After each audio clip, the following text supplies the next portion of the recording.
Morning. We okay? Bored? Me too. This lockdown's getting to everybody at this point, isn't it, really? I've been looking around, and I live by a very, very large road. And it goes into central London, and it's just getting louder and louder and louder and louder. And every single time I see somebody going by there, I think there's another minute added to this fucking time that I've got to just do nothing. It's getting ridiculous.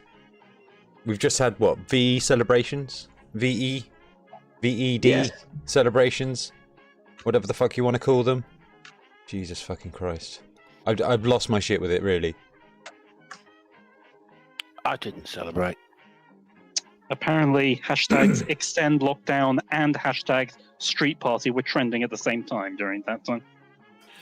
Street party, yeah! I think people are not realizing that quarantine means stay the fuck indoors. Yeah, Yes. obviously. It doesn't mean stay indoors. It means have a party down the street. Oh, but what they've... I mean, there was a conga last night. Or was it... no, Thursday they had a conga. But instead of holding on to each other, they were all 2 meters apart dancing down the street. Yeah, like that's going to make a difference. Yeah, because that's going to be better. Jesus. It's embarrassing.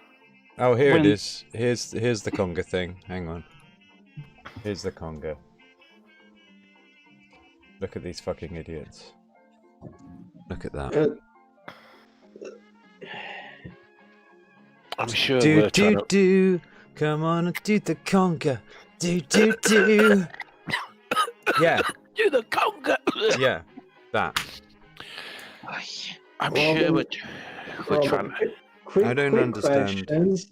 The people in the UK just don't have the idea of personal responsibility, like This quarantine, pandemic. This isn't a very quick question. Indoor. This isn't a quick question, to be honest. And Yeah. the answer is laborious.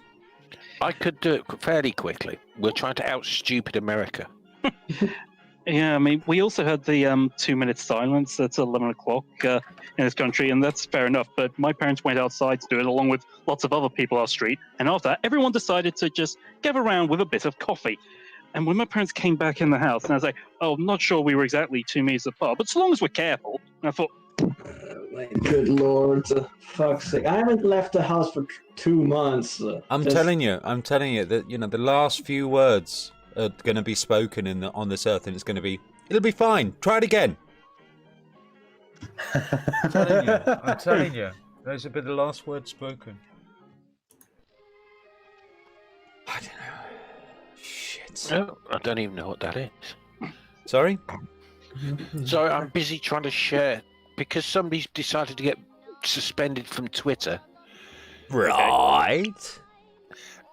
I'm trying to share the link. why do I care? Yeah, I mean, I was hoping for some elaboration on this apart from somebody got suspended from Twitter. There's like 1.6 billion Wait, people. what? Didn't you get suspended from Twitter, Robin? At some point in my life, yes. Though those sort of things happen. It's Twitter. Well, I got suspended there too. I've never been suspended. I'm That's just a because goody. you're a pillock. I'm a goody two shoes and believe in good manners and things like that. Politeness. Yes. I just don't interact with people. And look where it's got us. There's that point as well, yeah. Don't interact And look with where them. it's got us. So I was just making sure that the link was out to the billions of people who follow me on Twitter. The show's on. Because why not? That says it all for me. Already the audience has gone up by an amazing 25%. So you've just looked at yourself on the screen, have you? No, I already had it on. I always keep it on. That way I can see what the questions from the public are and instantly interact with them because it's important to make them, they're important to you. Who? Your public, your adoring fans. My adoring fans. Have you met them? No, that involves social interaction, and I'm totally against that. It's rattling up. I mean, it's rattled down again. I am actually intrigued by the protests in America because, well, frankly, they're all complaining that this is oppression. We're being oppressed by the government, and I keep thinking, you can kind of tell the difference between a dumb protester and an intelligent one, because a dumb one is just complaining about we need a haircut, we're being oppressed. An intelligent protesters will be singing in chorus. Do you hear the people singing a song of angry men? It is the music of people who will not be slaves again. It would be stupid, but it would be clever. Sing that again. Sing that again. You just want me to look like a poet, don't you? Yeah. Sing it again. Oh, it wasn't that bad a voice. Well, you want it on the conga, do you? Yeah, why not? Okay. Do you hear the people sing a song of angry men? See? Alright. What was the point? What? What do you mean, what was the see point? The people singing, do. You see? In the voices of angry men. You see, you could have done it out to the conga. Then it would have been good. Then it would have been funny. But you blew it. Yeah. Oh, jeez.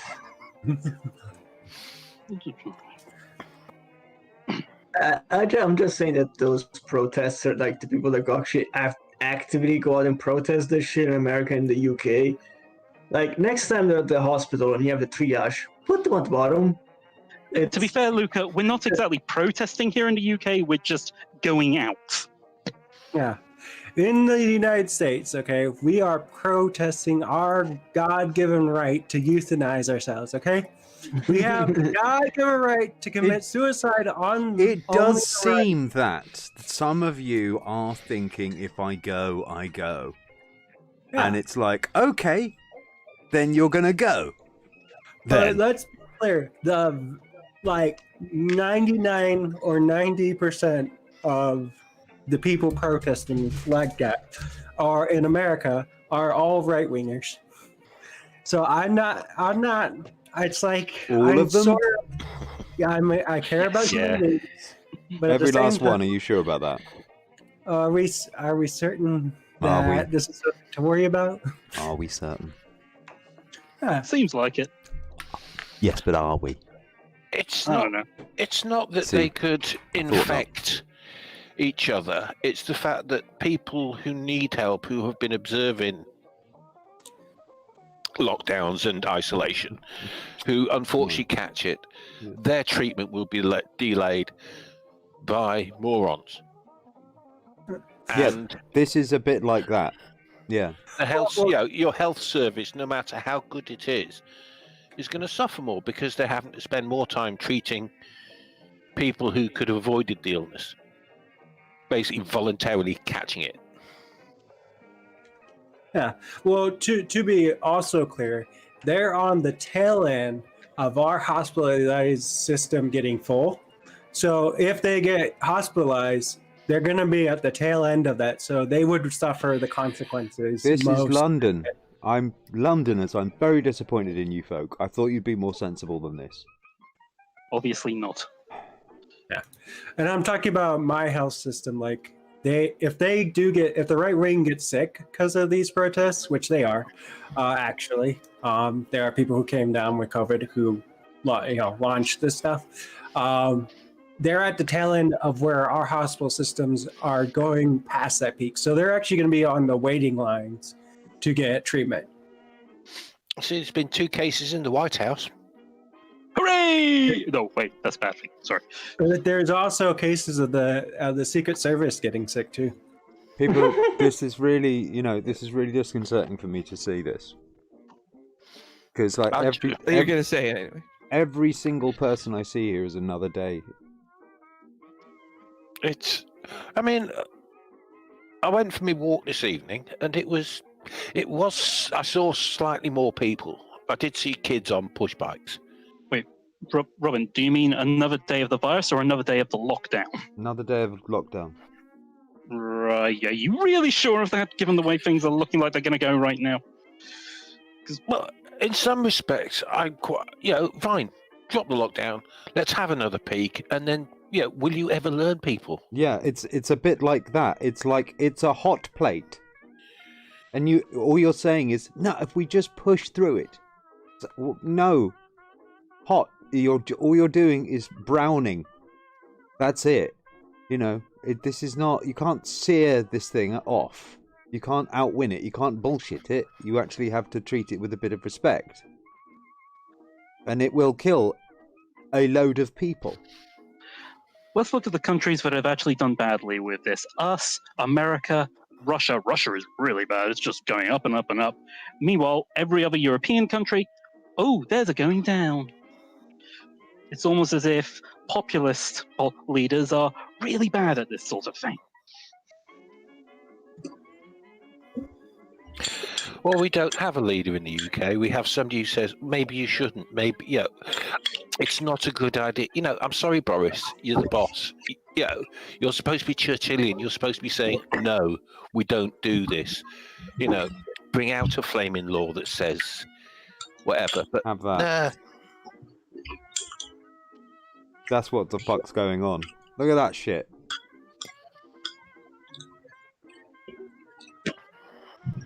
What exactly am I looking at here? I think it's a funeral. Yeah. Well, yeah, I get it's a funeral, but clap for gravediggers. Talk about risking your life. There you go. Look, these are these people over here. Those are the ones, yes, of course. Yeah, they can't even get close to the fucking. That's as close as they've probably been in months. If you I was saying this. If you get ill, they will take them away.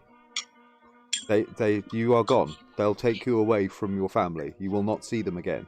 If you die, you will never see them again. They will never see you again until you're dead. And even then, they're going to see you from a distance. It's just grotesque. I mean, maybe we should bring back plague pits. And show pictures of plague, just carcasses chucked into the... There you go. That's your granny in that bag. Thump, chuck her in. Bit of lime on top. Next. How many messages do we need to get through to people? Well, this is what the Daily Mail had decided to say. Hurry! Hurrah! Sorry. Lockdown freedom beckons. It's not freedom, you twat. Stay home slogan and once a day exercise rule scrapped. Picnics, park trips and countryside outings back on. Draconian rules imposed under the 6-week lockdown will start to be eased on Monday. And that's exactly why everyone's going out now, because they think it's going to end. Yeah. That's the people. Every single time I hear people saying, "Oh, draconian shit," it's like, do you guys not know what draconian means? No. These people, man. There's one. There's the one I was showing you earlier, wasn't there? This one. Just what the fuck, guys? Why are they outside? Fucking plonkers. It's VE Day. Who cares? I know. Even that we had Liberation Day on the 25th of April in my country. Nobody was walking outside. We had a celebration at home. Wasn't Draconian? It was just that's named after Marcus Draconian, the guy who wrote all those great papers about the internet and copyright, right? I nailed that, right? It's named after the country Draconia. Oh, okay, yeah. They invented the internet in Draconia, right? Apparently. No, no. Yes, they do. And No. This is derived from Romanian Dracula. Oh. Yes. Oh, yeah, that makes sense. So so they invented lawyers. Gotcha. That makes sense. There we go. This is what it's about. That makes sense. The world suddenly. It's not always as it seems, is it? No, it's a tricky one. It is difficult to spot for even the better people. So yeah, there's a lot of me just shaking my head knowing about all of this shit going on. I've seen a few of my friends going off and doing this, and I'm just like, I can't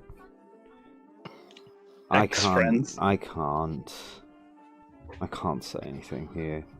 There's just no point. Yeah, we really can't do anything about it. People will do what they want to do, and then the government will arrest them. Or should be arrested. Dudes. Well, like I say, In America, they are. well, some of them. No, we actually do arrest people who. I'm sure they are. It's just that there's probably too many people to arrest competently. Minute. Oh no, that's not a thing. Cora, we have the largest prison population in the world. There's no such thing as a jail too big to fit the number of people that. Well, when you have private prisons, basically. Yeah, right, exactly. Prisons for Build them profit. overnight. We're very good at building shit. Prisons for profit. I mean, what a way to. Is there nothing you Americans will not try and make a buck out of? Yes, and a justice system pretty much designed to put people in prison. Well, of a certain ethnicity. Oh, yeah, God. And when I think, is it 95 or 98% of people plead guilty, even though they probably didn't need to? We don't try to make money off of air. That's the European Union's job. Well, there was a Clean Air Act. Didn't you used to have that, or has that been Well, I think that's about perfect, that is. yeah. So is someone actually arguing with him? I think he's just saying to him, I don't even know what you're fucking doing here, but get the fuck on. Why is Boris outside? Because he's an idiot. Because he can. He's rich, so he doesn't care. It's the same as Trump, isn't it? It's take it on the chin. I used to have it, but I'm okay. Yeah, It's amazing because everyone thinks that those who oppose him are like terrorist, avenged, masked madmen. And this guy's walking around with a Costa coffee. And you're just sitting there kind of going, how does that coalesce? Like, he's the president of our country and he's walking around with a cup of coffee and then he took, This guy knows just how fucking safe he is in this world. You know? You're right, Fox. The Clean Air Act is still in effect and is from the 60s and is one of the comprehensive best laws of that in the world. So never mind. We do also. Well, I have noticed that Trump. Well, didn't I was making jokes about carbon tax. Was where I was going with that. Obama's clean water. Basically, stop polluting the rivers. That's another thing that Trump's trying to roll back. I believe the phrase is you have in America. On the last leg, yesterday, they had Miriam Magnagold, I think her name is, and when she was asked about Boris Johnson, she said, "Well, I really struggled to not want him to die." That's Miriam Margolyes. Margolyes, thank you. Another. So, how do you feel on that? Would you agree or disagree? With what? Would you stand with those comments? He should have died. I don't want anybody to die, but that's not what you said. But you could answer that one too if you want. Where do I stand? I don't want anybody to die, but I do sympathise with the sentiments. Yeah, sure. Yeah. I feel sympathy with those sentiments all the time, especially in my country, where most of our protesters are all hard right-wing conspiracy theorists. So I sympathize with that position. I mean, aren't all protesters hard extremists of some stripe or another? Like, you don't, No. It depends on the protests. Like, for instance, if you're protesting like anti-fracking or whatever, you're protesting anti-fracking. Yeah, well, some people are. No, he's protesting fracking. Yeah. Okay. Well, anyways. Yeah, I mean, I guess fracking's an interesting one because really they're saying that they have the right to bulldoze your house and make way for a new well or whatever. So they're being the extremists. You're in the way of progress. Just sort of hanging, sitting in the way. You're my just hanging out. progress. Like, hey, man. Yeah. Just cut it out. Quit it. Dude, that's like your progress, not mine. Yeah. Yeah, that's my destruction. Yeah, it's our planet destruction too. Why? I'd just like to be able to drink water out of the faucet and not have oil come out. That if you don't mind, can we do that? Can you maybe do that? Get him out of it's here! gas. Is that actually what's happening? Oil's coming out. No, it's gas. No, it's gas. Yeah. Thank you. I was Yeah, thinking gas. We had gas would mix with the water and cause a potentially flammable situation. Fire! Yeah, they had it in Blackpool, in the UK. There's people, they turn the taps on, and it's all, as the water's trying to get through. So somebody held a flame to it, and all they had was fire coming out. Flames bursting out of their flaming taps. Why was the natural response to put a flame to it? It was to prove a point. It wasn't. Yeah, it was scientifically done. It wasn't somebody what standing people there do. with a match. It's what people do, mate. It was somebody with a source of flame on a pole, an extended pole, and the water, the tap wasn't turned fully on. It was on enough to prove a point. Which is that. Yeah, I believe in America, it was that situation occurred under less scientific circumstances and caused a certain amount of destruction. Well, that's America for you. No, I'm not saying they held it on. So they don't, so I don't know the circumstances that caused it, but they created a flammable situation that they didn't realize in their kitchen, and then a flame, was present, and the house blew up or something. It Not is good. That You is should just one of stop- those things You should where stop you have using to the say, tap at that point, isn't it, really? it is one of those things where no matter how bad both our countries are, at least the UK is a bit better than America. But just a bit. At what? How is that any better than America? I don't know where Yeah, you're at what? not- Where are we superior here exactly? Well, we were not the ones making very conspiratorial protests and Aren't burning we? our houses down. No. All we've done is burnt down 79 telephone transmitters. I did forget Because- about that, actually, yes. So we're not exactly the brightest people in the box at the moment.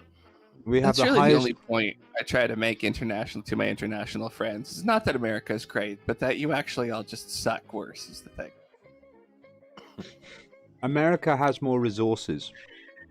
Yeah, yeah, exactly. So it's- more it's- opportunities to make mistakes. Yeah, your idiocy is unrewarded. Let's say. Yeah, it spreads out farther too. There's Hmm. more second-order consequences of it. You have managed to externalize a lot of your problems. Yeah. We're very good at that. Same as the British. Everyone's say sitting there we're kind of going, "Look at my We learn from the best. our footprint. Our carbon footprint is actually very low, and that's because we've outsourced all of our industry to China. It's perfect. And then we can just point to them, kind of going, "See, it's their fault. They need to get their shit together." But they are. They've got some of the biggest solar farms in the world. Not good enough, damn it! Not good enough. I was talking about Middle East- manufacturing, but Well, that's 'Cause getting better. I mean, that- America could that's a make lot a of huge chemicals. solar farm in Arizona. it's not The just about desert. energy, mate. It's like petrochemical businesses.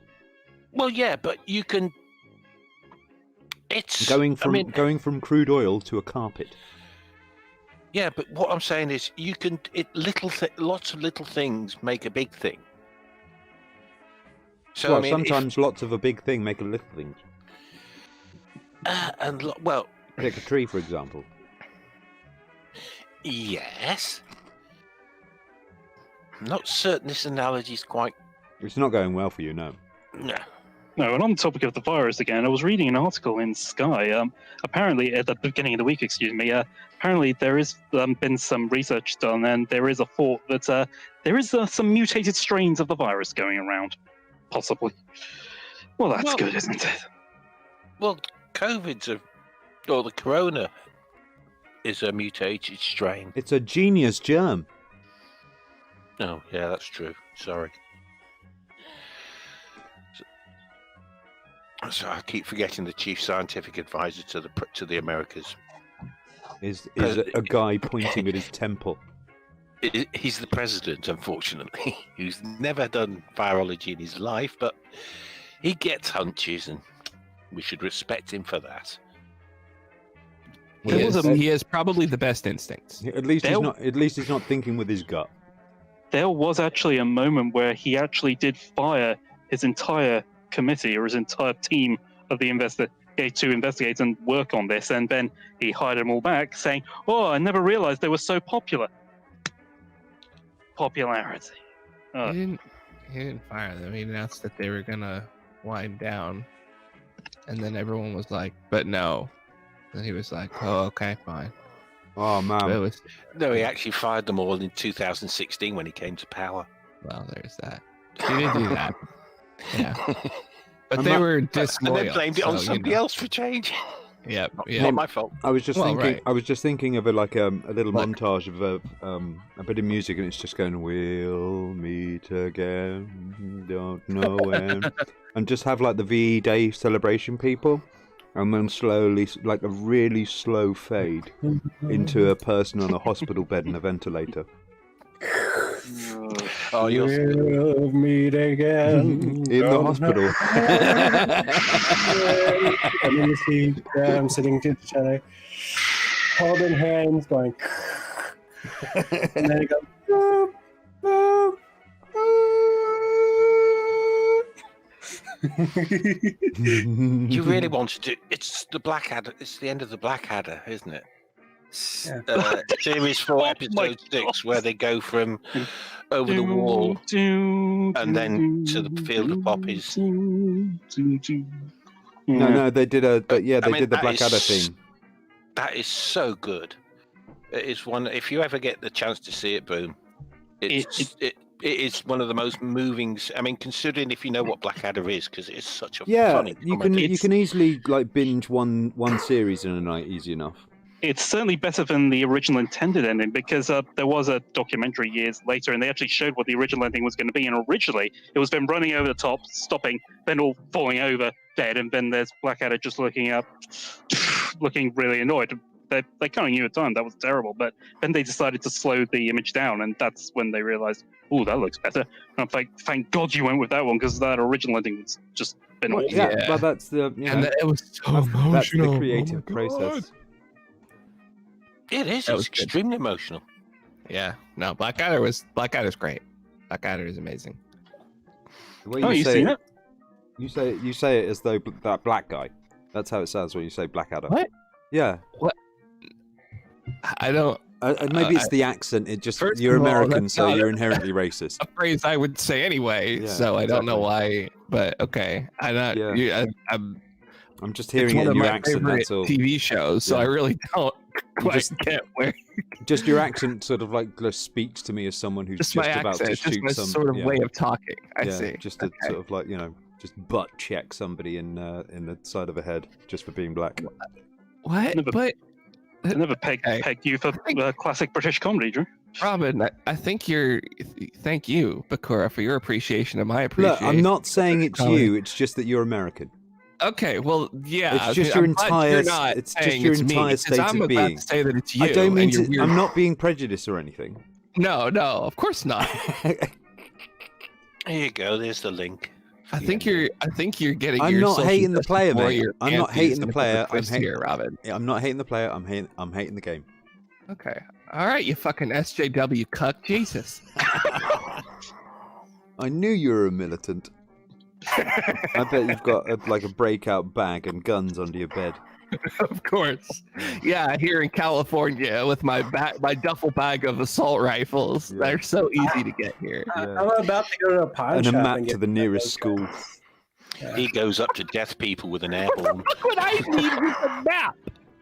He sneaks up to people with hearing aids and then blasts an air horn down their ears. Yep. If he can find the ear.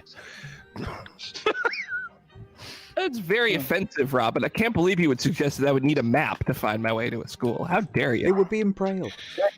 Braille signs. Why would I need a map? I could just walk the neighborhood for a while and eventually I'll get to school. There's a thing called, I know how to use Google Maps, okay? I don't know why you think that I can. Well, yeah, but it's a low tech version. You see, you've got to be careful.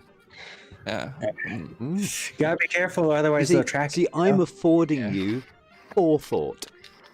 You see, that's me giving you the respect that you think ahead Unfortunately, they don't. on this. It's kind of hard to Whereas get braille you maps. decided to get all uppity and upset about shit. I felt and like you were stuff. attacking my character. Yeah, know, well, a what little character? Let's be honest. See, there it is, right there. That. Yeah, that. So- that right there. Right in the So- hip. So how does a I can't walk, you bastard.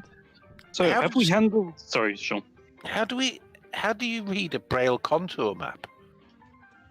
Because that's all lumps and bumps, isn't it? I don't think they make them. This is sort of the problem, right? Yeah. That they don't actually make a huge amount of braille maps. And that is because they used to discriminate. discriminate against such people back then. That's Yeah. disgusting. I'm Yeah. sorry, mate. I know, it was terrible. Whereas I have literally invented this just in my head right now. And it's not in use. Mhm. That's me thinking. You know what? I think that they should give you $7 million of virtue of funding. I'm thinking of the blind. venture capitalist funding. Because that's you, isn't it? The blind. Yes. So Us, as- we're very You are the collective in that blind. way. Yes, So as we, far- the blind, desire things that make us see good. so has Boris Johnson How does it work? handled- How does it work? Did they like channel all of the blind people through you? Is that how it Exactly. works? Like the hive It is. mind of the blind? Yes, that is literally how it works. You're correct. It's Venetian blinds. I've always I thought. wondered. so. I've always wondered I mean, what that's this would how be it- like if I was a white person, for example. Yeah, you yeah, know? that's exactly right. That's how it works with all minority groups. Why wouldn't it be that way with disability? That's right. So has Boris Johnson handled this virus like Winston Churchill or Captain Mannering? Neither. Mannering at least succeeded. Did he? Yeah, if you look at, I mean, although it was an absolutely ridiculous way that that things happened, he always, they won out in the end. I mean, the infamous German submarine thing, they won out in the, don't tell him, Pike. Another classic sketch. They won out in the end because why? Because Wilson hadn't changed all the detonators on the hand grenades back to live. They were still using dummies. But to be fair, it was usually because of Wilson's ingenuity that they would succeed, not Mannering's. Yes, but who's in charge? Mannering, but he's a fool. I mean, Yes, to coin the phrase from Blackadder 2, who's Queen? that is Britain in a nutshell. Yeah, it's trust me. I've been in the army. I've seen it in operation. How? You didn't think it was a meritocracy in there too, did you? Oh, it's certainly not done on talent. Latent talent, I think it's done on. It's not done on talent. Jeez. We used to have a saying: the most dangerous thing in the British Army is an officer with a map. Which is not a good, really, it's not something that brings a lot of confidence. In America, they train you to be self-sufficient. In Britain, it's sort of default. There was a lieutenant in the Green Howards. Really nice chap, absolutely lovely bloke. Good at rugby. He played for the Irish team. He accidentally left his machine gun, or SMG, hanging on a tree. The exercise finished, they all went home, and then they realized he'd left his gun on a tree. They eventually found it, this rusting piece of metal, hanging on a tree. He was promoted 2 weeks later to captain. To get him off the field. Well, no, because they thought being an international rugby player is more important than the fact that your job is as an officer, not to leave your weapon hanging on a tree. Now, I've known of people get fucking, normal Buckshee squatty, get court-martialed for similar acts. He got promoted. It makes you so mad! I hate officers. I actually linked a timeline of events from, how Johnson's been handling the virus. And on March 16th, I completely forgot about this, Johnson He's been actually taking it on the chin. Well, no, it's just Johnson jokingly said that the push to build new ventilators should be called, and I quote, Operation Last Gasp.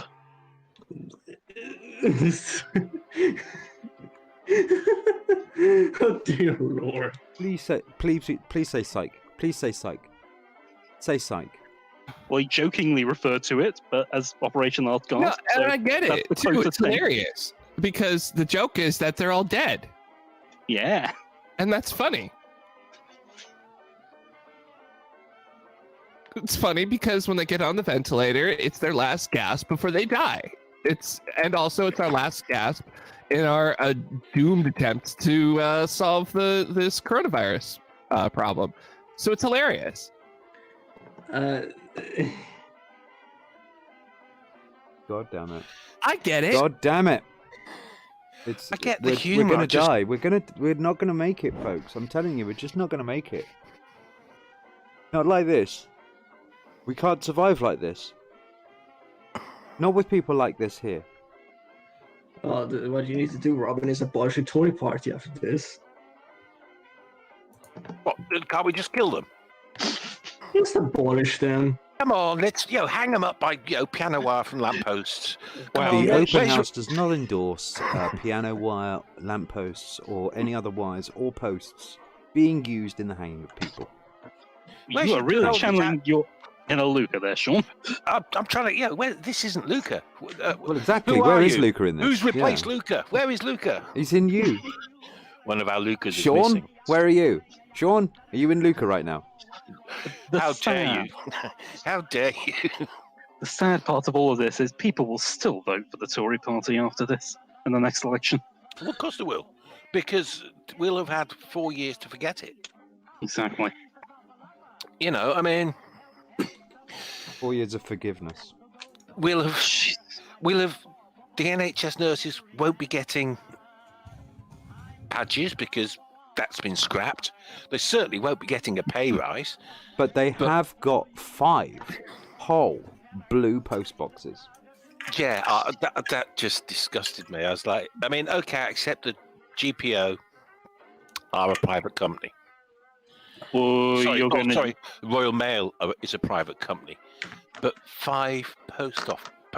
How many pillar boxes are there in this country? I do not know. You're going to need to explain this to me. What's happened? Basically, to show solidarity with the NHS, Yes. the Royal Mail have painted 5 of its letterboxes blue. So I don't showing. want to sound funny. We painted more letterboxes gold for medal winners after the Olympics than they have shown for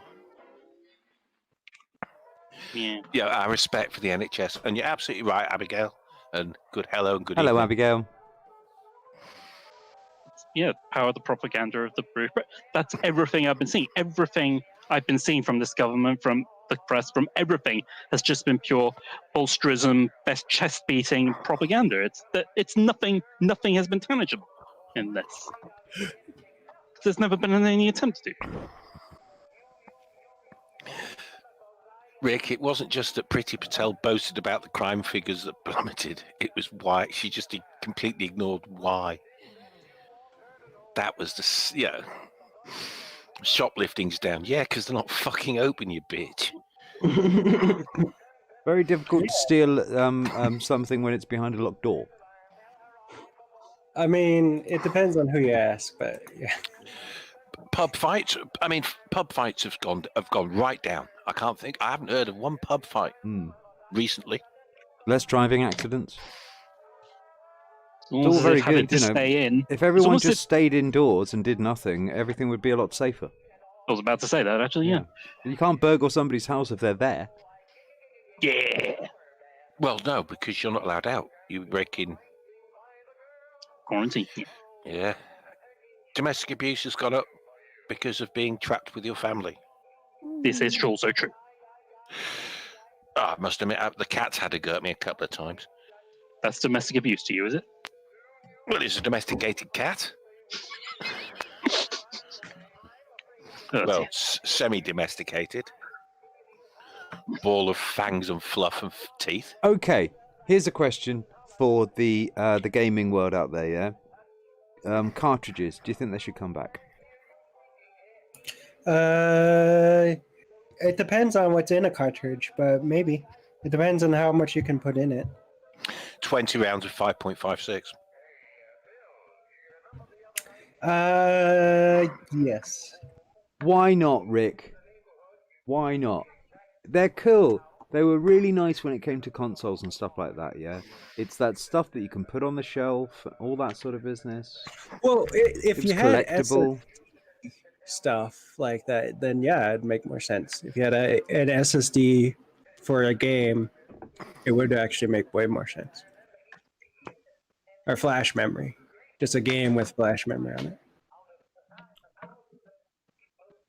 It would be nice if you could get it down to the point where you could actually buy the silicon of the entire game, and so you're just plugging it into basically a thin client. Yeah. Well, with a flash memory, it would actually help with not having to A, put it on your console, but also B, you could have it as really, really fast read and write speeds. So that way you can play it as fast as like the PlayStation's hoping to do. I always like the idea of just loading it as a memory, as a chunk of memory. Yeah. That's what the flash memory that they're trying to do now would allow, because That's the old school way of doing it. No, No, the old school way of doing it was actually just, if you imagine when you're thinking about the old school consoles like the 8-bit, 16-bit consoles, when you're slapping that little chap in there, you're basically slotting in a memory card. Yeah. Well, that's what it's a memory card that's got memory on it already stored. Yeah. That doesn't change. That's what the SSDs are. That's why it loads up straight away. Yeah, that's what PlayStation's hope is for their SSDs, is to make it so fast that it effectively is extended memory.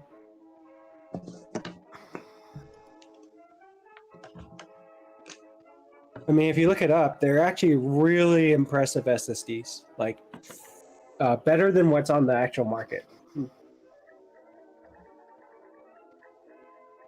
I do miss cartridges, but there was something satisfying about holding a game in your hand. Exactly. Rick's a PC gamer. I remember hearing a lot about. I was watching the PS5 announced thing, and I was mostly there to.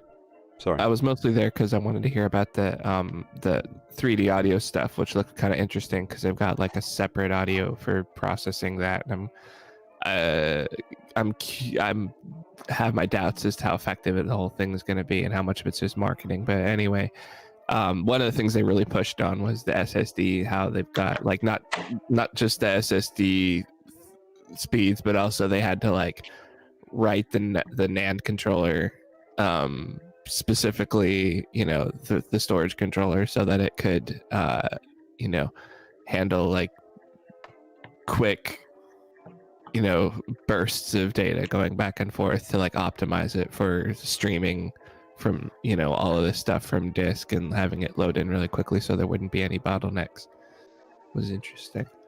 Mm-hmm. And that's more true for the PlayStation than it is for the Xbox, because the PlayStation went all in on that strategy. I haven't been really looking at too much into the consoles these days because they've sort of become just sort of PCs with a console operating system now. Really? It's slightly different. There is some main differences in how they're trying to process data and how they're trying to handle it, as opposed to a traditional PC. They always make like really like they're going to the same sources for the stuff, but that's like where everyone goes these days because they're the best. They do ask them to like do custom specific things just for them for the purpose of what they're doing. But of course, by the time it gets to market, it's sort of, been overtaken by the pace of the industry anyway, which is why I'm sort of mad about them. But they do some interesting things. 1 second. Yeah, like Habib's PlayStation trying to get on. Yeah, PlayStation's doing exactly what you wanted in terms of building an entirely new gaming experience. Are you giving Habib the link? Hmm. Right, I won't then.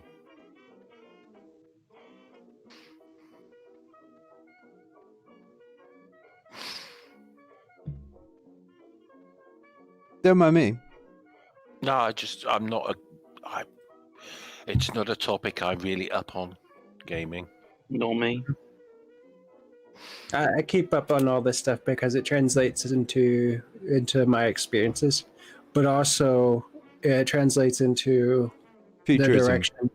Yeah, the direction that my industry, like in IT, will go.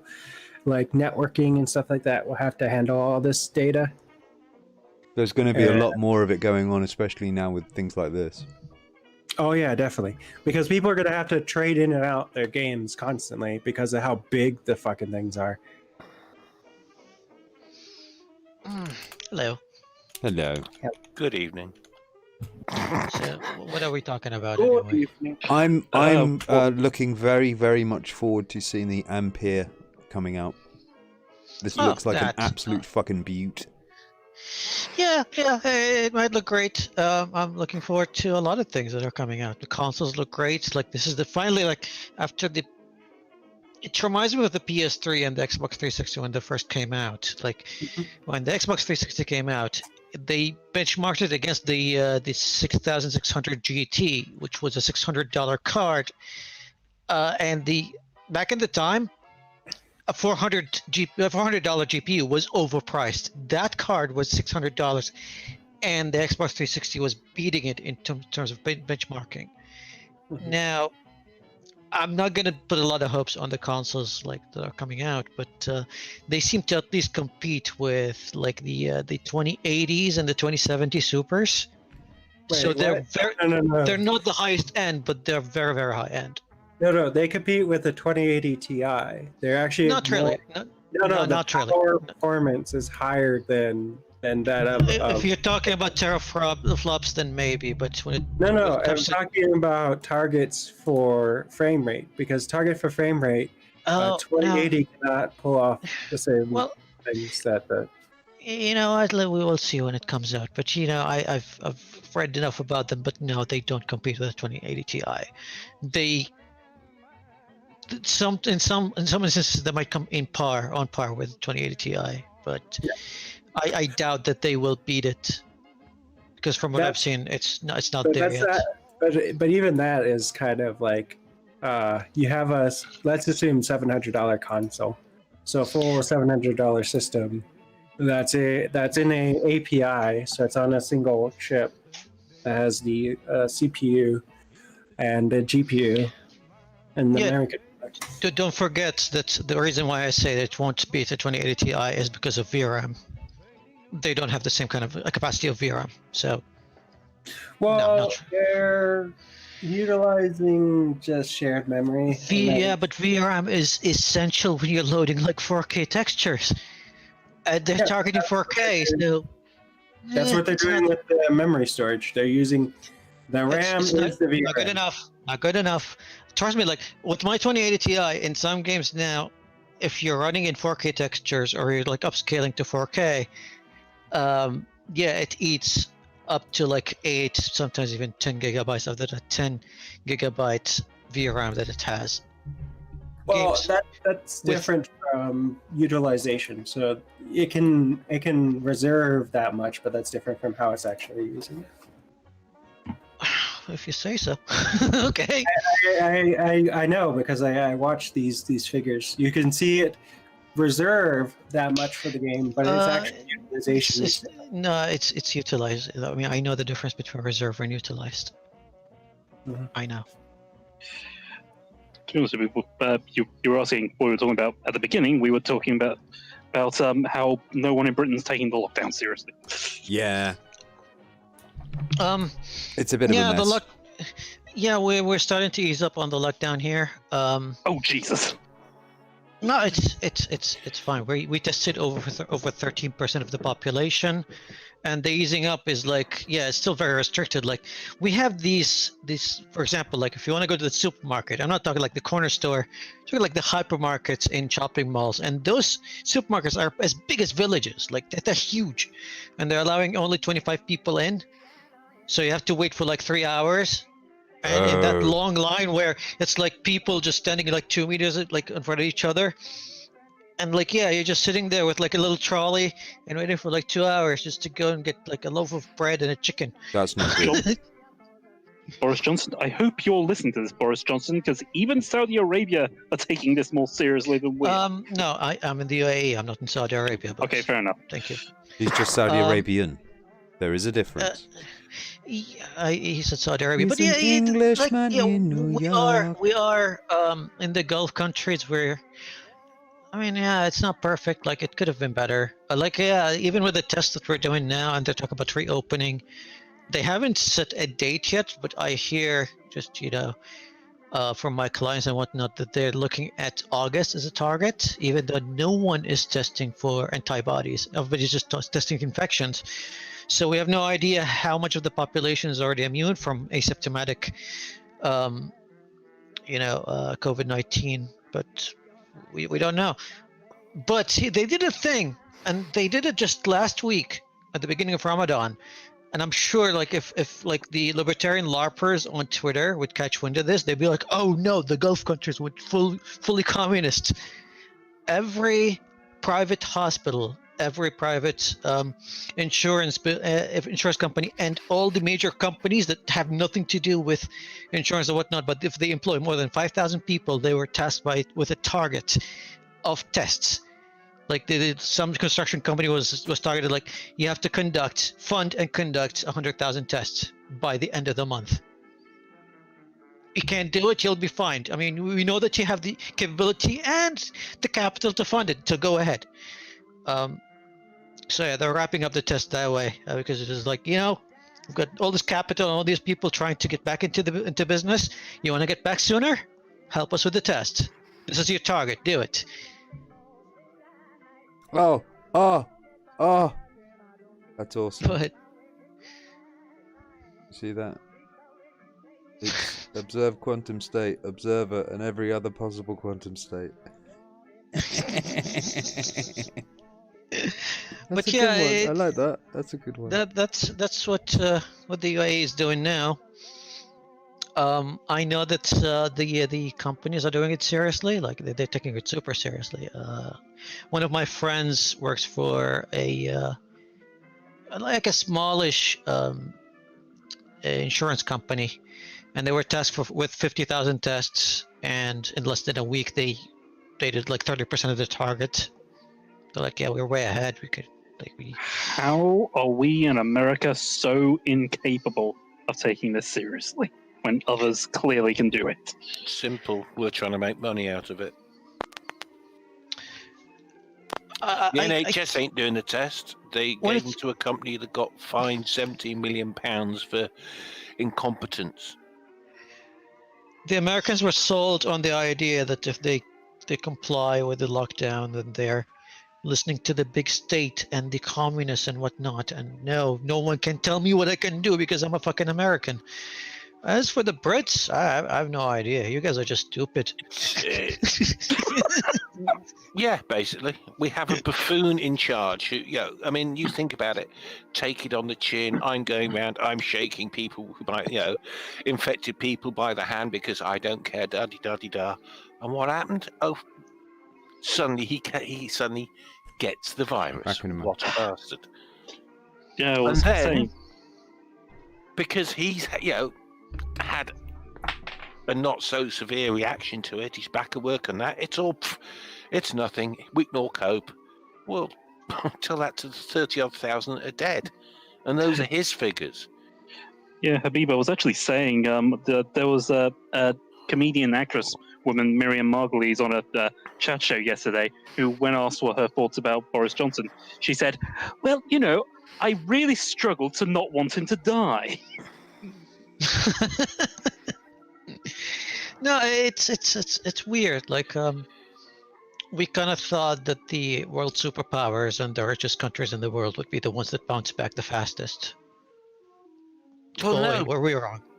Well, part of the problem is they're thinking economy first, and if you think, short term, fantastic. Long term, not a chance, mate. No, listen, dude. Like, we realize here that our economy is fucked. It's gonna be fucked for the next 5 years at least. At least, like, oil is down, tourism is down, gold is down, and real estate is down. These are like the 4 cornerstones of the entire GPA of the UAE. Like, there's no, sorry, not GPA, the GDP of the UAE. And yeah, we're fucked. I haven't heard a single, I haven't seen a single article even talking about the economy or how we're going to rebound or have a rebound in the economy. Nobody cares anymore. It's about saving as many lives as we can. Yeah, no, I mean, my dad's a tax consultant, so everything he looks at this from he looks at it from a bit of an economic perspective. Yeah, I showed him Thunderfoot's videos about the statistics, the early ones, and his opinion was, well, he couldn't argue with the science because he doesn't know science, but of course Thunderfoot does, so takes his word. But as far as economy goes, Thunderfoot admittedly isn't very good on economy, but my dad keeps saying, well, he's not realizing that because Boris didn't put the lockdown in when he did, then that kept the economy up, and that's probably going to save more lives when the recession comes. Because my dad's looking at this from the idea that the recession is going to kill more people. Frankly, I'm looking at yeah.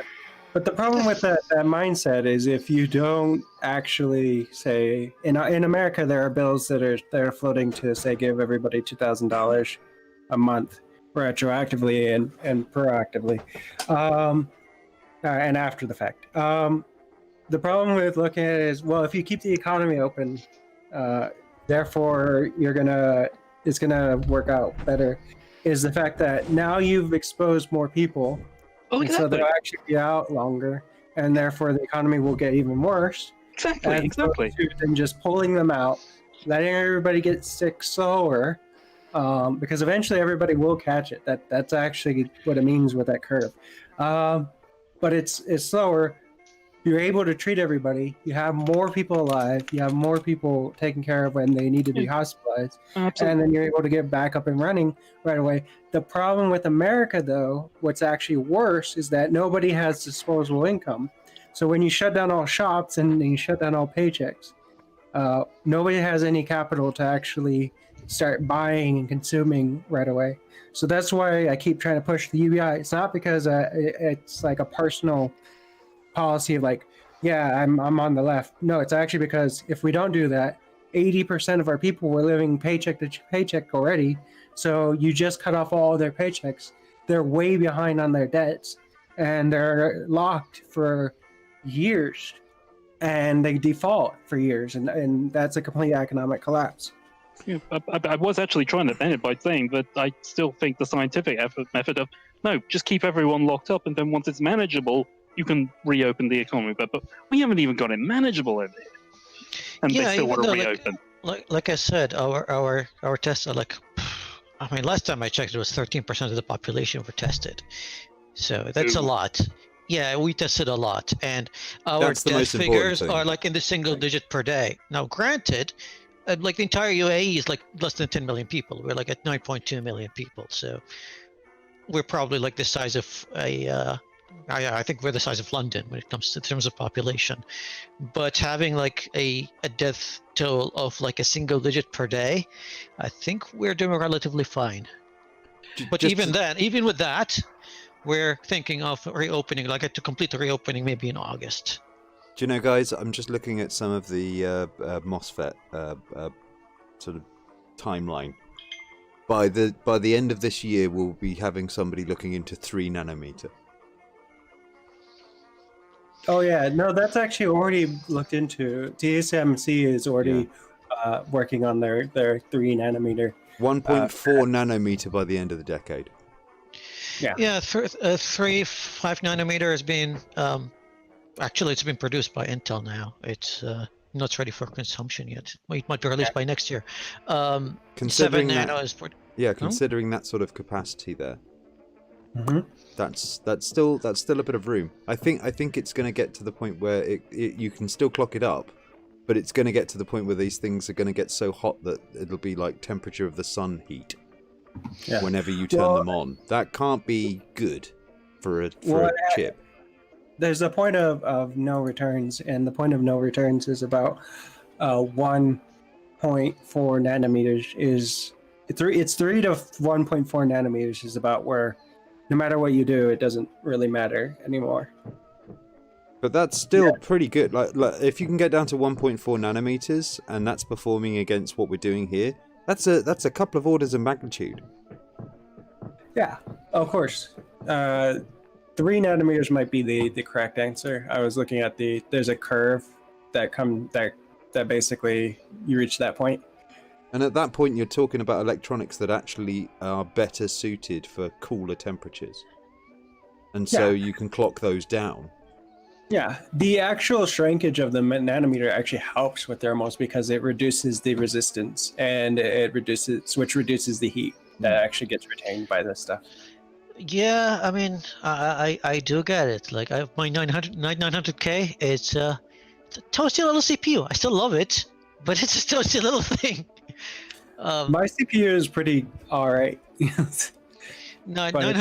I have a 9900K, and I was almost gonna buy the 3900X, the AMD one. Yeah. But yeah, I mean, I had my reasons. I don't want to go through them again. But yeah, I went with the Intel one.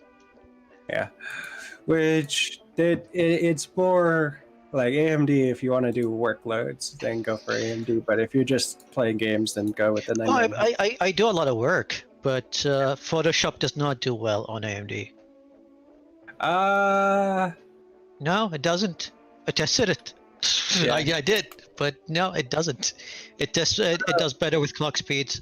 It favors clock speeds over multi-core, and that's not the fault of AMD. I think because Adobe is just retarded. Yeah. it doesn't do multi-thread processing. It's a single core processing. Yeah. I was like, should I get an AMD for better rendering stuff? And I'm like, wait, Intel has QuickSync, which really like halves the rendering speed. So I'm still good. I'm still good. Yeah, I've seen tests with Adobe Premiere. AMD's 12 core and 16 core come out on top because of the single core performance. Yeah, but that's not with QuickSync. QuickSync is another thing. If you enable QuickSync, then they still use QuickSync in these tests. They do both with and without.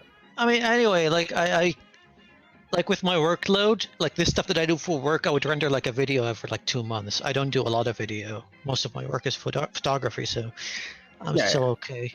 The only thing that I would have benefited from is when I like export entire library from Lightroom.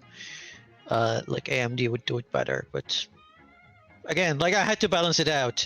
And like, yeah, I like on my free time I play a lot of games, so makes more sense. I always favor like more frame rate over resolution, so I need that clock speed even more. Yeah. I'm happy with my choice, but you know, when I play a game like City Skylines, which is CPU intensive, and I look at my motherboard, it has like this little you know, digits over there, and I look at the temps and it's like 98 degrees, and I'm like, oh, hi. It's a toasty little CPU, but I fucking love it. Yeah, that sounds like you need to get a better cooling solution. No, my cooling solution is fine, but sometimes I put it on silent mode. Like if I would put it in performance, it would go down to the 80s on like when I'm torturing it, and but yeah, it's doing like, yeah, if it doesn't hit like 100, then I'm okay. And I was exaggerating with the 98. Like, yeah, it gets to like the 90s and then it throttles down. That's how I set it up. That is really high, though. Yeah, that is quite high, mate. It is. But again, it's a torture thing. I said when I'm torturing it, I was exaggerating when I said 98. No, it throttles down at 90, and it just then goes down to like mid 80s, and that's when I'm like doing like intensive gaming, like City Skylines with a city of 500,000 people. If I'm just like you got to 550 and then everyone started dying. No, what happened is the city just stopped. Like it broke down. Like the entire city just broke down. Like it stopped spawning hearses, I'm like, wait, what? And people just kept dying and evicting like buildings, and then the trash kept piling up. I'm like, wait, I have like 1 million recycled centers, and there's no garbage trucks, none. They Right. didn't spawn any. It's like, oh, I broke the game. Oh dear. Oh dear. So this the reason that I'm really sort of looking forward to Ampere is the use of tensor cores in other parts apart from the graphics angle. I was looking into what they're really capable of, and the calculations that they can do and what they're able to do with memory and things like that. So this next stage, they're basically looking into making sure that it can handle them a lot more memory a lot better. They're looking to do 8K 60 out the box. 8K. Yeah. 60. I saw that. I was like, I'm impressed. I'm impressed. That's definitely possible. We're given the so the 2080 Ti is capable of solid 64K with a die size reduction that they're talking about going to 7 nanometers, and with identical space in terms of how big the silicon is, or how big the die is. So they like 200 and something millimeters for the dies. So the way I'd render it is I'd actually have it on a 1080p screen and have just basically just the whole thing super sampled. Yeah. That would be my way of doing it. Yeah. And it just look gorgeous then. Yeah, and if you look at basically just switching on the nodes alone gives a massive performance increase. With the same millimeter die size. You're talking about a huge density increase. So that's why they're able to do all that. I'm thinking about sort of if you think about the levels, if you can get things down to about let's say 3 nanometers, pretty good. So that's like twice the power that we're really getting here. Really, so that's going to be available to people to look into by the end of this year. So it's nobody's going to be doing anything with it. They're just basically getting it ready to go to market by the end of this year. That's when that's coming out, that process. Yeah. What I would tell people though, if when it comes to like resolution and the Ks, like it's really good if you need to really see detail, but the average consumer will be fine with a 4K monitor. Which, by the way, if you have a 4K monitor, and you have a 60 hertz 8K GPU, which is the point is that you can go high frames on lower resolutions, and that's the point of getting such high frames on high resolution. I think the issue that a lot of people don't understand is that it's not necessarily the pixel density that counts, but the quality of each one of those pixels. Exactly, that too. But when it comes down to like where it matters, the only time that 8K really matters is when you're wearing VR. Like that's when it matters a lot more than when you're playing games regularly. What I'm saying is that if you have a look at, say, any 1080p movie, most people are quite happy with that. Even 4K movies and stuff like that, yeah, you get a little bit of extra oomph out of it. But to be honest with you, most people are quite happy with 1080p as far as watching a movie is concerned.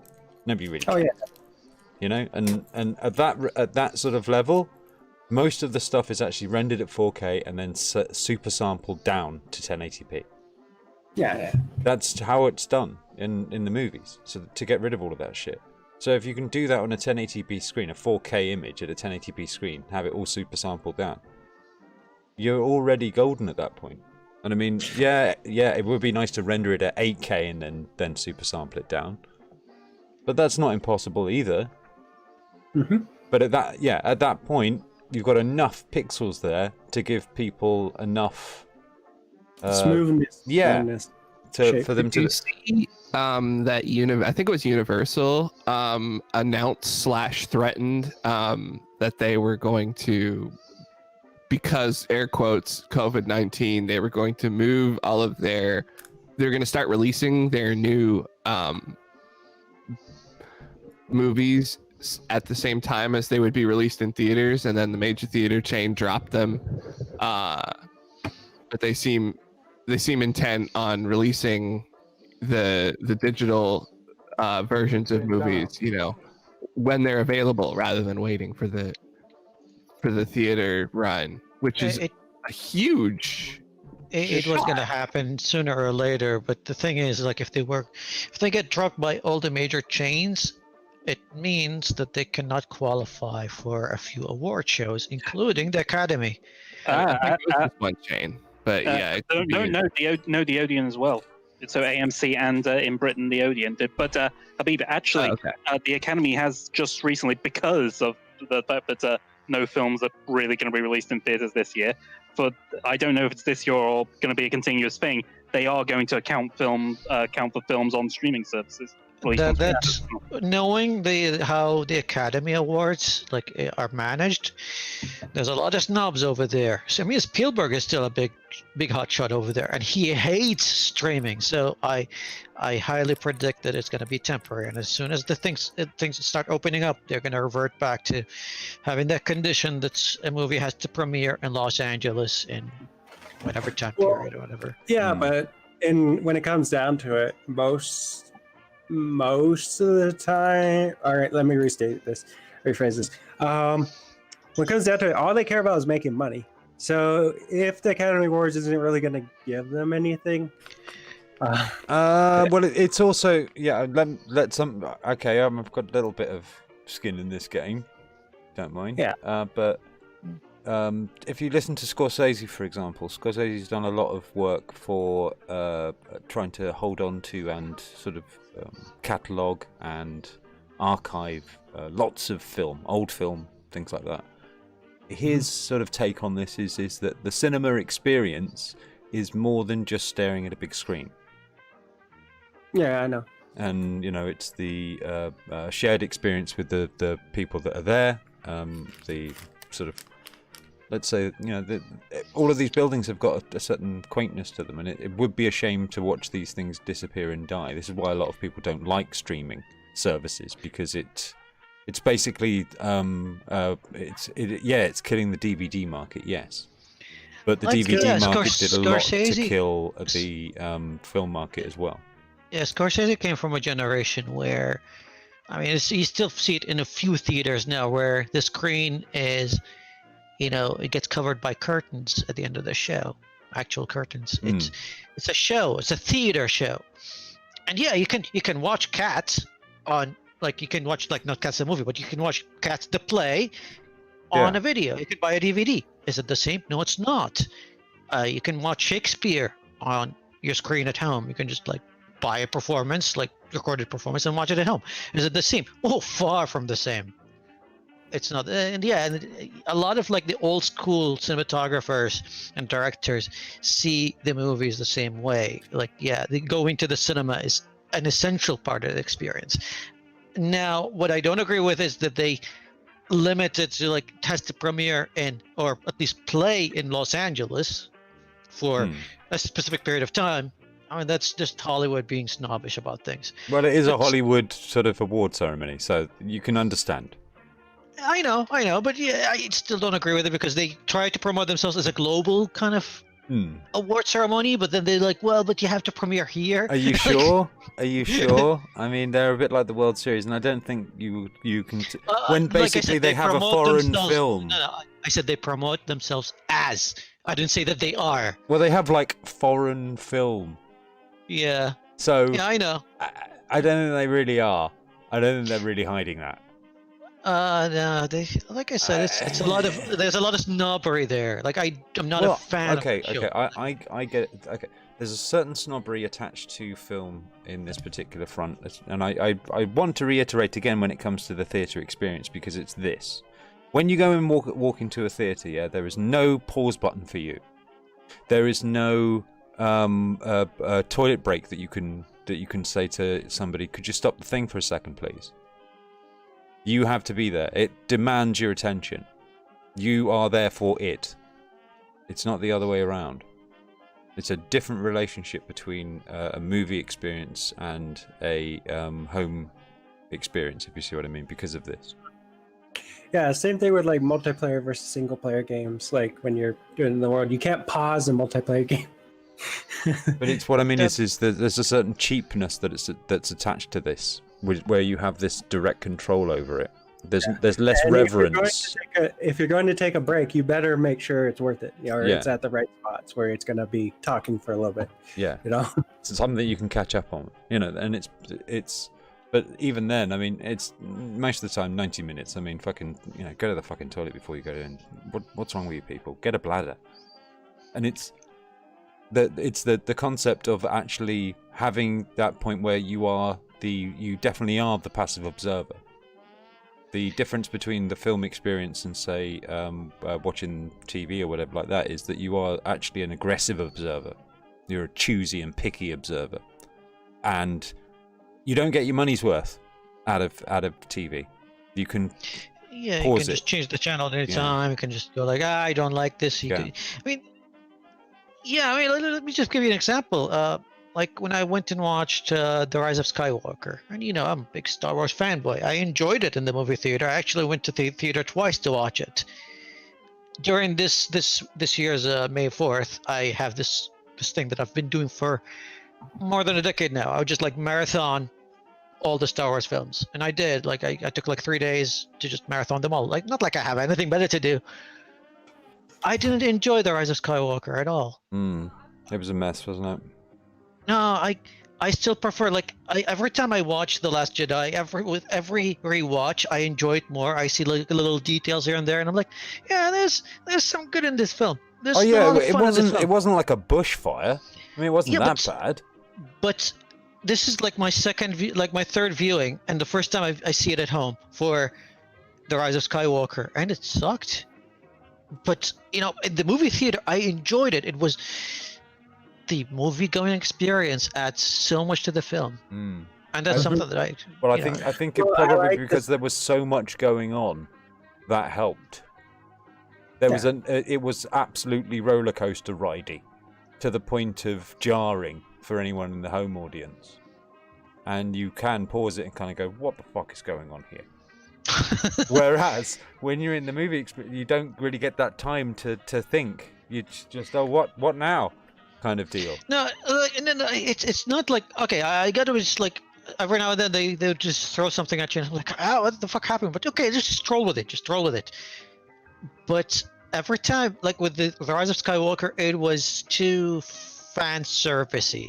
In the movie theater, you see Lando for the first time, and people start applauding, and that is so contagious that even when I'm sitting at home, like, oh, this is so cringe. Like when they gave Chewie a medal, doesn't it? Yeah. Like they gave Chewie a medal, and it's so cringe. In the movie theater, people were applauding, and that is contagious. That's why, like in a lot of shitty sitcoms, they add a laugh track because laughing is contagious. I mean, you watch Stephen Colbert now, and God bless him, he's trying. He's really trying. Doing the show from home, and what's his name again? Seth Anderson, isn't it? Seth something or other. Seth Meyers. Seth Meyers, yeah. Oh, that guy. Yeah, it doesn't have the same feel. There's no audience laughing. You laugh along with people. Do you know what? He's a guy that never should have got out of SNL. He's like a guy that he could have really made SNL really well, really good. But he decided to break out from it, and it's just so also ran, isn't it?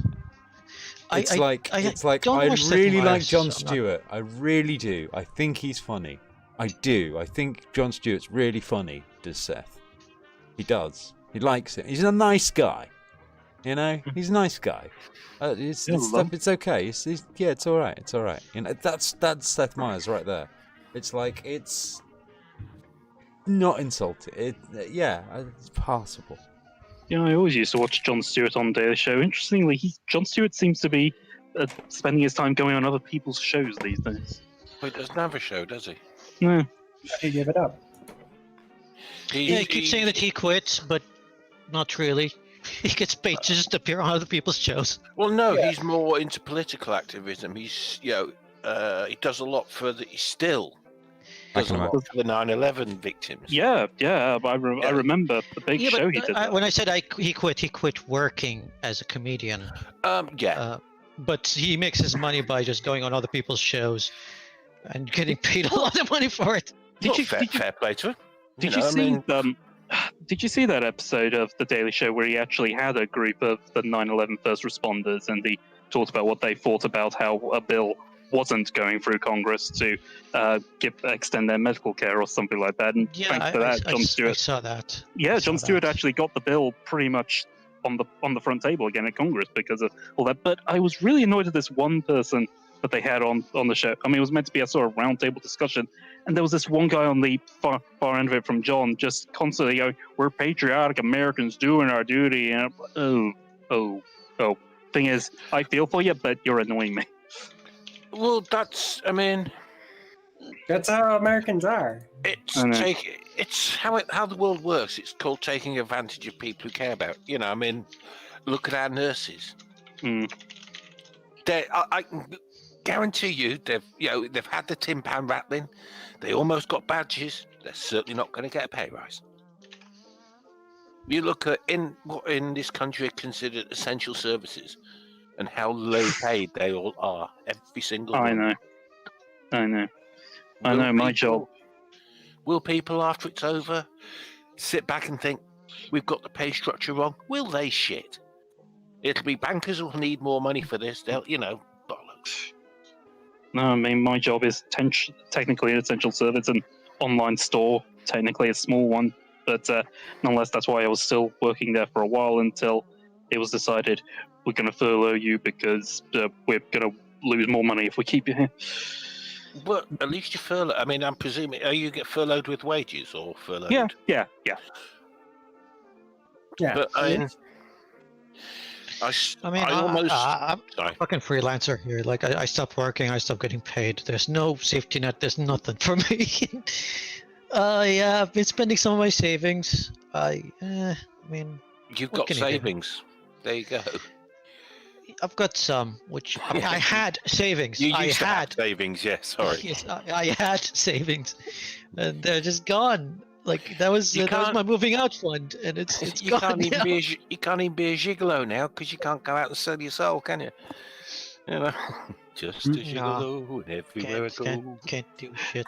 Just one little bit about the whole movies and streaming thing. Only recently, the whole of the Studio Ghibli catalog was finally uploaded to Netflix, and that's because Hayao Miyazaki, who runs Studio Ghibli, had a ban on it for so long. And hang on, got to get a name here. Toshio Suzuki was actually asked in a press conference, why did it take so long for this ban to be lifted? And Toshio Suzuki just blatantly said, because Hayao Miyazaki doesn't really understand modern technology, he doesn't even have a mobile phone. He's like Miyazaki's a weird character.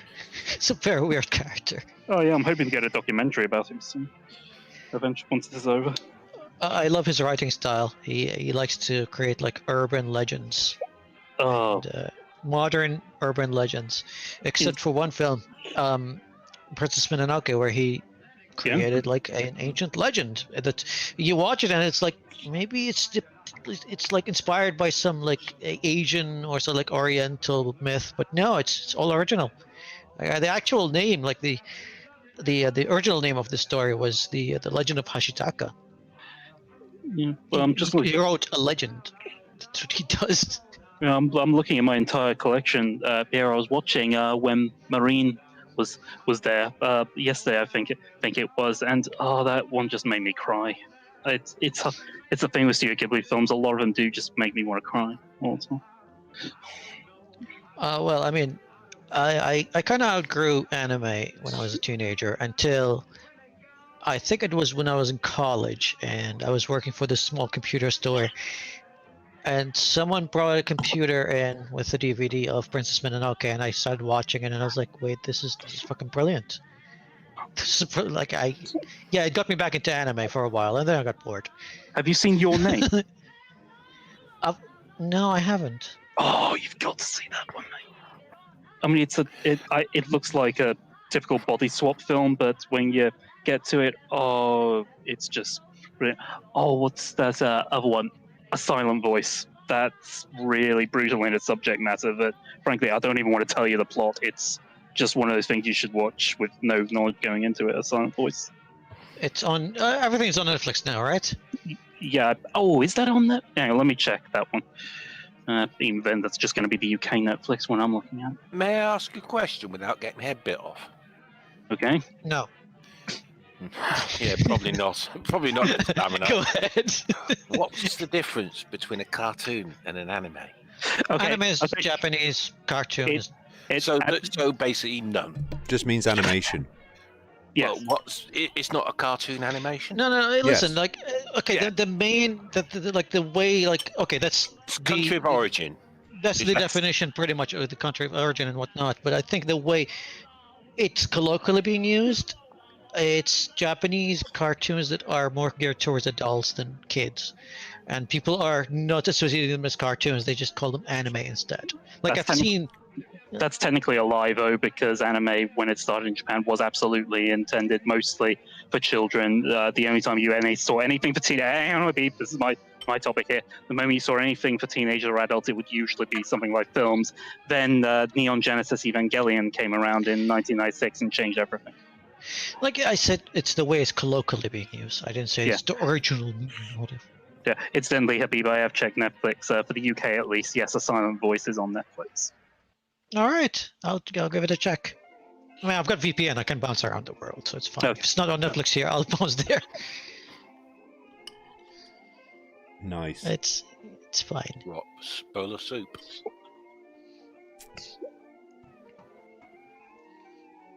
No, I'm just looking at the block diagrams for the Ampere.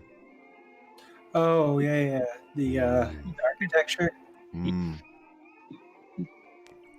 Up to 7,000 cores. You have to be really careful with what they define as a core. CUDA cores. Yeah, I know. But you have to be careful because it doesn't translate well when trying to do like, what can this actually do?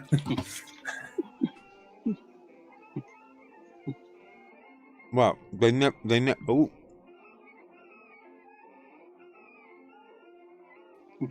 After Ampere, like give it 3 years, and they'll release something else, and then something else. Well, yeah, but in this instance, it's actually the Hopper. Anyways, this was the thing I told people to wait on when it came to like ray tracing. Was you wait a generation because this one is too low powered for it to actually be useful right now. What? I mean, my 2080 Ti can do just fine. Thank you very much. That's for $1,200. Yeah. I mean, I played Control, and it only dropped frames in one instance, and I was like, okay, this is bullshit. And I turned off RTX because I thought it was RTX that was running, and it was like, no, it was just a buggy room that they made. But no, I was playing like it was everything turned on the entire game. Never dropped a frame over. Like it was stable around 100-ish.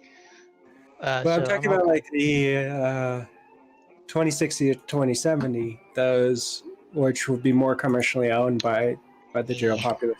Those are the plebs. The plebs would buy those No. cards. I'm not a pleb, sir. Yeah, but I'm talking about the market. When I was talking, Yeah, the market is I'm talking filled to with the average pleb. person. When I'm talking about the subject, I'm saying, well, it's not powerful enough for it to be worth going that low. You have to go really high, and if you can't afford it, then well, no, well, the way they're doing the anti-aliasing. DLSS, yeah, Yeah, DLSS. It was that really has solved a lot of problems for them. Yeah. At first, like I never used DLSS at the beginning because when I first got the card, it was still experimental, and I only used it for Tomb Raider to solve the hair problem because I don't know the dithering in hair, like it was just awful, and I didn't want to run the game in 1440p because it was dropping frames to like the 50s, and I'm like, no, this is not acceptable, and I'm not gonna turn RTX off. So I used DLSS and it kind of solved it. But otherwise, like all the games, I didn't use it until DLSS 2 came in, and I would play like I tested Control with native 1440p, and then I played it in 1080p with DLSS, and it was sharper on 1080p with DLSS, and I'm like, this is stupid. How like this is not reality. This is like reality just broke for me. Like, how do you get more detail out of a lower resolution image? Like it just did. It's a massive super sampling technique. Yeah. No, it's like, okay, you super sample like you upscale a 1080p image to 1440p, and you get more detail out of like a native 1440p image. Yeah. And that broke my brain a little bit. Yeah. But yeah, it was awesome. I loved it. Yeah. Well, that's the other reason why I wasn't too worried about it until much later, because the original DLSS was just garbage. It was all smudgy and shit. No, it wasn't. It had a problem when it comes to text. Like, No, it had two problems. When it comes to meshes and text.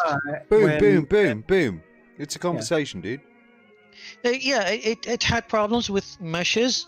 Like if you're looking at like a chain link something like in the distance, or when it comes to like power lines, and you have like these gaps in the power lines. But other than that, like license plates in Final Fantasy 15 were more readable with DLSS than without. And yeah, it was good. It was a little bit smudgy, but if you turn it off, then it's not readable and still smudgy. So I mean, I tested those myself, and yeah, it's called DLSS, deep learning. So deep learning takes time. Like they kept updating it on, all the time. And right now, if you turn it on, it's night and day. They still have problem with meshes though. Like if there's like some sort of like a chain thing or like a fence in the distance, and you're driving a car and it's like right next to you, you can see some gaps in there or some tessellation, and it's like it can't really keep up when you're talking like frame rates higher than 100. You will see some artifacts. It's still not 100% there, but in a game like Control, where mostly it's an office environment, you don't really see those like very fine details like cables along the distance or stuff like that. What if that was super sampled? What do you mean? Like it's? Well, you were saying it's already super sampled. Well, no, it's upsampled rather than super sampled. I mean, yeah, there's super sampling options that can turn on. Yeah, so what I was talking about was doing it in the way of, because the whole point of this is to render something in a low resolution, and then have that basically upscale to a high resolution. So what if you turn your screen? You've got a 1440p right now. No, I run some games in 1440p, but it's a 1080p panel. Okay, 1080p panel. So you can obviously run it to say approaching pseudo 4K, and then super sampling that. Yeah. So when you run that, does that basically run about the similar performance to 1080p would normally, or what? Yes. DLSS, the first one, it wasn't, but now it really is. That would make sense to me. Because then you're using all of that to be dedicated to the super sampling bit. Yeah, it's So it would render at DLSS 1080p. It's rendering at 1080p, and then it's super sampling pretty much that 1080p signal down to something sharper. Yeah, it's pretty much like super sampling it to 4040 or 4K. Yeah. Even though the image that's coming out from the game engine is only 1080p. Yeah. And some AI goes like, well, I'm going to make this into 4K, and somehow it works. And it boggles my mind. Like, how does this work? So what I did is you could trick your screen and have it display like just a quarter of the image, because it's a 1080p, and I'm like, I want to see, like, if this was a 4K, I want to see up to the pixel.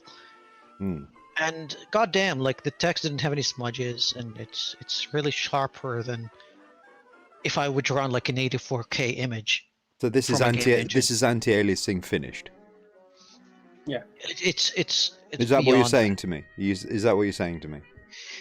Yeah, pretty much. It's a more high-tech version of anti-aliasing. It fills in, it smooths the objects and fills in pixelation. That sounds like something I'd run on my 1080p screen by upscaling to 4K, No, rendering you don't, the whole thing you at don't 4K. understand. Like, it's not just like anti-aliasing. Anti-aliasing would just like deal with the jaggies.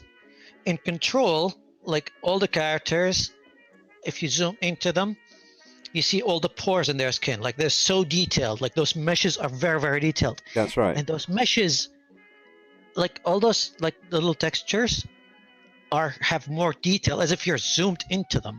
Yeah. in And I'd like 4K. that, and I'd like all of that super sampled down to 1080p. You could still do that though. Yeah, you can still do that. You yeah. can have like you can get the game to run in 900p, upscale to 1080p, and then you get an image that is as clear as like if you're running it in native like 1440p. It's great. It's amazing.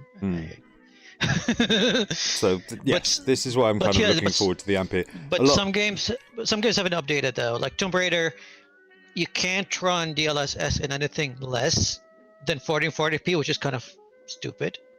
But well, you know, it's it to give depends it a on the bit game. of room to put stuff down. Yeah, give it some time. Maybe they'll update it later. Yeah. Well, I'd be putting that directly to 4K anyway, and then having it render whatever the hell out.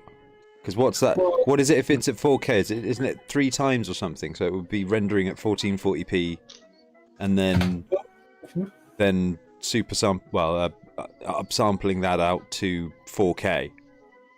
Yeah. Well, there's additional techniques that are actually being implemented as well. They're actually implemented now, but they're being constantly worked on. It's a variable rate super sampling. You see this on.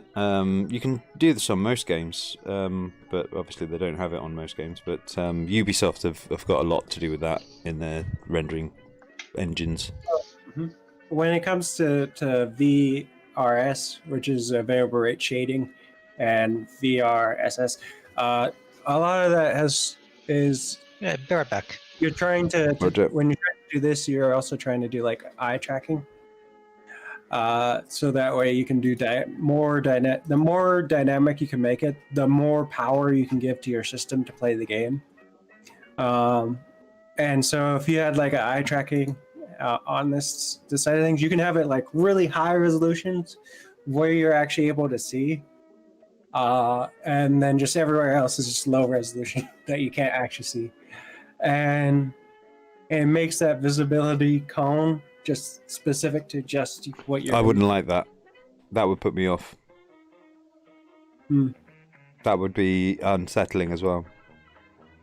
And I think it would be too much dynamic change. You've got to remember that you're actually resetting a bunch of vectors here. It actually helps process the game more, and you don't notice it because it's only where you're looking.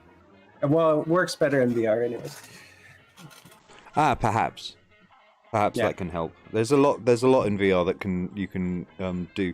I suggest that eye tracking for focal distance will kind of work for people, but it's going to hurt them. Yeah. It's not going to feel right, but it's going to feel better than not. If you see what I mean. It's going to be like a halfway house. Yeah. And AMD does the thing where basically they lower and raise the resolution based on how fast you're moving your mouse.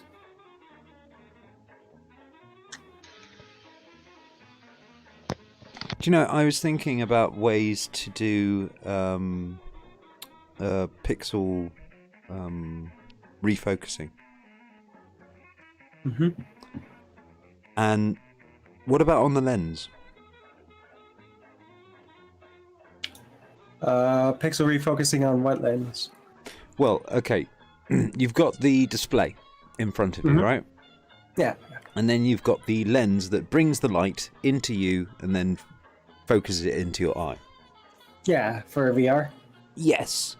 Now, if you could, for example, refocus that light slightly, using some sort of way of maybe like having some sort of wafer in front of the light as it comes through, that sort of redirects it and then maybe even back again. Mm-hmm. So that you can decide whether something's in or out of focus depending on the pixel coming at you. Yeah, to artificially create in and out of focus. Yeah, just per pixel. Mm-hmm. I've always wanted the idea of that sorted out. It seems to make some sense because like loads of the other ways of doing it, they're using sort of like holographic systems and all kinds of really, really difficult shenanigans going on. But if you're looking at it from one singular eye perspective, you don't really have to worry too much about that. You just have to change the pixel, each pixel's frequent sort of depth of field. Yeah. You could successfully do that with, say, micro LEDs, where you're able to control each panel, and the panels are the size of like a very small, tiny processor. So they're like really tiny panels. And they have a few LEDs, but it allows you to get like, because of how many different panels you have, you're like able to get true blacks in the sections, just like you would with OLED. And so with what you're talking about, then it's easier to do with micro LEDs because it's cheaper, but also because you can individually control quadrants to do that effect. Well, I think that the way it should be done, and I mean this is okay. Imagine a 16K screen per eye.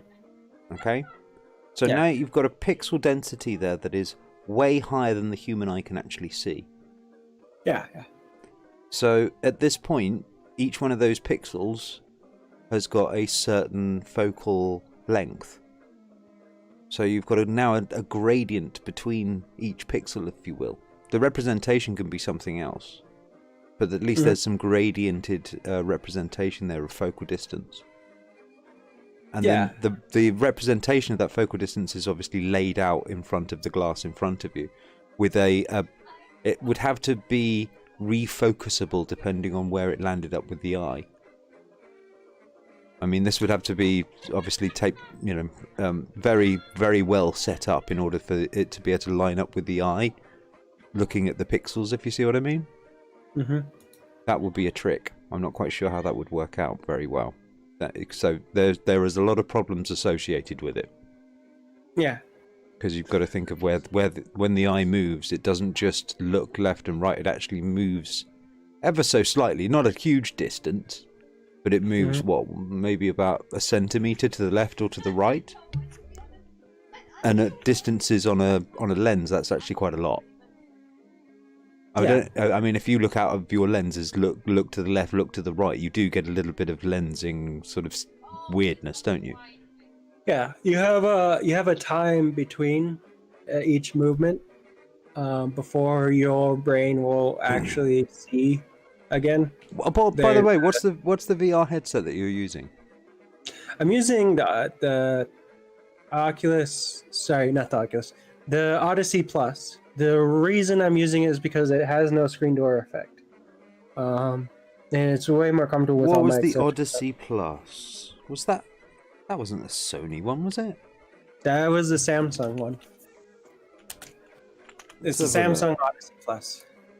All right. I have not seen this one. Yeah, the audio quality is really good. The visuals are really good. If you had the money, like you had unlimited money, the actual it says Windows Mixed Reality headset as well. Yeah.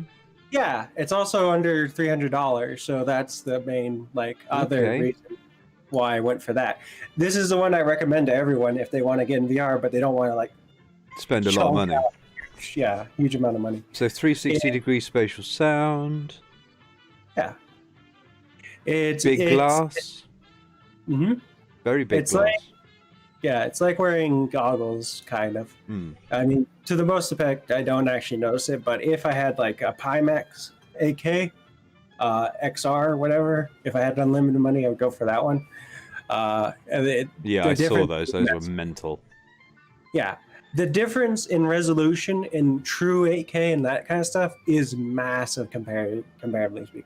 So compared to, in terms of like the best of the best, it's actually the Pimax, not the Index.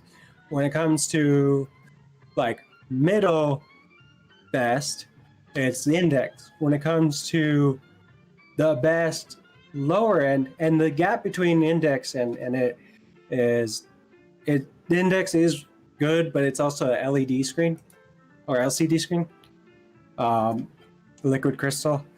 I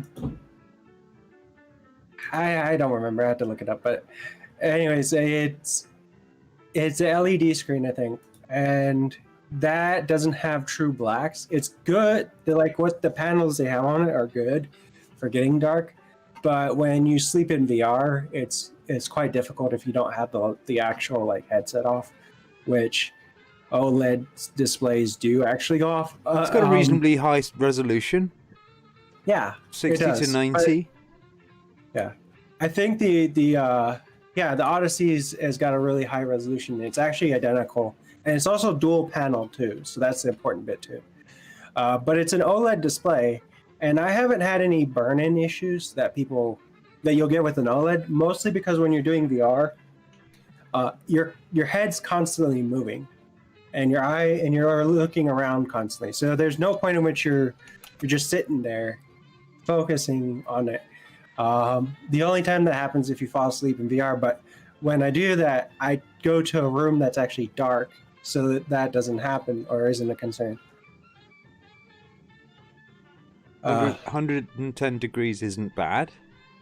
Yeah, it's not the best, but it's not the worst. I mean, there is worse. That is the one thing that I felt in. I use I'm home brewing at the moment with a Samsung Note 4. Yeah. And a reasonably good setup, like a VR headset that you can plug these things into. It's it's made of plastics and stuff. Not like one of just the boxes. It's got straps, all that sort of shit. It's all right. It's got to the point now where you can use these phones. Beforehand, you used to sort of lose which way up was for some reason or another. They've managed to fix that now. That was a real fucking nightmare. Mm-hmm. That was a bit of a killer for me. So that's helped. And it feels a lot better now. What I would recommend though is if you wanted a good solid like system VR experience, this is the reason why I'm actually more favored towards the PlayStation 5 as opposed to the Xbox, because Xbox isn't going to support VR. They actually specifically stated they're not going to support VR. But the main thing I focus on is the fact that you'll get ray tracing as part of that console, but you're also going to get VR support. So you end up with VR ray tracing support, and because of that, and so that to me fascinates me way more. Of course, I'm going to be waiting for the PlayStation 5 Pro, but because I want that high, graphics card, whatever that'll come out later. But that experience, in terms of the type of VR experience you get, that's the maximally optimized or maximally optimal VR experience you can get out of everything. Is because ray tracing makes a huge difference from a VR perspective. It doesn't make as much. It makes a difference in a traditional screen, but makes way more difference when you're like face to face with the object and you're looking at it face to face. But also because of the quality differences that they can actually do with the PlayStation VR 2, you can based on the technical schematics, it's definitely competent enough to handle a index level performing headset.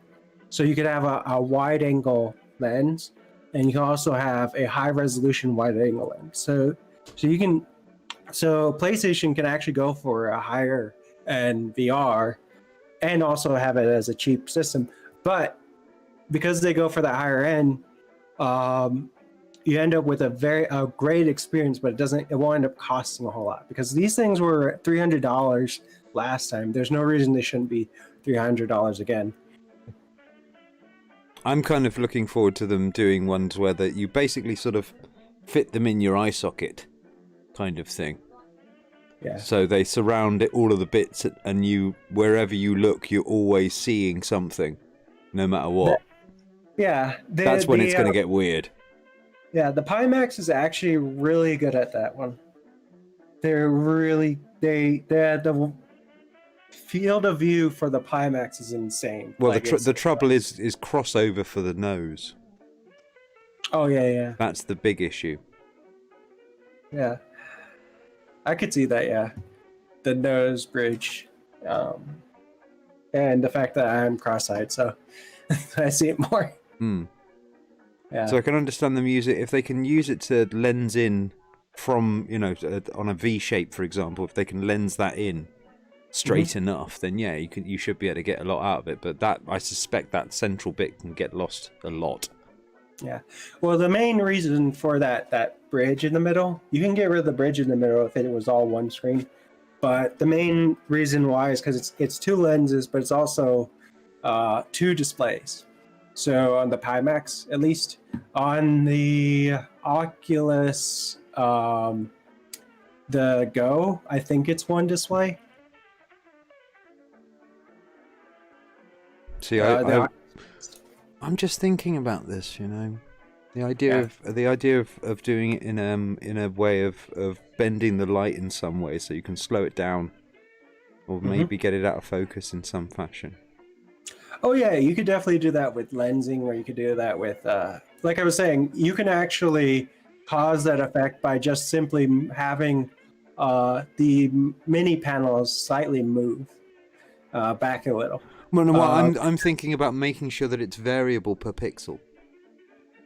Yeah, it would be easier with you can make that happen on a software level, but it's easier to control if you're using, say, a micro LED panel, because you're able to control that section of it, of those pixels.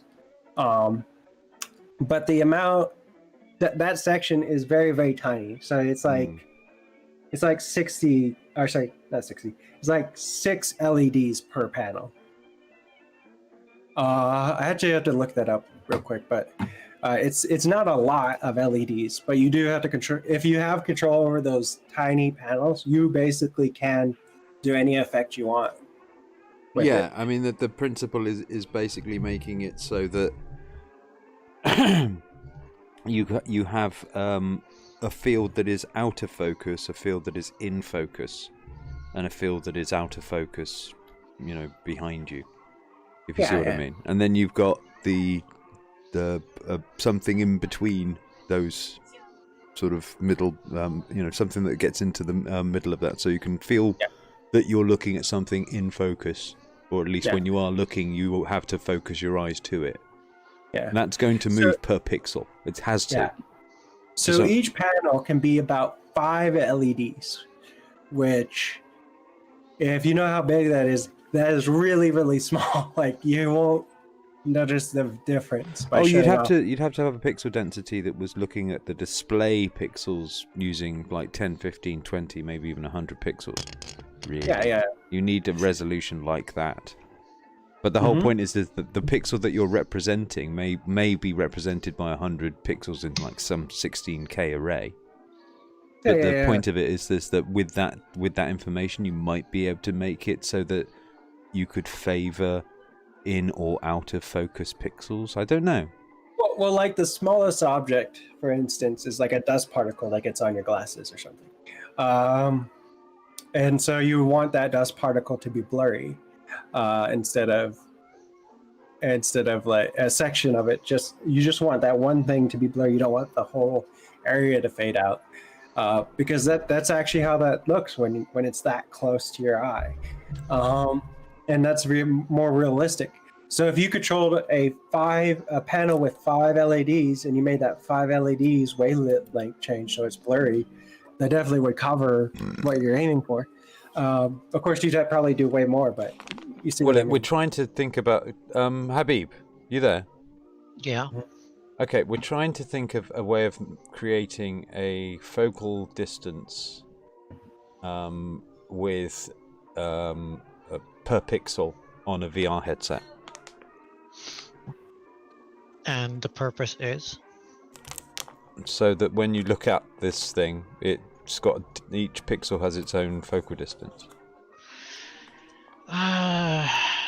You're gonna have a problem with the lag, because every single like the tiny lag, even if it's like 0.02 seconds, is gonna give you motion sickness.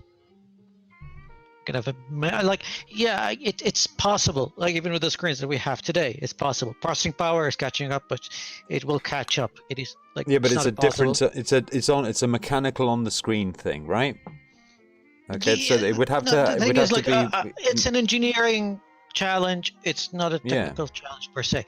But what I'm saying is, even with the engineering challenge, LEDs, even OLEDs, are not fast enough. I'm not talking like just refresh rate.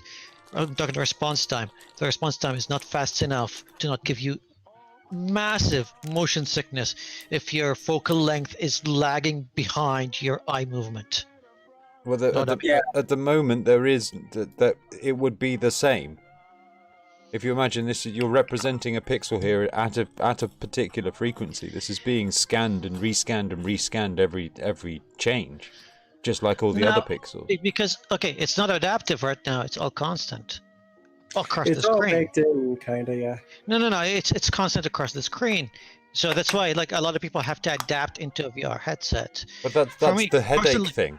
That is the headache thing. Personally, I never had a problem. But if I imagine, like, if I was dealing with a headset that had a variable thing that would trigger, like, every single time my eye moves, then I'd have a much harder time to adapt to it.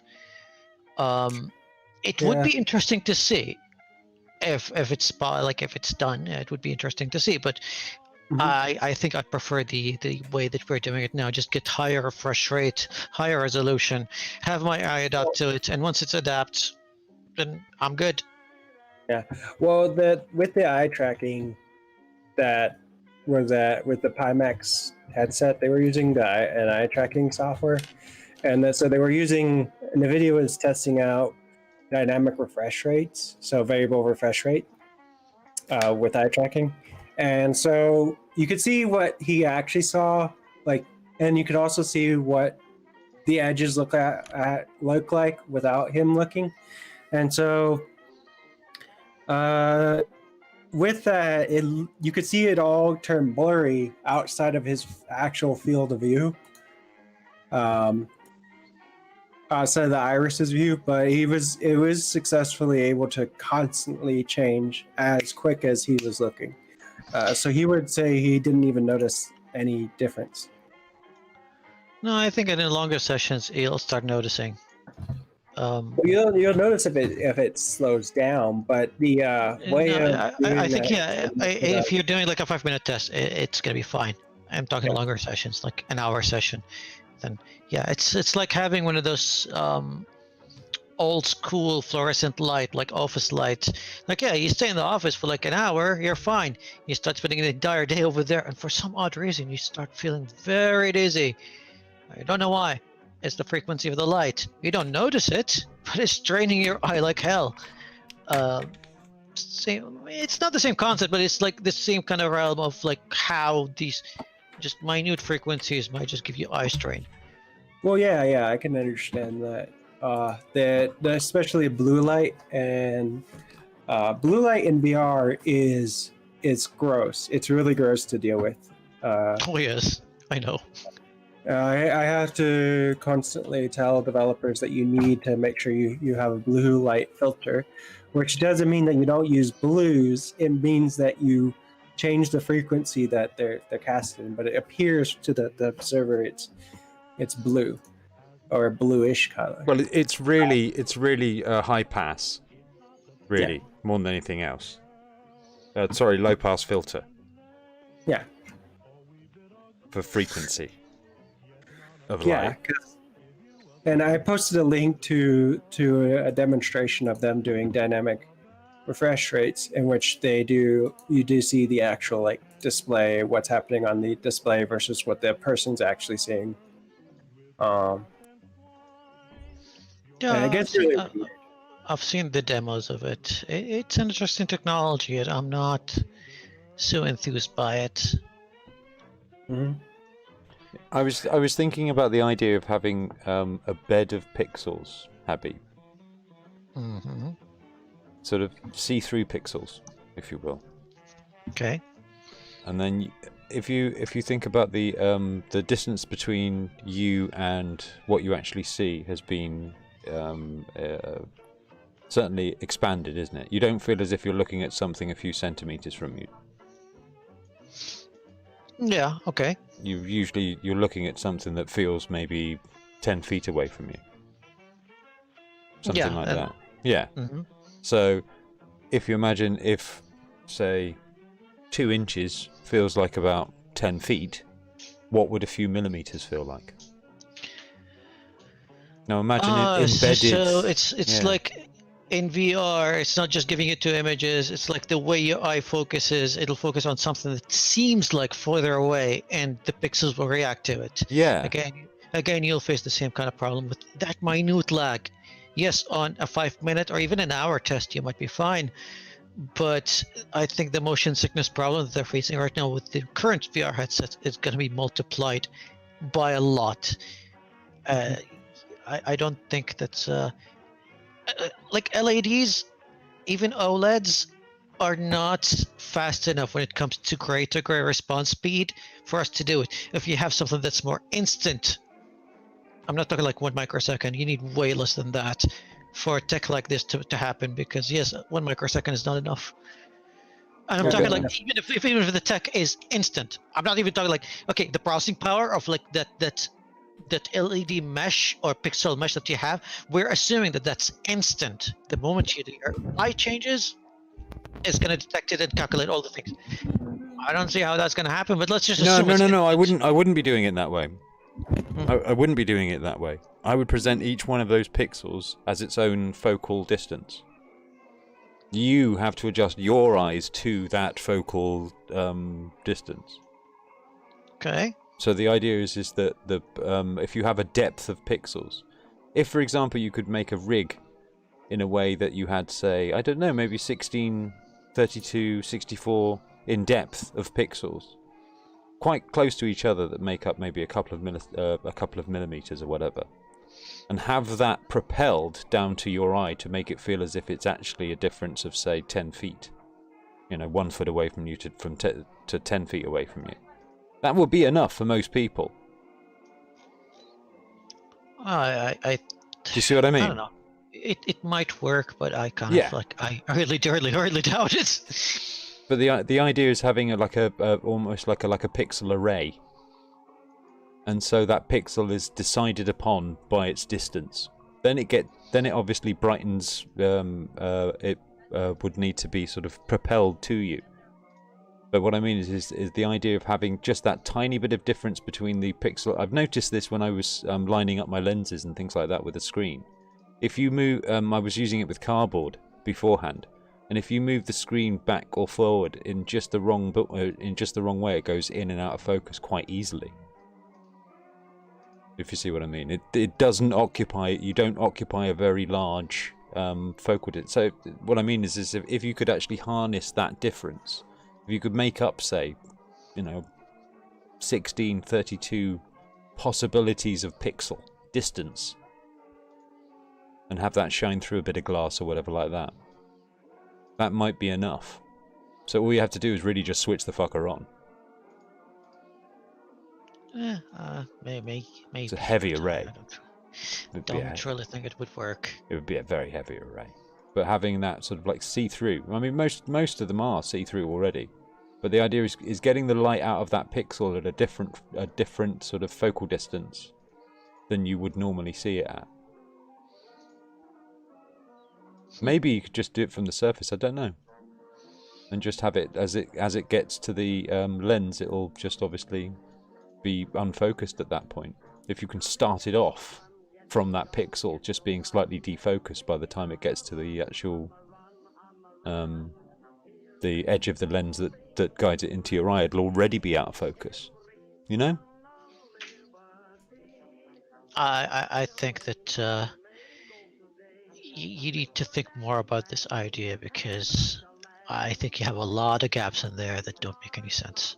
What do you mean? What doesn't make any sense? If you can display a pixel and it goes off, and you've got it coming from a particular point, it's got some focus behind it, but it is a object that has a certain aperture behind it. So you can start that. How are you going to change the aperture? With more pixels. You got to remember, I'm talking about a pixel density that's in like 16K, around that sort of thing. Not for the display that comes out there. That's going to make up other pixels. But the point is that the light that you see has got a lot of points in order for you to actually come around with that. So you're getting a general gist in focal light from various pixels. What's going to drive this though?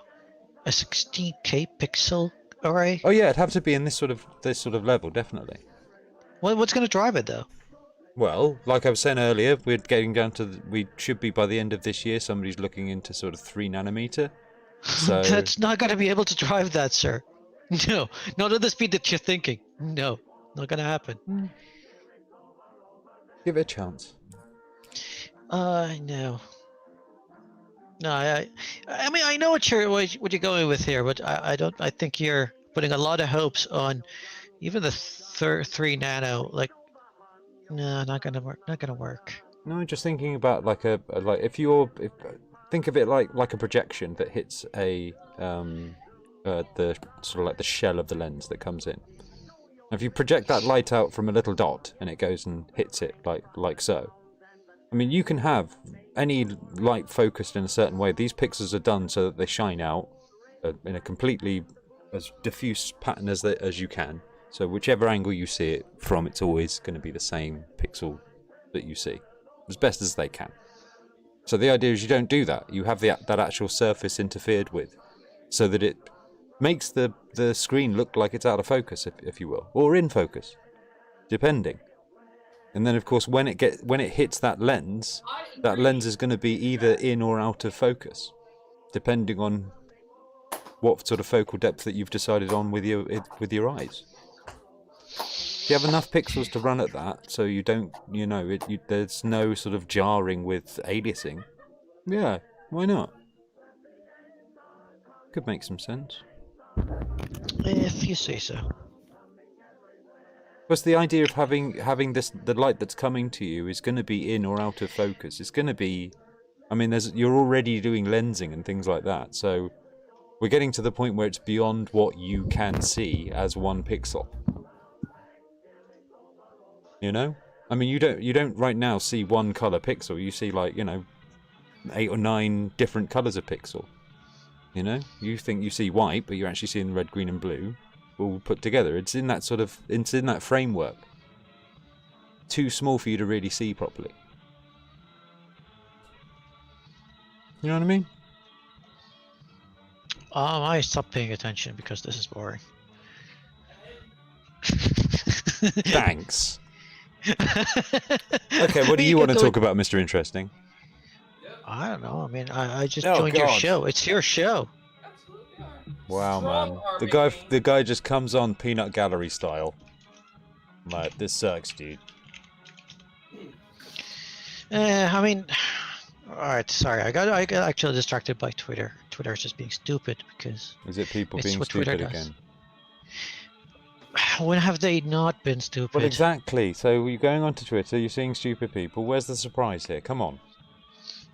But yeah, it's like when someone directs their stupid at me, I just go like, yeah, can you just stop? Yeah, it's rude. Stop being stupid. Somebody's wrong on the internet. Well. That woke up Bakura. Somebody is indeed wrong on the internet. Go get him, Bakura. Exactly. Right.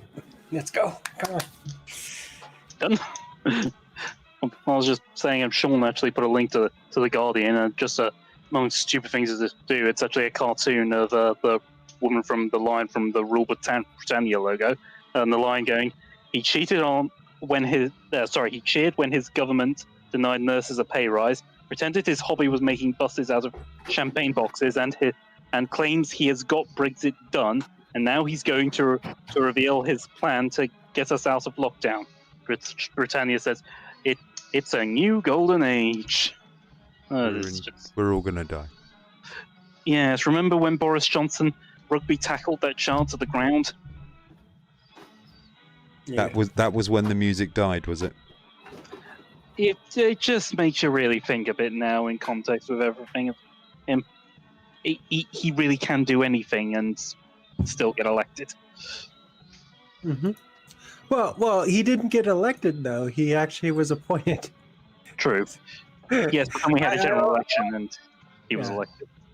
Well, yeah. Corbyn got his ass handed to him, which he was good on. He was good on the parts that I watched. Then I stopped watching. He stopped being good. I don't know what happened. There's a correlation there, but I should probably watch them more often. But yeah, he actually had good messaging to go in, and then he tanked on the messaging with his own party also tanking at the same time. So there's a lot of complicated stuff.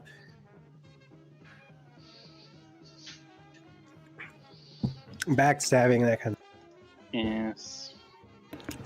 But I laugh because our Democrat Party is way worse. Our Democratic Party actually was owned by the person that is the opposition person. At least at the time in 2016, Hillary Clinton actually owned the DNC. It's not just it's an actual contractual obligation where they had to run certain messaging by her and a bunch of other stuff. It was really, it's one of the worst things that is one of the other reasons why Hillary Clinton lost. So, and you're gonna get him Trump again at the end of November. I'm more confident of that this time than I am of last time, and the reason is due to the numbers I'm actually looking at. I'm looking at the numbers when it comes to favorabilities. I'm looking at how people view how each person would handle the same situation. You know all the numbers that Democrats normally are good at, like the economy and stuff. And perception.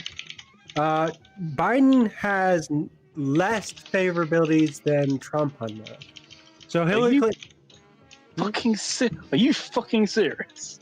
Yes. In polling after polling, Biden is worse. Hillary Clinton had more enthusiasm than Biden. Hillary Clinton actually had numbers that were favorable on those things, on those issues. He has no issue, based on the polling I've seen, no issue that Biden's actually out front on. And that's a problem, especially when he goes into hiding. He's actually gone into hiding a lot recently, which is not great. Yeah, it kind of looks bad, you know? Looks? Yeah. It kind of looks bad if you go into hiding during a pandemic and don't say anything. Well, mind you, Biden is really old. He probably should not be out of the house at the moment. Well, there's like a lot of remote stuff you can do, but to be fair, it's better that he probably does hide himself just due to the fact that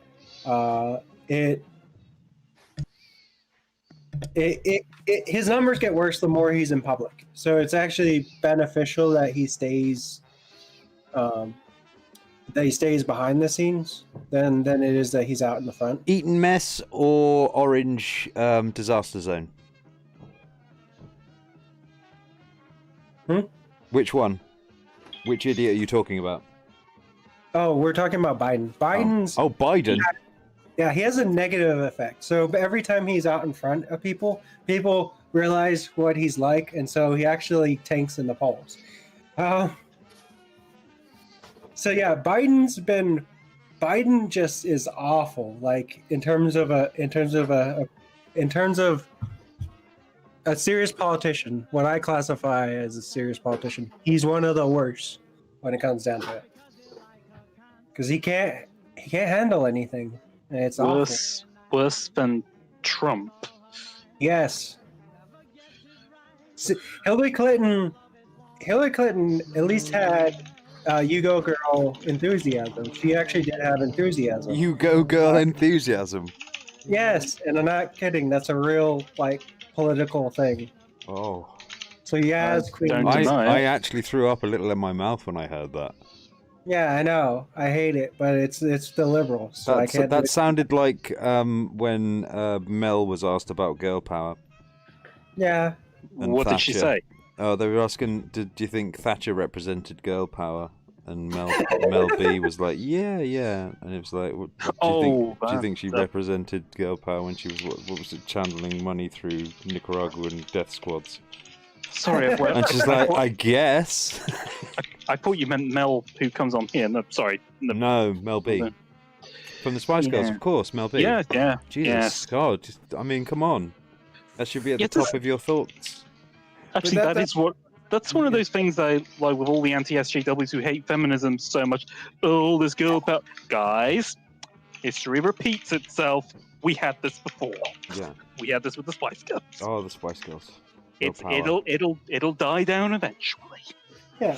They had every single person in the world thinking sensibly was looking out of the side of their eyes when they heard that statement. Yeah. So, please. That's the thing that Hillary Clinton at least had going for her, which is why she won the popular vote. I'm not even certain that Biden may win that. That's the complex. That's the actual downside of Biden's numbers. Like when I'm looking at the numbers. I'm just looking at iridescent edible chocolate. Is it white chocolate? No, it looks like chocolate with an oil slick. It reflects different frequencies of light. It's quite nice. It's very shiny. It's iridescent. Do you want to see? Oh. Do you want to see the iridescent thing? I can share. Yes. Because I'm already set. There you go. There's my iridescent thing. Look at that. Chocolate. Ooh. Oh yeah. I know. Yeah. Rainbow effect. That looks delicious. Well, I'll be honest. It kind of looks poisonous. But no, it's edible. You will not die. Congratulations. It looks fancy. It was fancy. I think it is, or at least was. I think it's probably been eaten by now. Probably. It's not more that fancy.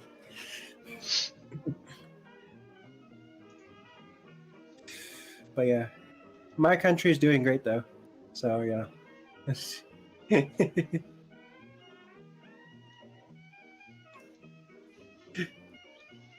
Yeah.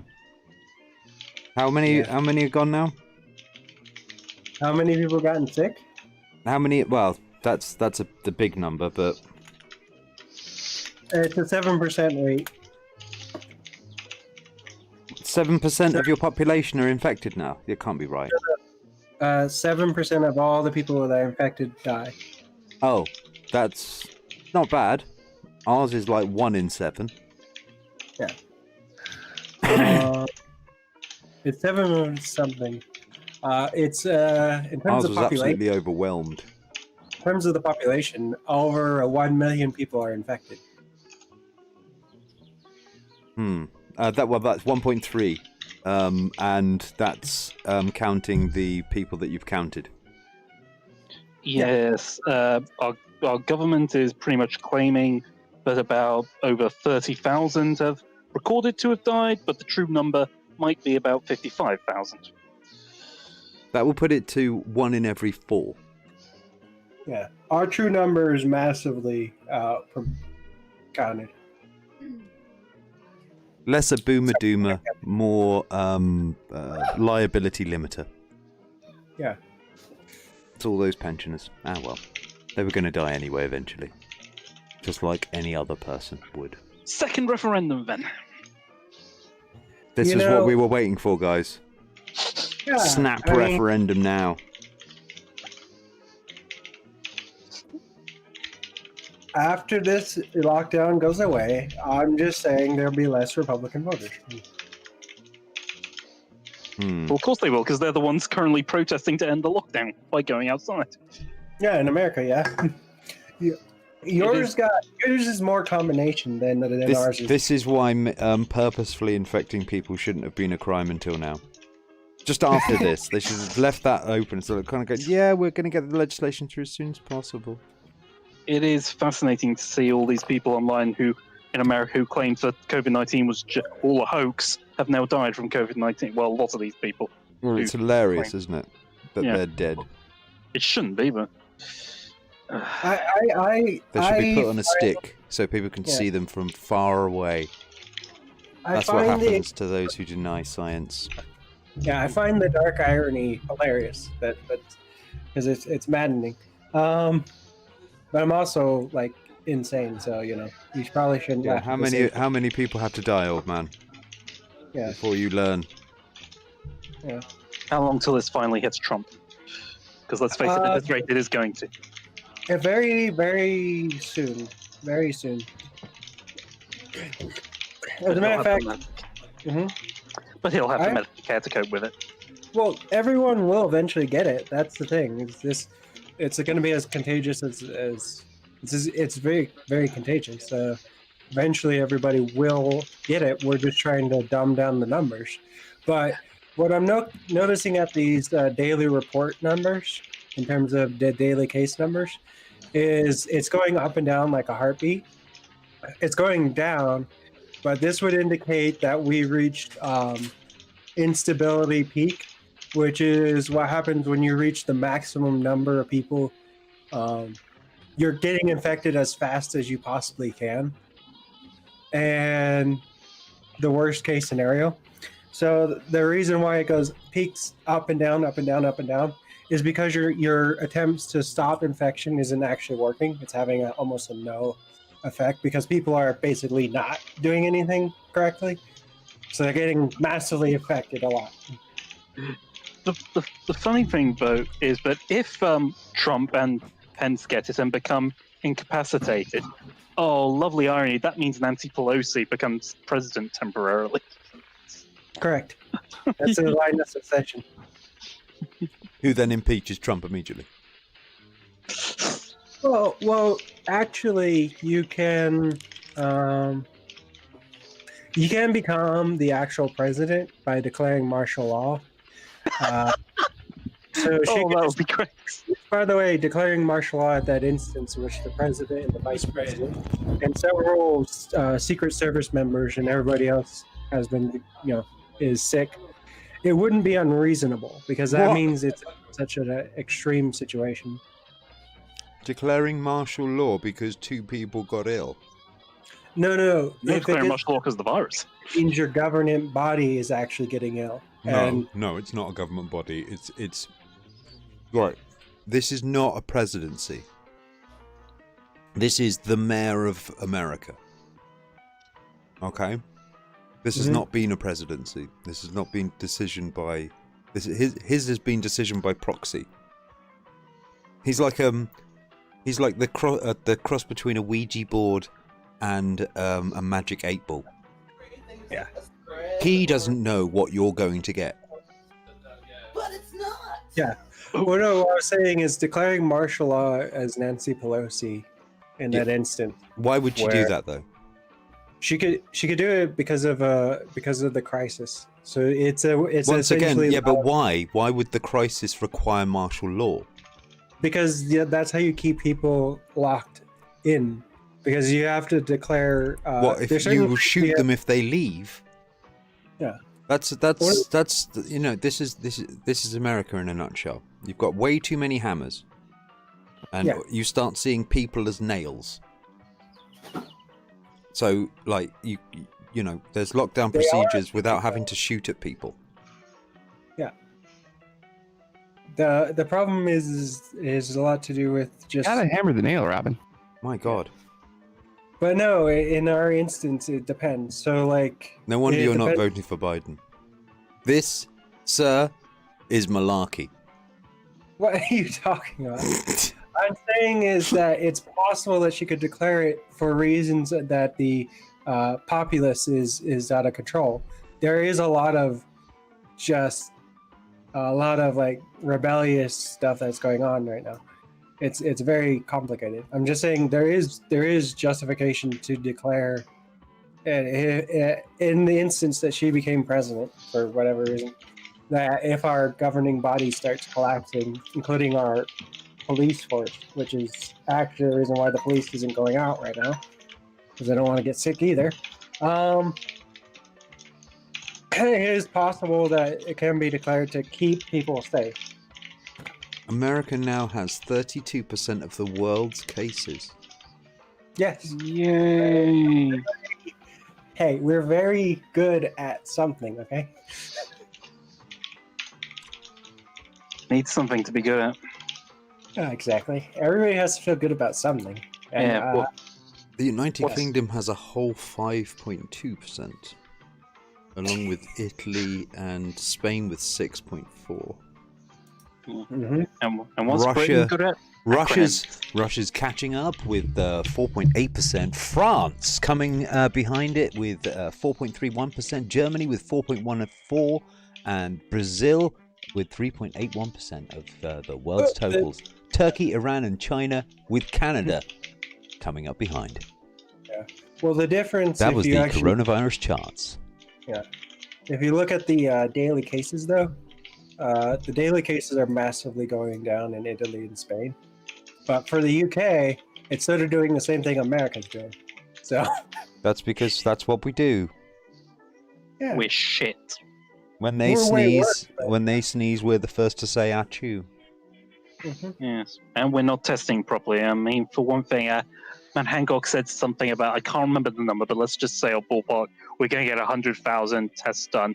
What he isn't telling you is some of those are testing the same people multiple times. Well, no, it's also the fact that he's saying we're going to get the capacity for 100,000 tests done. That too. When he was saying earlier we want to get 100,000 cases per day done, not the capacity for it.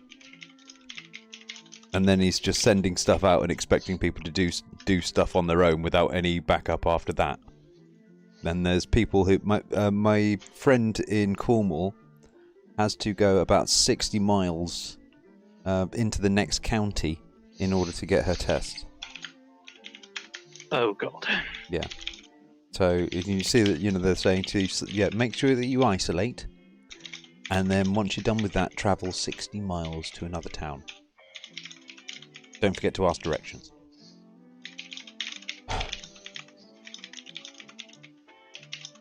Stop voting in Tories. Yeah, you'd think they'd send it by mail, Sealed envelope, that sort of business. Oh, you mean these mail-delivered test kits literally weren't delivered by mail? I was under the impression that it was going to be a mail-delivered thing. Yeah, looking at America's new cases. There. Oh.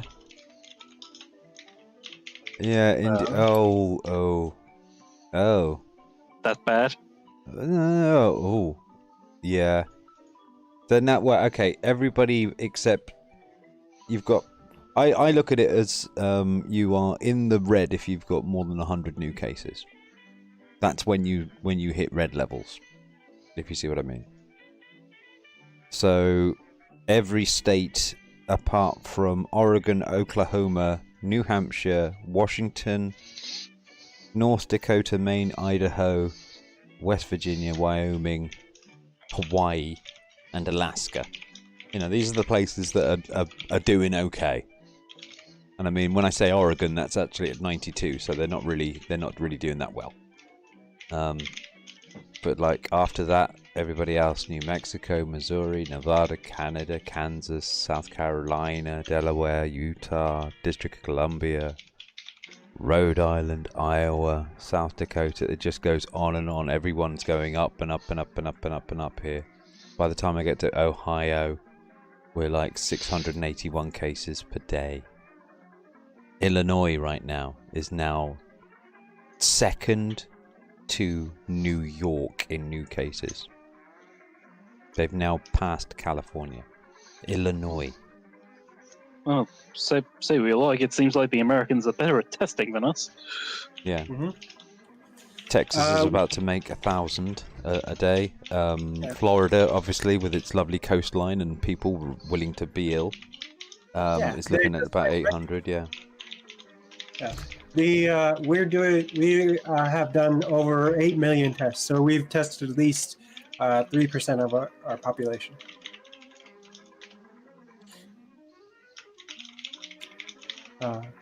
But when it comes to the cases, the reason for California's reduction is complicated with two things. One, the fact that there's a lot of people there, so they have a lot of population density in California. But the governor shut it down right away. This is why they're not getting the same situation as New York.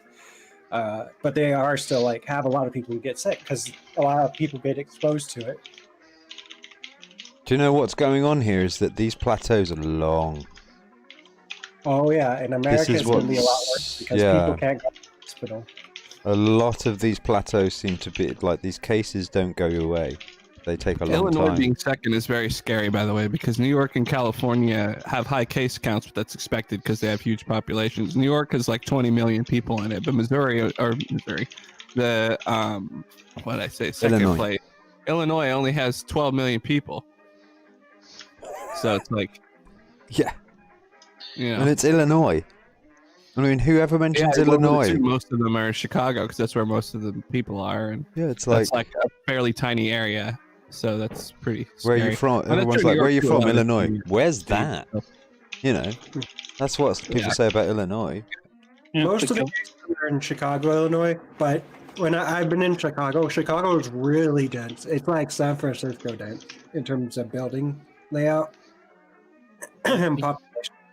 The UK government keep pretty much, but I want to say boasting, maybe that's too harsh, but they keep saying how in the daily briefings how the daily death rate is going down, and I keep thinking, well, that's kind of irrelevant when you're looking at the actual infection rate, and it's just plateaued, and this plateau isn't a good thing. If you don't stare at the figures, I suppose, you can't count them, can you? They're not looking. And there's a lot of people that are working out ways to make sure that the deaths aren't associated with it. Yeah, the UK is actually going. It's sort of plateauing, but it's sort of doing the heartbeat plateau, where it's basically a lot of the efforts aren't actually working because of a flat plateau means that the efforts are actually working because it's reducing additional random people getting sick and testing positive for it. And that's how you can tell the difference between a country that's doing something effective versus the country that's not doing something effective, or the population that's doing something effective.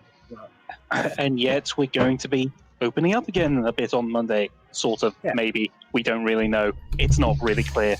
Well, the problem is testing and tracing has become basically an impossibility.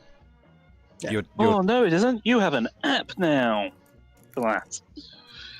Jesus. Yeah, but it's just simply impossible now that you've got so many numbers.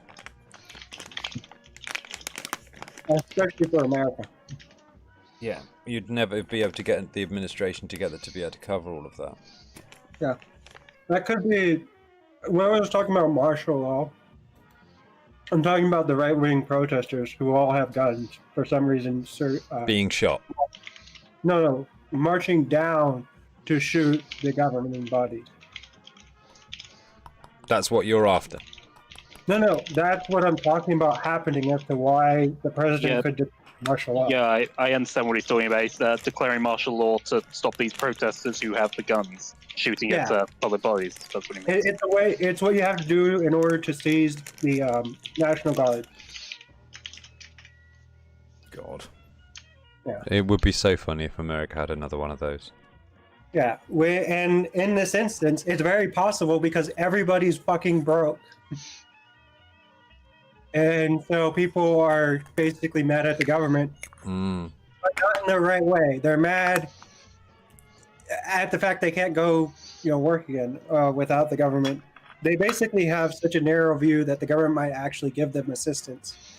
that they're like, I've got to go back to work and die in order to get money. With nobody showing up to work either way, like no customers, so how are you going to get paid? But then, and that's the vast majority of the people. Everyone's been living on borrowed time, you see, and the moment you stop, that's it. All of that borrowed time is gone, and you're sucked into a vacuum. Yeah, because we've been a dead economy for the longest time. Like a zombie economy is a better way of saying it. Yeah, exactly. We were borrowing massive amounts of personal debt all this time and all these years. That once it stops for even a day or a week, everybody has no savings. It's all gone. Everyone's defaulting on everything. That's why we're demanding like rent strikes, and we're trying to demand rent freezes and mortgage freezes because people can't. Yeah, you carry on. People are listening. I mean pizza. So, what kind of pizza? It's a couple. It's like a mushroom, olive, pepperoni, sausage. Yeah, nice. Nothing vegan there. Yeah, I got well, the mushrooms and the olive are, but I got a big giant pizza like last week, and then I put it in the refrigerator, and so I constantly cook it on the oven and stove up, and it's actually even better because it makes it. Oh, giant pizza, America, the country of giant portions that make you because you have no food standards. No. We have giant portions that I save for leftovers. Jeez. Nah, you still have very lax food standards. All right, I'll admit that. Yeah. I'm amazed. I was once amazed to discover your idea of a packet of crisps is huge compared to something like this. Well, it's because then you save more money because we do bulk distribution. Jesus.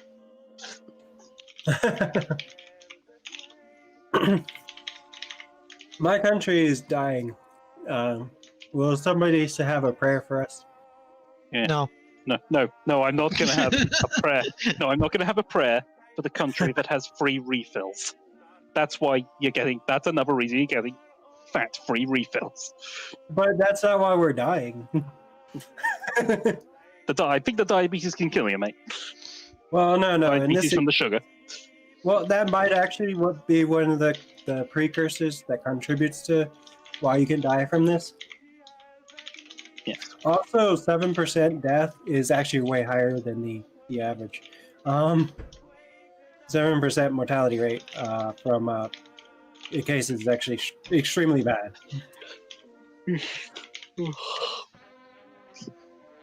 Yeah, it's basically exceeding it by double the average death rate. I wonder if the world would be a lot better if we just wiped America off the map.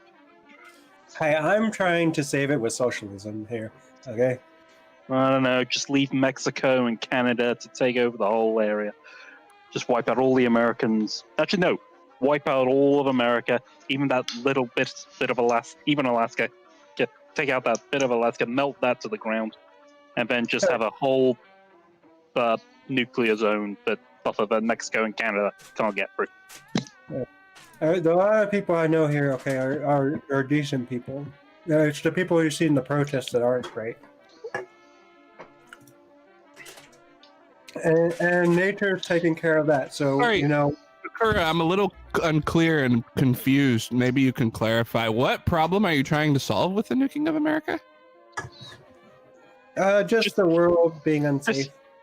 Just America in general. Oh, okay. So you think the world would be a better place after the atomization of 300-ish million people in a hostile, Yeah, no what? Right. You don't think that wouldn't have repercussions throughout the world that could be negative towards the United Kingdom in some fashion? No, that'll be fine. You know what, Drew? No, Okay. I don't. Okay. All right. Other countries be fine. You're a white man and you're entitled to your opinion, so that's fine. Yeah. Wow. You are a racist, man. I am. I So are know. you. Other countries would be fine Jamie's with that. very upset at you, by the way, Bakura, so you should really apologize to her. They would just lose one business partner and then reconfigure itself to work with other business partners. No apology at all. Is that how things are working these days? Nobody apologizes anymore. Such is life. No, I don't apologize. I don't need to apologize for anything. Why not? Mhm. What have you got to not apologize for? Apparently, I annoyed Jamie. How did you annoy Jamie? Jamie, what happened? I suggested that America should be wiped out in a nuclear holocaust. Okay.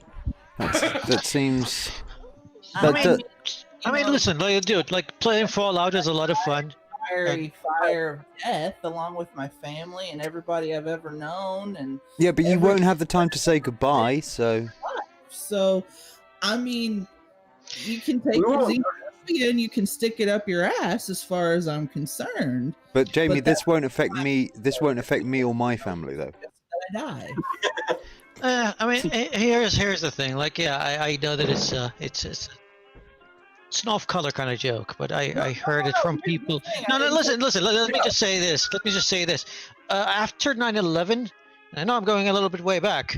Like the whole world, like the whole world went into this war on terror, and I heard it from Americans when their planes were all over the Middle East bombing Iraq and Afghanistan, and be like, let's wipe them all out. And they were floating the idea on social media and even in their politics as not a joke. Yeah. Like, and shush, please, I'm not done. Jesus He's not Christ. done. He's not done. And you know, and at that point, I was like, yeah, maybe you should just think about it. Maybe just like, yeah, it was tough to listen to. Even though, like, some people just said it to me, and I'm like, I'm in the Middle East, like, no one cares. So if it's a guy who's in a country where they can't even figure out how to leave the EU after like 3 fucking years, they don't even know how to. Do you even have a military? Oh, like all your military is like sunken ships, and you have like a couple of guns from World War II, and No, one that's from us. World War One. I think you're talking about us, though. Nothing. And now they're threatening to be like, well, maybe we should just wipe out the U.S. And you feel offended by it? Just chill. I was curious where Okay, you're going. so that's the As opening usual, Habib salvo. is right. All That's I your can say- opening salvo, yeah. So, Yeah. As usual, discuss. Habib is right. All I can say to counter is you guys did totally start that one, and you know it. So, there's that. The Afghanis started it, yes. But what did the No, Iraqis do? What did the Iraqis do? What did the Iraqis do? What did the Iraqis do? Oh boy. You wanted to save Iraq from Saddam Hussein, and instead of like, oh yeah, Saddam is a tyrant, he killed 350,000 people in 35 years of his own people, and you come in as the saviors and you can kill 500,000 civilians to save them. They were The fuck is crying wrong with out you? for gunship liberation, and you know it, Habib. So I will not have these lies on this live stream. 500,000 civilians, and that's up to like what, 2018? I don't know how many people died after that.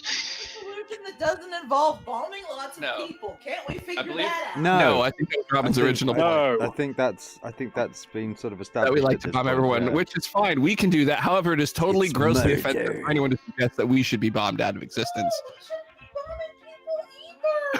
No, we should be. We Listen should, to her. She said it in a high-pitched voice. There, Yeah, okay. we should be turned into how Americans would phrase it, into a glass, and turn all our lens into glass. Well, then we can be with the big lens. Exactly. Mm. Yeah, that was the. I actually do remember those And then shows. we can shine the sun's light onto a giant ant. Actually, no, it wasn't even a joke. That was something that a presidential candidate on the Republican side actually said that we should do. What, nuke everything? No, bomb the shit out of the Middle East until it is glass. Glass the Middle East is something that Dick Cheney said. Yum. Dick Cheney, he was in power, like he was there. He was like glass the Middle East. I remember there was a mountain that was rumored. They heard a rumor that Osama bin Laden was hiding under it, and they started bombing all the villages on that mountain in Afghanistan. And as the intelligence came in, like, no, Osama's not there, they kept bombing it until they killed every single person on every single village. And the reaction on social media back at the time was different. It was just MySpace and IRC. And They people could've been were just terror. like, You gotta be people were sure. like, it's good. Kill every single man, woman, and child. Rude. And this That was is their why. reaction. This is you can't have terrorist training. And this is why the Daily Show sent Jason Jones to the Middle East to show what it was actually like, and why, yeah, you might not want to bomb this place. No, I mean, yeah, I had a long talk about it like this the other day with a guy, and it brought back some memories. It brought back some memories. You have an empathy problem if you need photographic evidence that they're not a bunch of ignorant savages before you can just sort of like take it on faith that like maybe some people don't suck. Yeah, but even if they are ignorant savages, why does that okay bombing them though? why is a savage make it okay to be like, we can industrialize their country? Because it's not me and my family. No, get the fuck out of here with industrializing anything. Have you seen what the Brits right here? Like, you've got a bunch of Brits. You went to India to industrialize it, and they ended up enslaving like the entire country, killing more than 500,000 people there. And on behalf of the British people, like- I'd like to say thanks and sorry. Yeah, like, give me a fucking break. Like, we're just gonna go to that country and industrialize them. You like just have them work in sweatshops for our corporations. Get the fuck out of here with that. That is a branch of civilization we like we like to call slavery. And I just once again I'd once again like to say on behalf of the European people, thank you and sorry. Are we good? Are we good now? No, that's Yay, like nay? In the world, I would say not so much.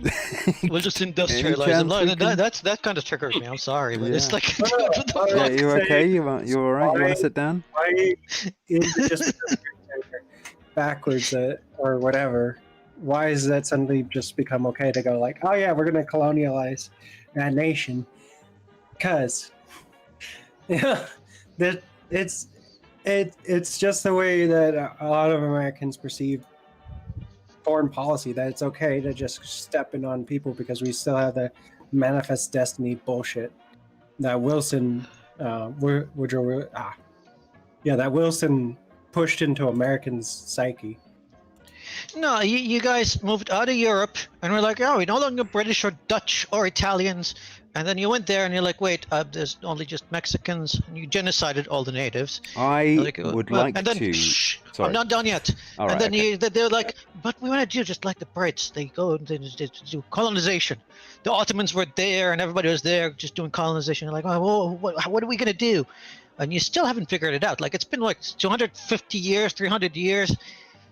I'm sorry, guys. You tried that with South America and you failed. I mean, you just toppled governments and you didn't really get anything for it. You fail at the colonization game. The Ottomans were doing it fine. The Brits were doing it fine until World War II came along, and we all know the history. The Americans, just forget about it. You're shit at it. You're just shit at it. Actually, kept I always meant to say something like this to all the American listeners. Greetings, colonists. That's hilarious. Well, at least they're not Australian. I So learned it from them. Yeah. You did. I learned it from watching you. they always say that. They always say that. You know, and they sit there and you're kind of going, and what lessons did you learn? None of them. Yeah, but we learned. Yeah. What lessons have you learned from? Well, that's the point. We're stuck in a rut. You had the options, you had the chance, and you squandered it. You were the chosen one. You were supposed to bring balance to the force, not destroy it. No, the other day, like, I was having a chat. We've had a Star Wars reference and that drugs. Yeah, exactly. Yeah. Like, America did have a chance. They did have a good chance because, like, no, I'm not kidding. I'm just talking like the first, like, with the founding fathers and the whole thing. Like, they had somewhat of a good vision wasn't perfect, but it was. But yeah, just the other day, like the reason why I'm kind of a bit heated because I had a big discussion. There was a couple of libertarians there, and a far lefty, and a guy who's like an enlightened centrist. Like, how dare you call Trump racist? Because he might hate brown people. That's not racist, no. Like that kind of person. And the topic of like how being a libertarian is the founding fathers' way, and like he was going off about like how free healthcare is bad and free education is bad, and I got a bit heated because it turns out that out of all those people that pretend to be all patriots and nationalists and all America first, and they have no idea what their founding fathers were even standing for, or just like when Franklin and John Adams were talking about like educating the populace, they weren't thinking of let's just make people into miners and not miners like kids, but working in mines and carpenters. No, they wanted an educated populace to have an enlightened nation. They were coming from like the classic Enlightenment from Europe. And now you have people going like, well, I mean, if you only study philosophy, why should I pay for that degree? Because that's not going to give you a job. And Franklin wanted people to actually study philosophy, the art, and music, because again, he wanted an enlightened nation. And you have American patriots that don't even know that, and I'm like, how is a pleb like me that never graduated college, never been to the U.S., knows all this about the founding fathers of America, and Americans don't? Like, I don't understand this. Because they don't fucking teach us that in college and high school, because they don't want I us never to know learned that in college or school. The slave population be like, Pretty sure there's a comedian over here called Al Murray who knows more about American culture than American. Yeah, the reason why a lot of like the way America is the way it is actually a lot to do with Woodrow Wilson's perception of Americanism, and that broke between the turn of the century, broke between the difference between the founding fathers' vision and the exponential like increases of like building greater societies and that kind of thing, versus what Wilson envisioned America to be. And that actually set up a lot of our interventionist foreign policy, more so than people think, more so than what what's his name, Henry Kissinger had. No, I'm still trying to think of this. Like, I might try to write it in a thesis. Maybe then I'll be able to wrap my head around this idea of mine that I've been trying to build in my head. I think the American identity. Yeah. And I know it's a very broad term because a New Yorker is not the same as an Alabaman, and it's not the same as a Texan. But identity as a whole, no matter the party, is kind of torn between these two concepts. Part of it wants to be an isolationist. You don't really care about traveling to other countries. You don't even know where the other countries are. You're content by being on your own. And the other part of that identity, you want to be a world leader. You call the president the leader of the free world. Okay. If you don't really care about the world. And that divide and that the psyche of what American identity is fascinating to me. I don't really know how deep it goes. Like I said, I need to write it down so I can just trace back all the nuances of it. But what do you guys think? I have I have a question, so I guess I'll wait until answer your question. Yeah, sure. It's a good idea. A lot of divides you'll find come from Bill Clinton in terms of recent history with liberals. You'll find that it stems from the ideology that Bill Clinton put forward, and then you'll find a lot of Republicans in terms of the right, or the Republican Party, stems from the same ideology that Reagan espoused, and then it just never changed a lot of the time. No, that's not even recent. I'm talking like this happened. If I was able to trace it back to like its origins, I think it's around post World War II, 50s. Mm-hmm. You were like this since the 50s. This is not something recent. It just kept compiling on and on until what we have today. And the whole Red Scare thing kind of helped. us against the world and all that. But after World War II, like Wilson was actually the person that you're going to look into first for that divide change, that cultural divide, including the anti-socialist movement and anti-leftist. The Red Scare, that whole stuff actually does stem a lot from Wilson's presidency. So, sorry. Go ahead. No, go ahead. I would like to hear your thoughts. Just I'll preface. We probably already know this, but I'll just preface it anyway.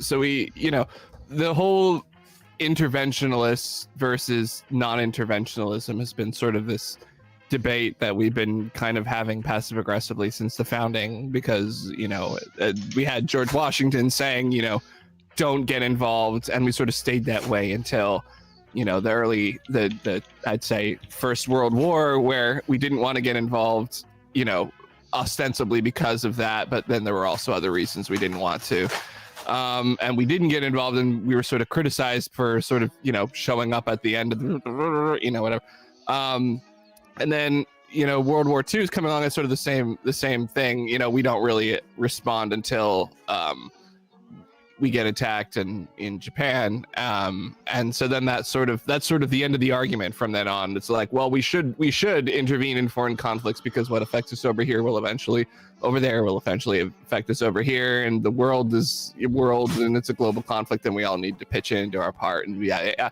then Vietnam happened, and it didn't really go so well, and everyone was super mad about that, and now we're here where we're at. So I'm curious, most been rather bit of a bummer, hasn't it, really? Yeah. As someone who's sort of, I guess, seen a lot of like both the goodness in American culture, and then also how it can go horribly, horribly wrong. Do you think we should be interventionalist or not interventionalist? Do you think it ultimately works out better in the end for us to totally get involved in this crap, or would it be best if we just left everything alone and let everything just suck? I think it's not an American thing. I think it's the whole world learned a lot from the first two world wars, and that's why we formed the UN. I mean, ever since the UN started, like, there hasn't been any world war now, has it? There's been a lot of wars, but they're way less severe. As much as there's a lot of death and misery in this world, but nothing like World War II. We haven't had a U.S. and America duking it out and China, because they're all on the Security Council and they can veto each other, and that's just sort of like everyone's mad, but they go home and stew, and they don't actually shoot each other. No, I've like, even though like my whole point about isolation versus the leaders has nothing to do with intervention, but okay, let's go for the intervention. I've seen Desert Storm. I still remember it as like I was just a kid at the time, but because it happened so close to home, I know so much about it. Now, the difference between all the interventions that happened after and Desert Storm is that it was a coalition, and the UN actually signed on to that. So it wasn't led by Americans. It wasn't just like Americans going first and shooting first and just asking questions later. No, it was the preparation alone took more than 6 months. Like, my village had Canadian tanks guarding it. It wasn't the Americans, even though Americans were the biggest presence here. So that was a successful mission. Like, as much as there's a lot of shit that happened in Desert Storm, but that was a successful mission. I can't really fault them for that, because it wasn't the Americans alone. But I think that's what happened after 9/11 is just this bloodlust. It's not about planning. It's not about coalition. It's just about a bloodlust. Like, the whole thing about Afghanistan was just a revenge war. It had no goal.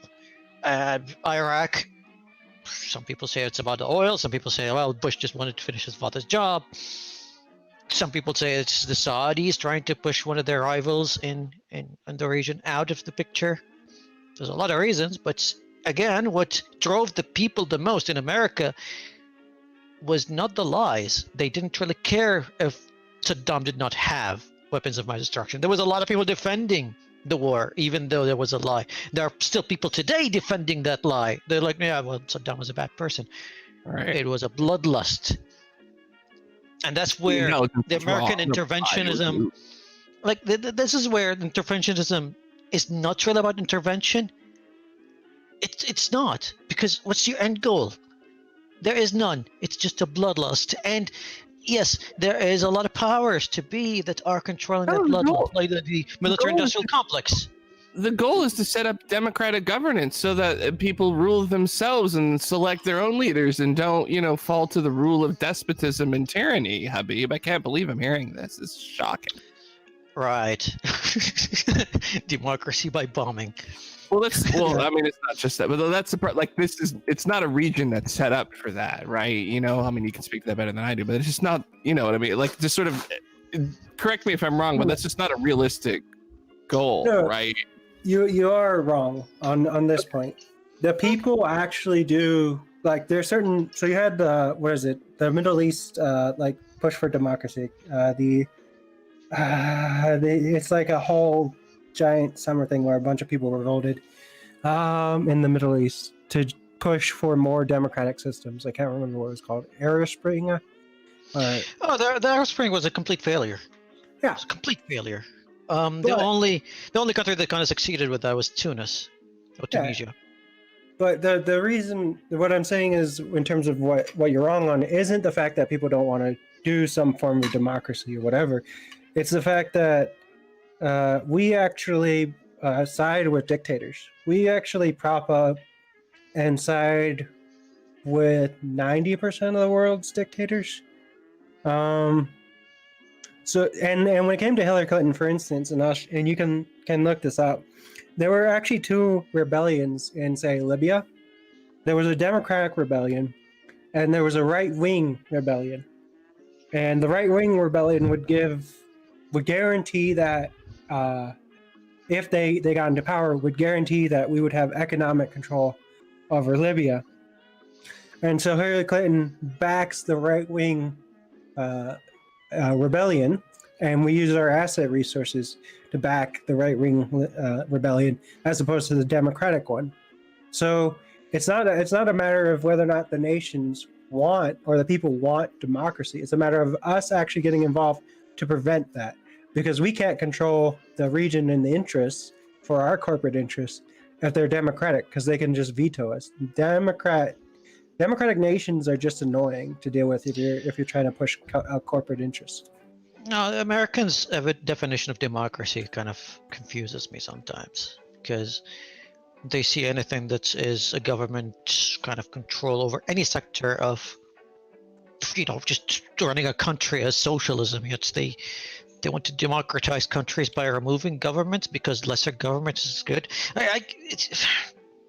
You can't apply your own government system that's not even working on other countries. Yeah, that's sort of like where the reason why I said what I said is because I feel like, we look at our system and it has huge problems all the time. Now, I'm not going to say, I feel like it's better still because means test and whatever, but that's like my opinion and it happens to work here. But that's listen, even in Saudi, even though our system is fucked up because, we've got a parliament that we vote for, by the way. There's a parliament, but they don't have any power at all. Yeah. Anything that has to be signed by the king, and the king has absolute power. But yeah, there is some form of democracy. Some of the most demonized countries in the Middle East, Iran is a democratic country. Multiple parties, power. It's Lebanon. Democratic until you get to the Shah, when it's not. No, okay, Lebanon. What about Lebanon? Or the council of the religious. Yeah. Lebanon? How about Lebanon? You know what I mean.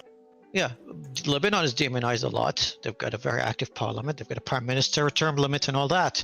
And yeah, they're a very democratic country. Pakistan, look at I'm not going to tell you, but because it's a very complex system that they have. But yeah, they have a very complex democratic system. More than 12 progressive parties with different that's Pakistan. And yes, by the way, one of the things that leftists are crying about, but the police in here, they're not, we need to abolish them because they have, what is it called? Monopoly of violence, and they're not democratic, even though they can vote for sheriffs and no one wants to primary sheriffs. Let's ignore that because lefties are kind of stupid too. But Pakistan, the army and the police have different jurisdictions, and neither of them has a monopoly of power. So if the police goes tyrannical, then the army can intervene, and vice versa. The monopoly of violence is is a libertarian argument, not a leftist. Oh, I hear that from a lot of leftists now. A lot of leftists, because leftists these days, like especially like the Twitter and the Twitch leftists, they don't read. They read about Marx. They never read Marx, and they see all those buzzwords and they think that they understand what they mean, but they have no idea what they mean. Yeah, I actually had Bernie Sanders read Marx to me because of a synthetic voice reader, but when I actually do get the notions. One of the things that I think America, like the reason why America sort of fails when it tries to do this is because it's like, we should set up democracy and here's how to do it and and then they sort of do it. And then they're like, okay, here are the candidates. We like this guy. And why do we like him? Well, because he says nice stuff about us and what we've done. Well, that's a problem, you know? So immediately, like as soon as we throw in our support behind one guy, the populace sort of goes, well, it seems like you're sort of too friendly to these foreign occupiers and invaders. And so we're going to pick somebody else. And then they, pick, who they pick, this guy who's like in bed up to his eyeballs with drugs and Taliban and, violent extremists. And, I don't know. No, it's not necessarily that. It's because, again, America sucks at colonization. And they don't understand how to play the game. You come here and you think they're the only hotshot in town because you have more tanks than anyone else. No, the Middle East is torn between the Iranians, the British. Yeah, we still have British influence here, believe it or not. The Russian, the Chinese, and now the Americans come in and they're like, we've got tanks. And they think that that's going to help them out. And as soon as elections come in, then you see who really has the hearts and minds of people. Yes, if you have a Shia kind of majority, they're going to vote for whoever supposed to be the Iranians because those have the hearts and minds of people. Whoever has socialist leanings, look at the Kurds, the Syrians, the Lebanese. Those are always going to vote for whoever has allegiance to Putin and his regimes because, yes, they have very communist leanings. So the Americans are not going to win over people by blowing their houses up. You suck at this game. I am all for continuous self-destruction of our nation to make sure that we take you all down with us. We're all trying to commit suicide together, okay? You say that. Hey, it doesn't matter if it's forced suicide or not. It's still suicide. Who's going to really argue terms if we're all dead? There was a time when people in the Middle East would side with the Americans no matter what. And that was even before the whole Desert Storm thing. And you know how you guys won us over? Sesame Street, Ninja Turtles, Goonies, your cinema. Fun things. Video games. Sesame Street's recently been purchased by HBO and now is no longer freely available. You have to buy a subscription. Yeah, I understand, but it's not really the point, though, is it? It's just your media, and then Americans became our pop stars, our rock stars, our favorite artists, favorite cartoonists. Every time I go to Comic-Con, there's always a few American artists, and I'm like, oh my God, you guys made my childhood. Yeah. That's how you win people over, not by throwing bombs at them. Well, that's why people believe that when we come in to free you, we would be viewed as heroes. That actually was the thinking. It was. But what if the bombs had Big Bird's face on them and were branded like Bert and Ernie imagery? Would that make it better when they blow up your children? I hear that's normies now. When they share the memes on little Twitter groups or on WhatsApp groups, and I would see like something like a Trump tweet about how, just reopen the country, we're fine, we're doing fine, and then you have like 4 images. That's the first image. Second image is the number of dead people, and then the third image would be that guy holding a sign, "Sacrifice the weak," or the other guy going like, "I just want to go golfing." The fourth image would be the replies to Trump's tweet of people just licking his boot, going like, "Thank you, Mr. President." Sure. This is what there's a reason why I'm listing all of this, because before that, like we would hear chants every now and then, people going like "Death to America," "Death to Israel," and when you ask them like why are you saying this, they would say, "Because I hate the government there. I hate the foreign policies." But the people are nice. The people are great. They're my rock stars. They're my favorite artists. But now even the people themselves are getting tainted. This disillusion of what the US is, or what the UK is, like as the peaks of civilization, that whole image is destroyed. And this is recent. This is with COVID-19. Like especially when people are putting a price on people's lives, and they're like, well, we're gonna just have to save the economy. That is a level of evil that most of us did not expect. Yeah. Most of the normies, anyway. I kind of expected it, to be honest, because you guys are just crazy.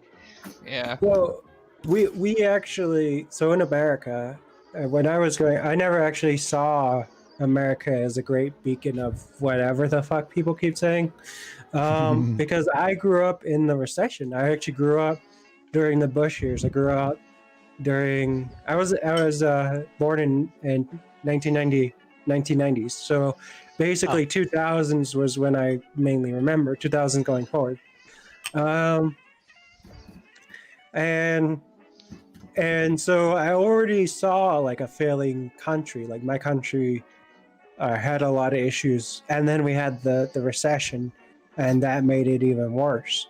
And so like the actual like problems of America were vastly highlighted in my generation as opposed to previous generations. So that the previous generations is the people who believe we're the shining star or beacon on the hill, as opposed to younger generations who will actually have less wealth than their parents.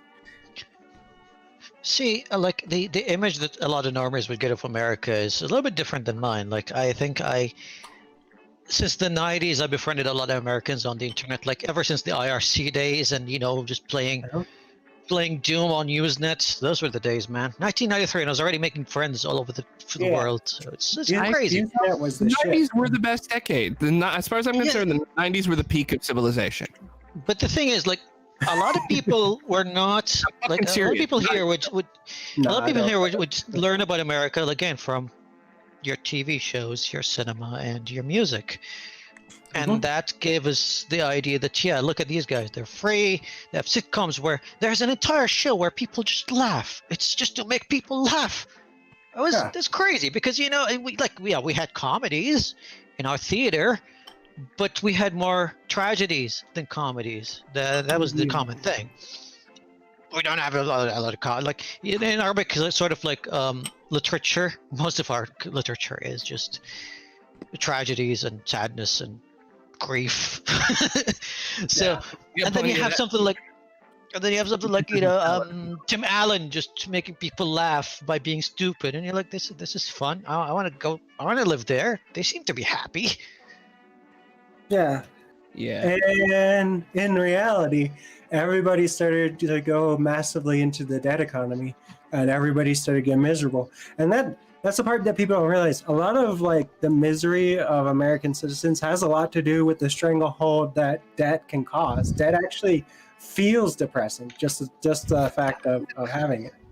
That's what really gets to me about a lot of this is it's like because the show, you hear a lot of, when you go into like the behind the scenes of a lot of the Hollywood productions, particularly, I mean, it gets worse the farther back you go, but it still hasn't really gotten a whole lot better. You talk about the female harassment and all of that, like mostly, on the drug use and all like people generally not be having a good time on these sets, but then they do the show, and then the people who are watching the show also probably aren't necessarily having the best time, but they're sort of, so you have the people who create the show and then also the people who are experiencing the show, both using the show as an escape mechanism and not realizing that they're both doing it. They're thinking it's for the other, like the other audience.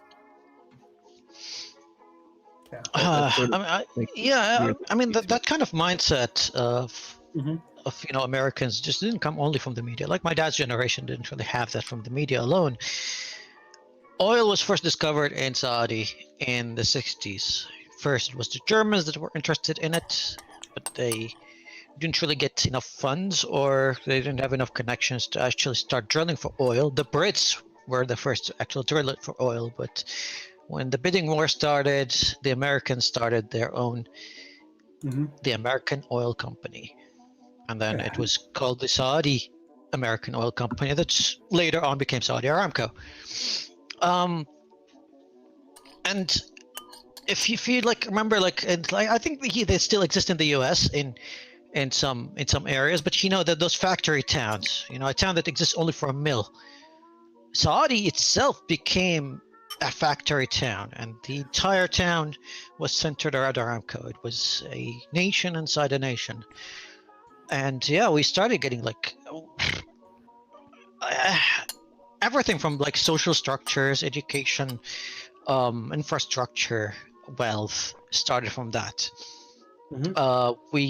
Or like when it comes to civilization, we're very like the Gulf countries are very new. The UAE only became a country in 1971. Like we make fun of the US being a new nation. Oh God, we're toddlers here. We're even less than toddlers. Yes, we have people living here before, but as nations, we're very new, and that's all because of the oil boom in the 1960s. So there was this reference to Americans because, yeah, a lot of the colleagues that came to work with the Saudis and the Emiratis and the Kuwaitis, the Qataris, were Americans. And yes, you guys gave us jobs. You gave us schools, a police station, a fire station, hospitals, healthcare, streets, garbage pickups. All of that came after the Americans arrived here. And that's why you see a lot of Saudi loyalty to the Americans, no matter what. Like even with the people, maybe the boomers, like, you know, my dad's generation would swear by the Americans no matter what they do. I don't think I think you lost the newer generation, though. You very much lost it. Yeah. Because we are a nation of butchers. Yeah. It's not just that. Like the attitude. Social media just like opened their eyes to how evil the Americans can be. But you see how you won my parents. It's not by dropping bombs.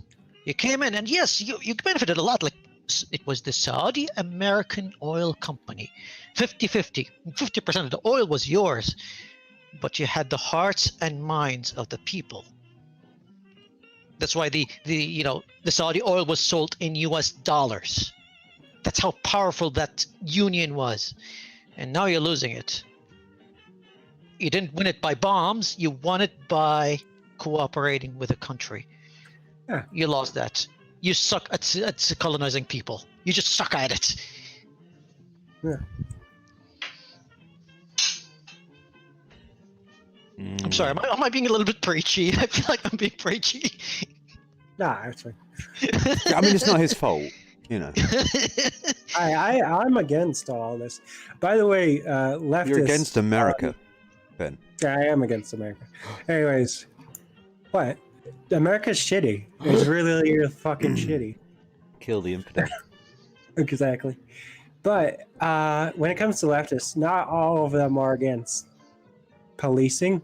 What they're against is where the community isn't involved. So they want community control policing or democratically elected. Like primary the sheriff. Yeah, simple as that. But no. In America, we don't have that.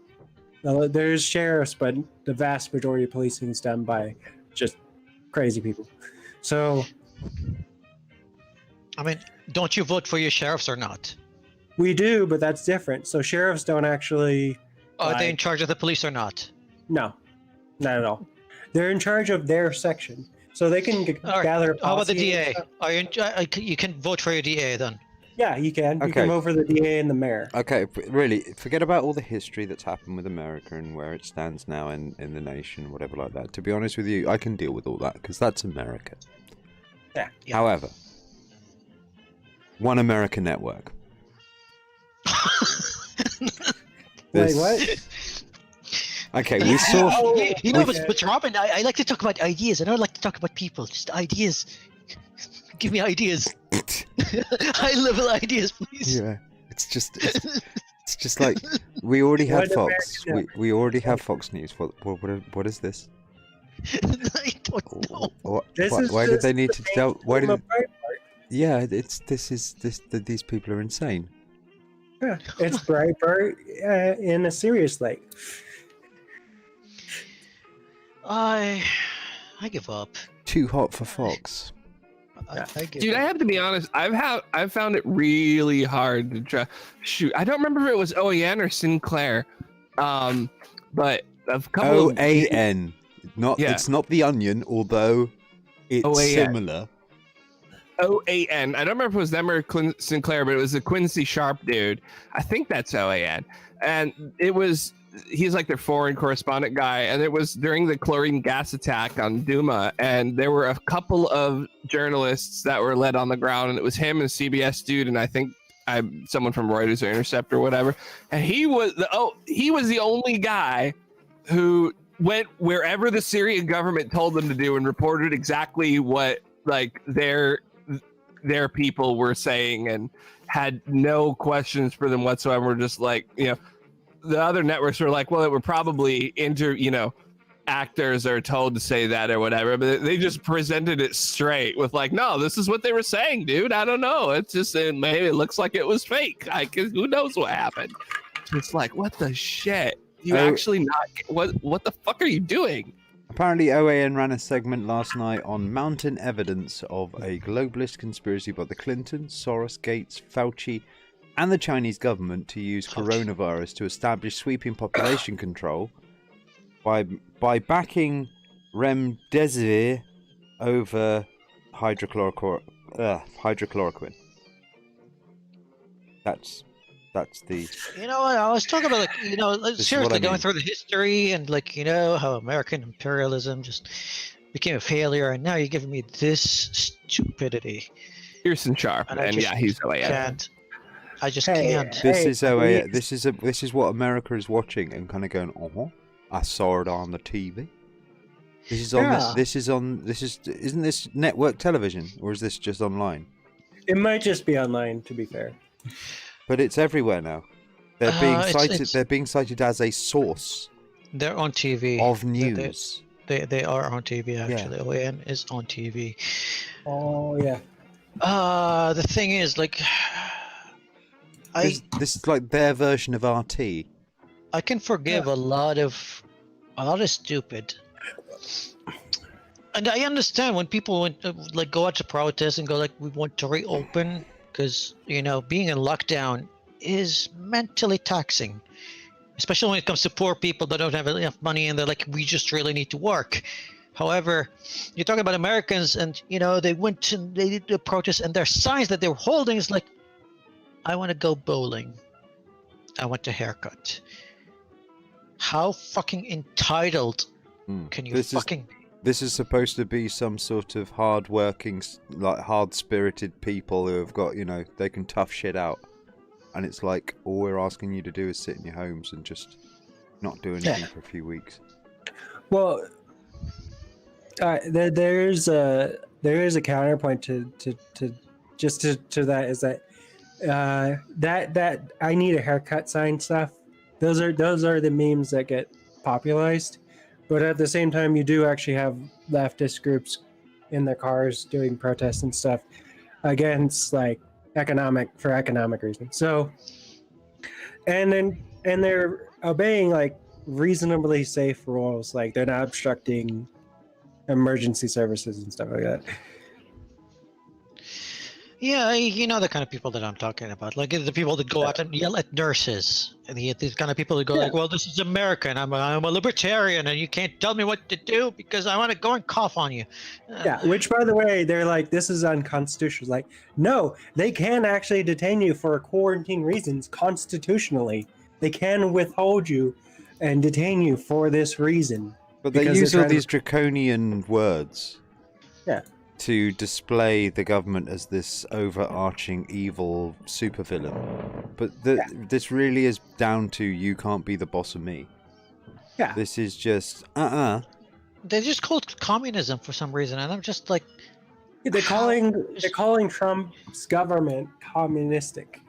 They're calling this communistic. how is this communist? Like, I don't like, okay, I mean, you look at communism, it's like, oh, it's about the populace owning the means of production and, you know, having less government and like a self-governed Well, it's controlling the economy by shutting it down. That's actually the part that if they're going to give them any sort of But credit. still, like, I don't think like any power of a shutdown has the workers being power for anything. Like, Correct. Like, you don't gain how- anything by shutting it you down. there's no connection there. It's like I look at an orange, and I go like, that's a plane. I'm Exactly. gonna call this a plane. And, Yes. and- And that's the thing is they don't understand. There's a lot of people don't understand. It's like the government is allowed to do this. Like the government can shut down all of society because there's health risks currently going on. Because it's generally a safety issue. But at the same time, the government then also, if they do that, have to give you funds to get by this event. I mean, funds or provide like provisions, like, you know, housing, food, medicine, whatnot, necessities. Yeah, we're doing zero of that. Yeah, they at least provide you with the necessities to live. And yes, you're not set up to do that. There's literally no preparation, no emergency plan whatsoever, because you guys are a bit stupid when it comes to that kind of shit. Well, this is why our numbers are so terrible, is because people can't go to the doctor when they want to. It was costing, prior to the CARES Act, which came out that actually had Medicare cover the cost, it would cost you $35,000 to go to the hospital to get treated for COVID. And the epicenter of the epidemic there, you're going to love this, Robin, if you don't know about it. The epicenter was New York. And most of it was because everybody's traveling by the underground. The underground is like a self-contained petri dish. And, you know, people were defying the shutdown anyway. It's so a people they're traveling by the syringe. underground. They only desensitized it last week. That's like after all this, Sanitized it, not desensitized, desanitized. Desanitized, sorry. Or sanitized it. Sanitized it. Yeah, they only sanitized it last week. They shut it down for like a day, and they cleaned it up. Yeah. And it only happened last week. After how many thousands of people died? And Mate, that was after 20 years. So, you know, to be honest with you, this is an amazing time for everybody because they're actually going to be able to see the train again. Yeah. It's fucking insane. Like they waited for this long to even just fucking clean your train. But you have Como. Yeah, you have Como, the people who they're referring to as Democratic leader. He didn't shut down the state of New York till weeks after the fact of it being known that it was going to cause massive amounts of issues based on what happened in China. He just kept this entire state running, and he ignored all the warnings that scientists were coming through. California did the opposite of that. California actually just shut everything and locked everything down as soon as they became aware. No, you guys need more tests. That's what you need. You need more organized testing. And yes, so they keep going like, we've got more testing. There's more of the world. Not per capita. Per capita, you're like number 42, 41. Yeah, that's because we don't pay for our stuff, okay? They're our governing body. We try to make individuals pay for it. How many people are in Europe? 7 billion, 8 billion. What? Wait, in Europe? Yeah. 7 to 8 billion people. No, sorry, not 7 to 8. 700 to 800 million. Around Let me that. check again. So almost double America. Last time I checked was almost triple, but of EU or Europe. Yeah, your EU has 449 million. Let's look for Europe as a whole. 741. Yeah, that was about around double that. America, and America has about the same amount as Europe has, as far as cases. Yeah, well, I mean, even if the Italians got on top of it, the Italians. The guys who invented fascism. Yeah, but that's because you guys, or they actually do something about it. You know, we don't. No, the Italians did not do well. They were They completely didn't because overwhelmed. they got overwhelmed really, really quickly. So fair on them. That their actual hospitals got overwhelmed. So that's the. Do you know where this is actually spread out more? And this is an interesting demographic for everybody here. Actually, is that the richer you were, the more likely you were to have it. Yes. Strange, isn't it? No, it makes sense to an extent. More likely to travel, more likely to meet people who have travelled. Yeah, exactly. Yeah, so it was more likely to basically shake hands. yeah. So it was upper middle class and the very rich. A lot of them caught it. Yeah. But they're also more likely to be tested too. Yeah, they're also more likely to get hospitalized if they get sick. The lower classes will most likely just die from it at home. Yeah, we are not going to see like the final results for a while. For years in America. No. It's going to take because next year, once the census comes in, what you're going to do is going to measure the number of fatalities, like normal fatalities, compared to this year, to last year, and just like compare the census, do some calculations, and then you'll have an estimate. Yeah. Simple as that. But for now, like it's the people dying at home. But yeah, you're not going to get like accurate numbers for quite a while, and you might never do, because again, you'll have to check your census next year and be like, well, this is how much people died compared to last year, and this is how much population kind of curves up. Actually, our census is actually this year. So. Yeah, it's. I mean, that's like I'm talking like globally, not just in the U.S. Even globally, like it's hard to track down these things. Well, in America, they'll largely overlook people who die of pneumonia deaths.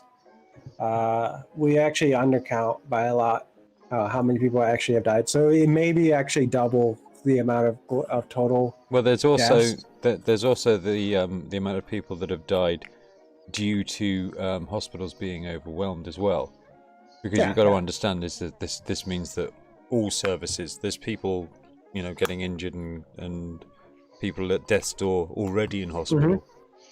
Yeah, that's why like after the census comes in and you see the spike of deaths from the previous year compared to the population, you can say that this is how many deaths COVID-19, the pandemic, caused. It doesn't mean that every single one of them died of the sickness. It's just this is how many lives the pandemic have caused.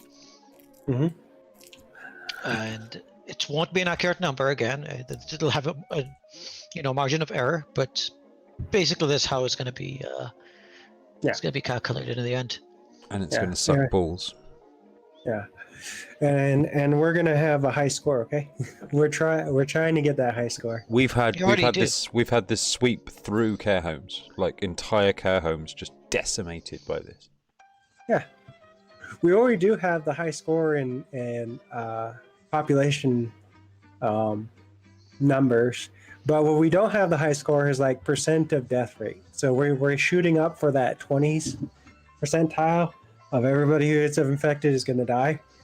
And I think we can make it. Okay. Now, I'd like to point out that I think it's entirely off color for people to go onto Amazon and look at Dave Rubin's book and buy it. Wait, what? Yeah. By the way, I did revive my my race to the worst. Like I did this last year. I did like these polls. They did polls on Twitter where like, who's the absolute worst? And today Dave Rubin is on the poll. So I'll post this in the chat. Can I even post links on the chat? No, I don't have a check mark on your thing. Can you post this in the chat, Rob? What? Why? What we doing here? This needs to be passed. My tweet. Where's which windows? I have so many tabs open. Jesus, where's the Hangout? Oh, here's the Hangout. All right. So This tweet. Go retweet it. Vote for whoever is the worst of round 3. Dave Rubin is there. Yeah. And yeah, the first one is Jesse Lee Peterson. The J did not. I don't know. That just didn't press with my keyboard. Just like need to clean my keyboard. There we go. It's done. Yeah, I am actually, despite what I say on the outside, I actually am trying to save as many people's lives as possible. You've done a very good job at disguising that. Yeah, I can't be arsed when it comes to people who are actively trying to kill themselves. Like, I can't do anything about it. What do you want me to do? You have to you're forgive trying to them. help people. They're trying to kill themselves. You help them achieve what they want to do. Habib, we talked about this before.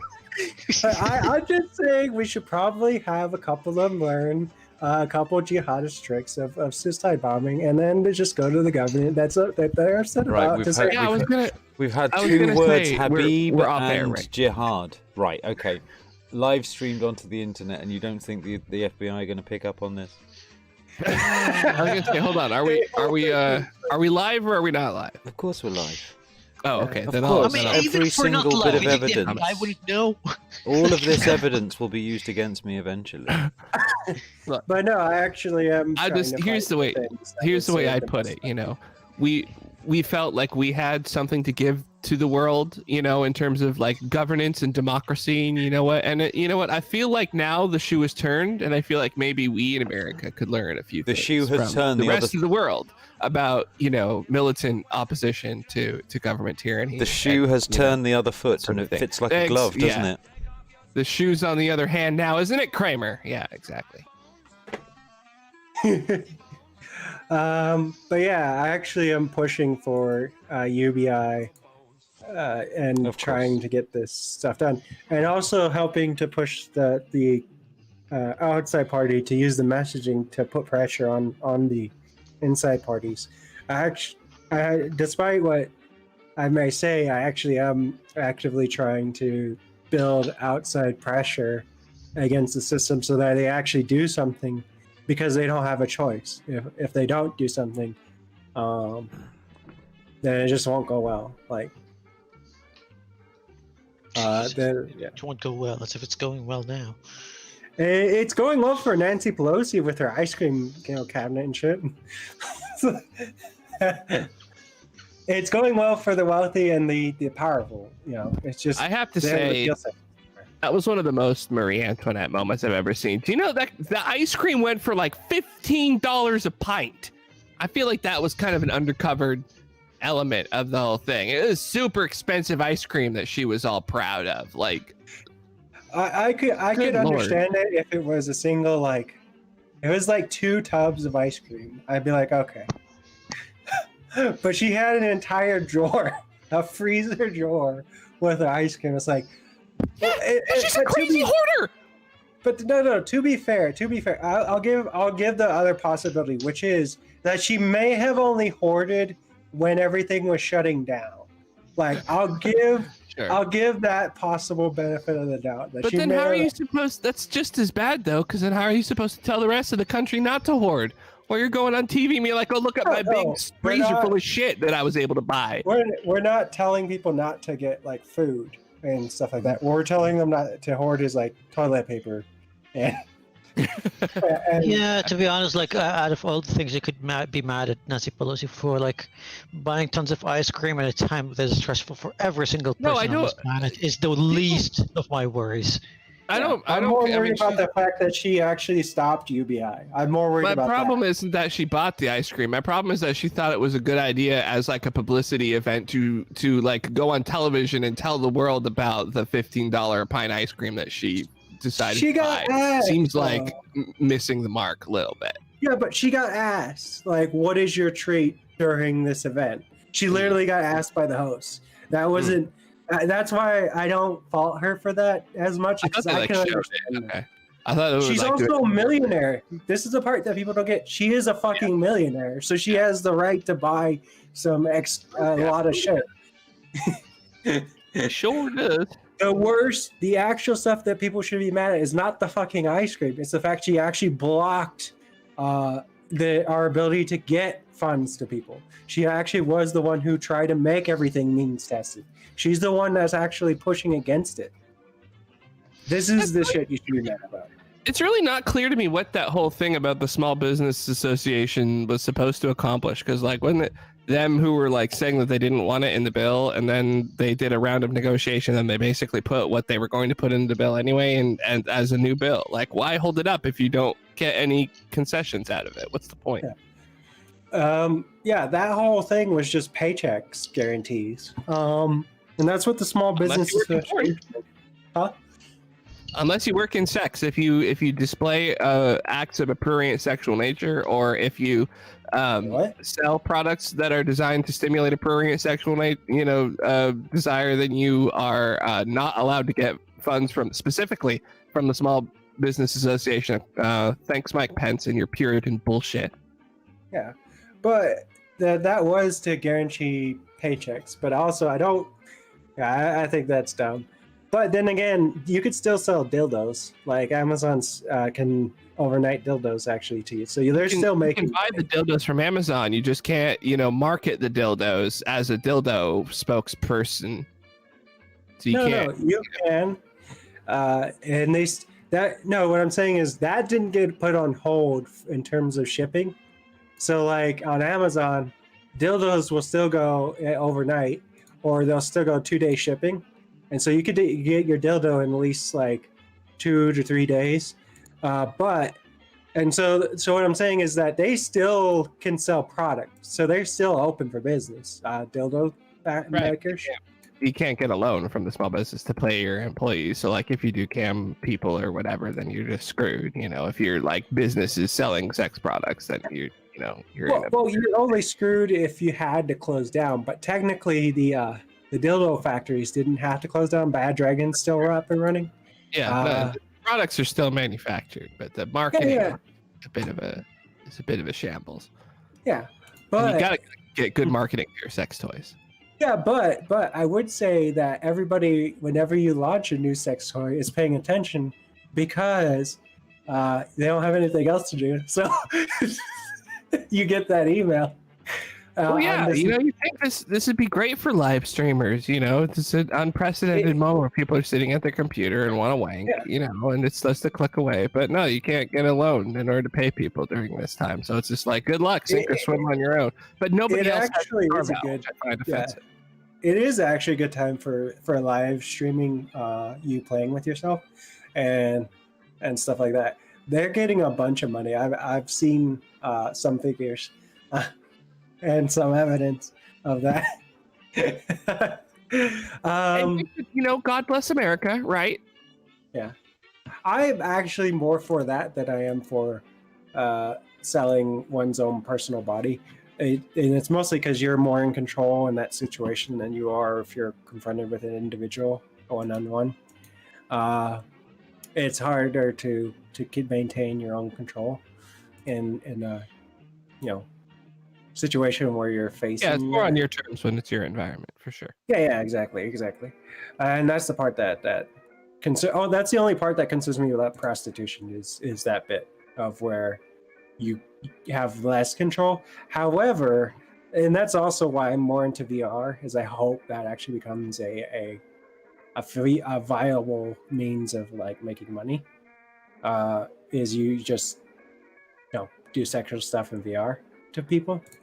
And then you don't have to actually do stuff to people, and also you don't have to worry about dying because of them stabbing you a bunch. It's it's safer basically. I mean, I'm still fine with prostitution. Like, you go for it if you really want to do that as your thing. But I'd be more like inclined to be like, yeah, it's a good thing to go into if you're doing it virtually, which some people do. So good for them.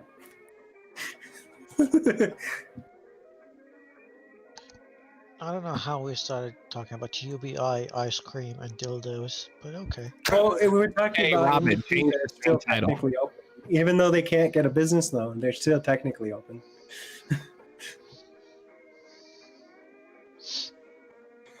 But yeah, I am fighting to keep the lockdown going, but also fighting to give people disposable money so that way when the lockdown ends, you can actually reopen and actually have customers. Otherwise, there aren't going to be any customers. Yeah, I mean, even if the reopening is going to happen, you're going to have more deaths and no customers. So Yeah, I don't know what the exactly. point is. This is why it's fair to call America like a failed state, because everything is collapsing at once. I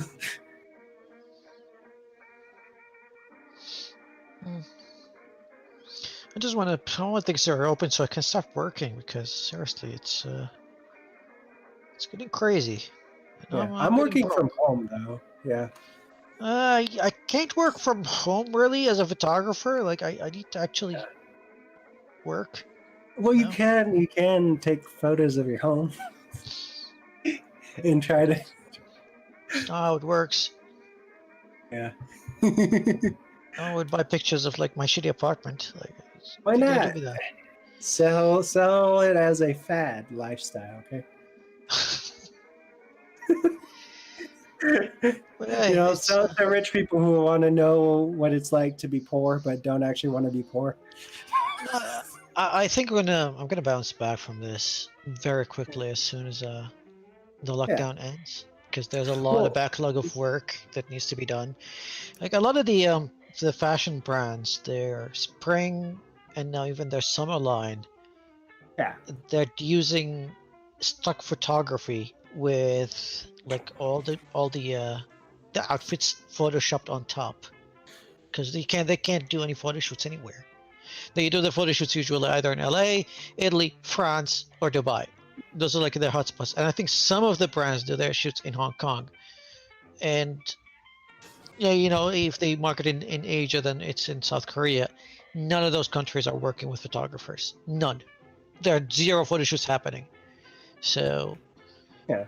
I know that Forever 21, at least those are the guys that I talked to a guy that works with the franchising, and yeah, they did all the photoshopping in some studio in LA, and it's like, yeah, it's all stock, just stock photography and some old photos that they had laying around. Mm-hmm. It's crazy. It's like it's the whole industry is just like this, and they're just waiting for reopening so they can start the shoots. You have the hotel business as well, and a lot of restaurants that would love to get back into business, and that means marketing. Marketing campaigns need photos, and yeah, I'm gonna have a busy schedule once the lockdown gets lifted. Mm-hmm. Well, yeah, that's because they actually are. They have disposable capital to buy the products that you're selling to people. And so when the market reopens, you guys are going to be fine because you have either that or the government's going to do something like give people money or whatever. No, I think there are no government handouts so far. What they did is they compensated companies for keeping their employees on the payroll. So I think they paid like half of the salaries. Mm-hmm. Like 50% is paid by the government, and even some companies were like, we can't even pay our staff. Like there's zero income, and you have the workers going like, well, I would rather just get the 50% from the government rather than nothing, and just stay on that half of payroll, because they're just staying at home. They're not doing any work anyway. Yeah, and that's actually what a lot of countries are doing.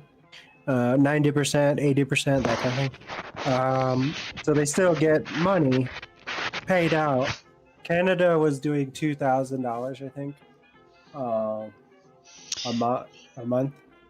Yeah, you would think that Dubai would have more money, or the UAE in general, but and that's the thing that no one here in the UAE is talking about, which is refreshing, both refreshing and kind of worrying, because you know that it's gonna be awful. All our GDP is fucked. Real estate, gold, oil, tourism. Yeah. That's all of it. Like we don't have anything else. Like literally, that's all of it. And it's all fucked. You have What are you gonna reserves. do? The reserves would I mean, we've been on lockdown since February. So now we're in May. The reserves are going to run out. Well, then we'll later. start eating the rich. We've been spending a lot of money here on the expo. We've got a space program that we're launching. Space programs, when you launch them from zero, they cost a lot of money. And yeah, Dubai's been spending a lot of money too. So, like, yeah, we've got some reserves, sure. But sooner or later, that's also, like, not going to last forever. Yeah, and this is where you kind of like hope America does do the $2,000 is because oil, the main thing that we use oil for is plastics. And that's a main component of like all our stuff, like the stuff like our phones, our like a lot of our stuff is made out of plastic.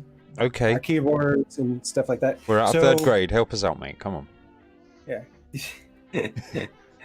Anyways, the point is that if we actually have that where we become a massive consumer economy because everybody has extra disposable income, then oil will be moving. Oil won't move if nobody's buying any of the plastic products. None of your stuff will move. Neither gold nor anything else if we're not buying anything. If other countries aren't buying anything because everybody's broke.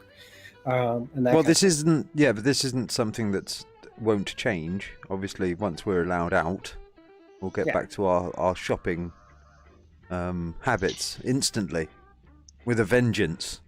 People just can't help themselves. Yeah. In America, not so much. We don't have any money. Everybody was living paycheck to paycheck. Like 80% of my country was living paycheck to paycheck. So they lost their paychecks, and now they're falling way behind, and so they can't just they don't have magic money. All the debt has defaulted upon, so nobody's going to lend them anything.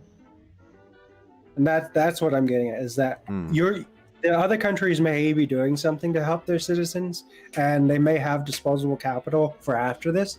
America doesn't. We were all living on a debtor's economy for a long time. We were also living paycheck to paycheck, so nobody could ever get out of a debtor's economy. And so that's what it means when everything freezes for an instant. Everything is gone. You lose everything. Man. And no one can borrow. That's the main thing too. So you can't perpetuate the debtor's economy because everybody won't lend when everybody has bad credit because they all defaulted. Yeah, like everyone folds at once, and so the pot just goes away. It's like, next round.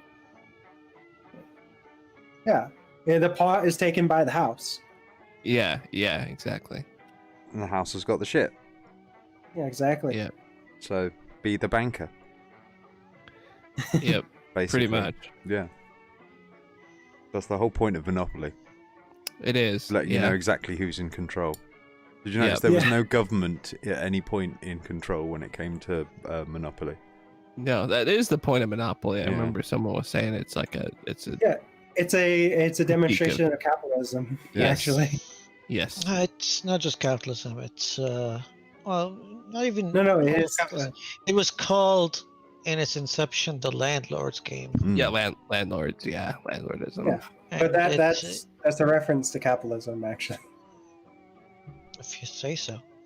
Yeah, because Mao's the communists and the anti-landlords are anti-capitalistic. They're anti.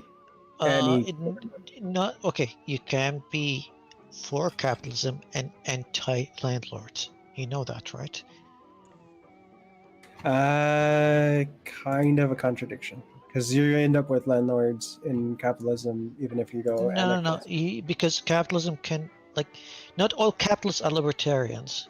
Not everyone who's into capitalism is against regulation. And yes, you can have a regulated economy where someone who just owns a property and just makes passive income doesn't exist. The economies like that exist, and yes, they are capitalist, but not what the Americans would call capitalist, because Americans' version of capitalism is like, just just do whatever. It's freedom and no big government.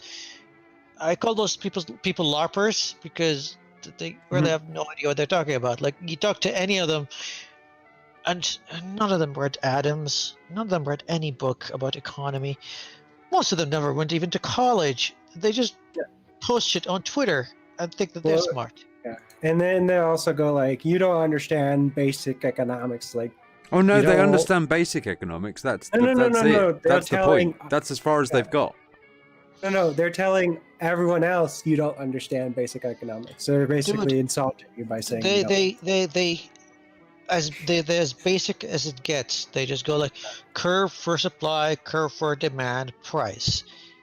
And that was lesson number 1 in Econ 101. In 102, it was like, well, you're in charge now. How do you control the curve? Because the free market doesn't control the curve.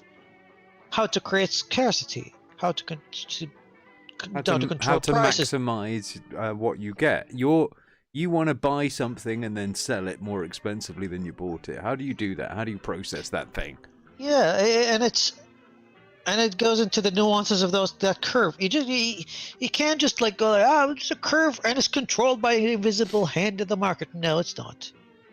That's a fairy tale. There's just charging what you want just cause, like there's a lot of that happens in pharmaceuticals. They'll just charge you more regardless of whether or not there's actual any impact. Well, the price of something is really what people are prepared to pay for it, isn't it? I will charge what you will pay until I don't have to anymore. Yeah, until you make me. I don't know. People tie themselves such rhetorical knots trying to argue that to no success whatsoever. Well, it's the funny thing, really, because you actually have that in a yearly struggle between consumer and consumer product producer. And I like to call this the Black Friday sales. And this is just it's a shopping bonanza where the price of things finally become what people are prepared to buy them for. Because this is where the majority of their sales are nowadays. And they just have the rest of the time, the shops are just open there, just staring at consumers that can't afford it. You know? Mm-hmm. There's no bread lines in this world, you see, because nobody can afford the bread. Actually, COVID caused bread lines. So... Well, that was going to cause bread lines for everybody. Yeah. I mean, the thing is that you can't blame capitalism for not being able to sort of like react to everything. I mean, you know, like an entirely controlled system doesn't necessarily react particularly well. And when it does, it's usually really, really nasty when it does. The invisible hand just sucks at making bread. Doesn't know how to bake. Exactly. Do you know the thing is that, you know, all these sort of people sitting here and saying, you know, oh well, you know, but we're having quite a few months of lockdown, and people are prepared to pay quite a decent amount of money for food and stuff like that, and nobody's thinking about bringing up the prices around here. What's going on there? There's fruit rotting in the fields. Mm-hmm. People aren't prepared to sell stuff at those prices. Yeah. Same thing with the oil. With the barrels of oil, when it went negative price per barrel, they actually stopped the tankers for that reason. No, when I first saw this, I was just playing. I forgot which game I was playing, but I was just completely distracted from the news. And in less than a minute, I got one message from Robin, a text from my girlfriend, 3 texts from random people that I know from Saudi, and 3 DMs on Twitter on the same minute. I swear to God, and it's all Was I first? My phone was like bling, bling, bling, bling. Was I first? I don't know, to be honest, because my phone was just all over the place. Well, you mentioned me first, so I'll consider that a win. And everybody's like, just look at the oil prices. And I'm like, what the fuck is... I didn't say look at the oil price. You said, oh my God, oh my god, the oil, something like that. Yeah. It's just like, Look at the. So I said, look at oil futures right now. and I opened like oilprices.org or .com. I forgot what it is, and I see the price of the WTI and the I think the Texas standard and Louisiana standard were all the minus. I stopped for a few seconds and I refreshed the page. I was like, that's nonsense. It must be a bug. This is impossible. It must be. What do you mean it's minus? Yeah. What do you mean I had to pay you to give you oil? What?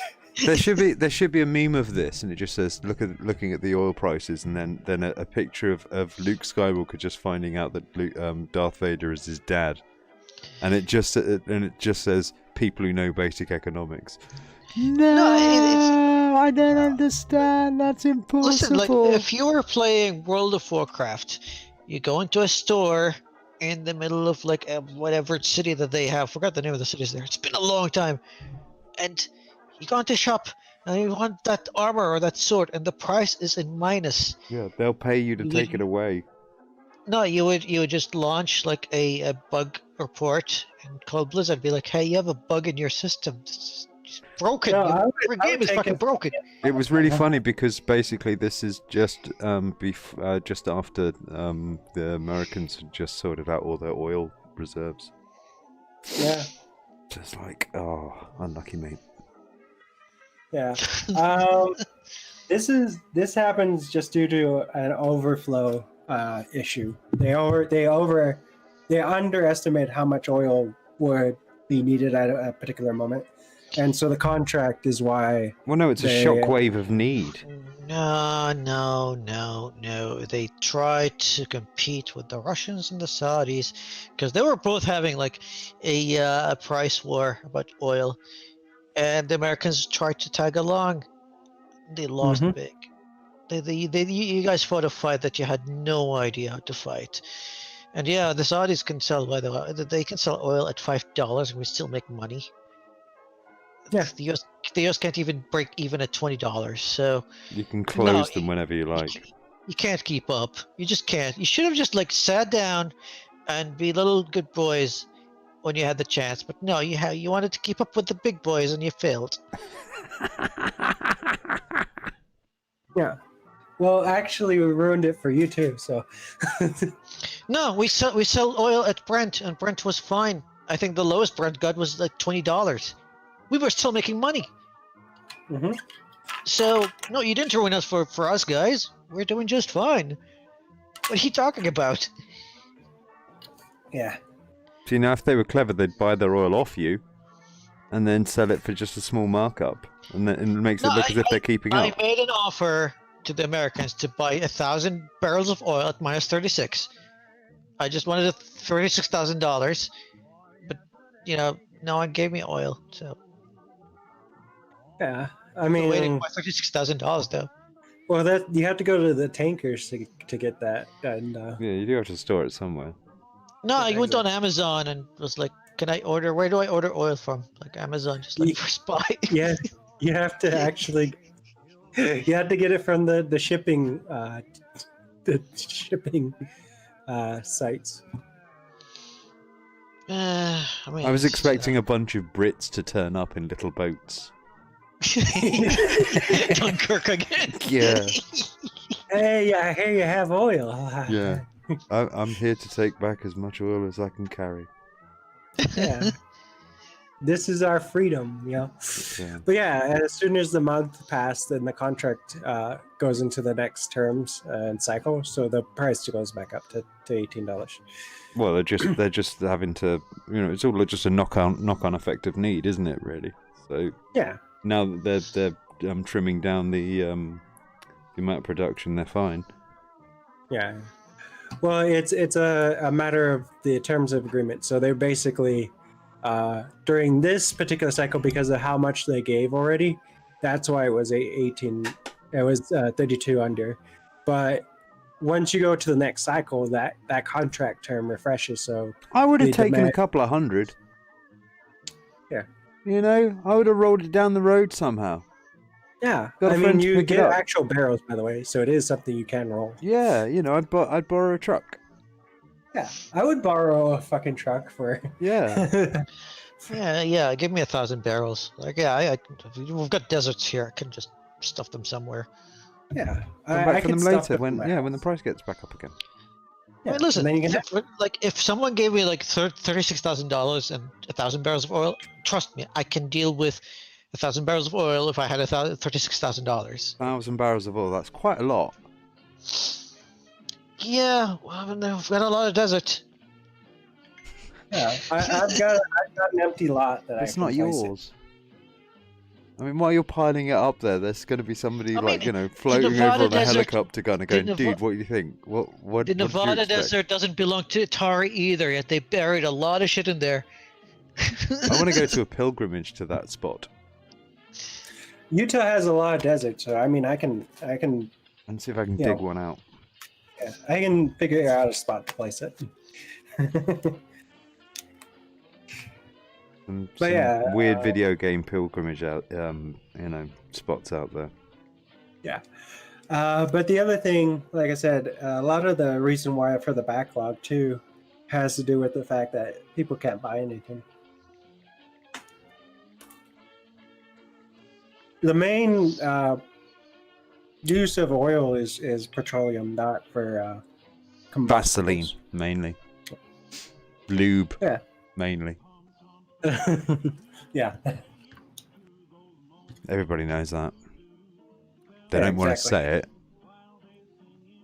They'll deny it.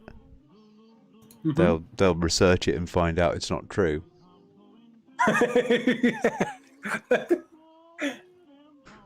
But I'm saying it's true. Yeah. And I think that's I think that's like allowed because I'm an American. Exactly. You are an Inside. American. Yeah, I that's right. honor And you I can as an believe American. whatever the hell I like, thanks. Exactly. That's why How come you don't get that right when we get that right, okay? Everyone should have that right. We believe that government lockdowns during quarantines are communism, and that is facts. And that's why you should be killed. Why we should get glassed? Oh, this life.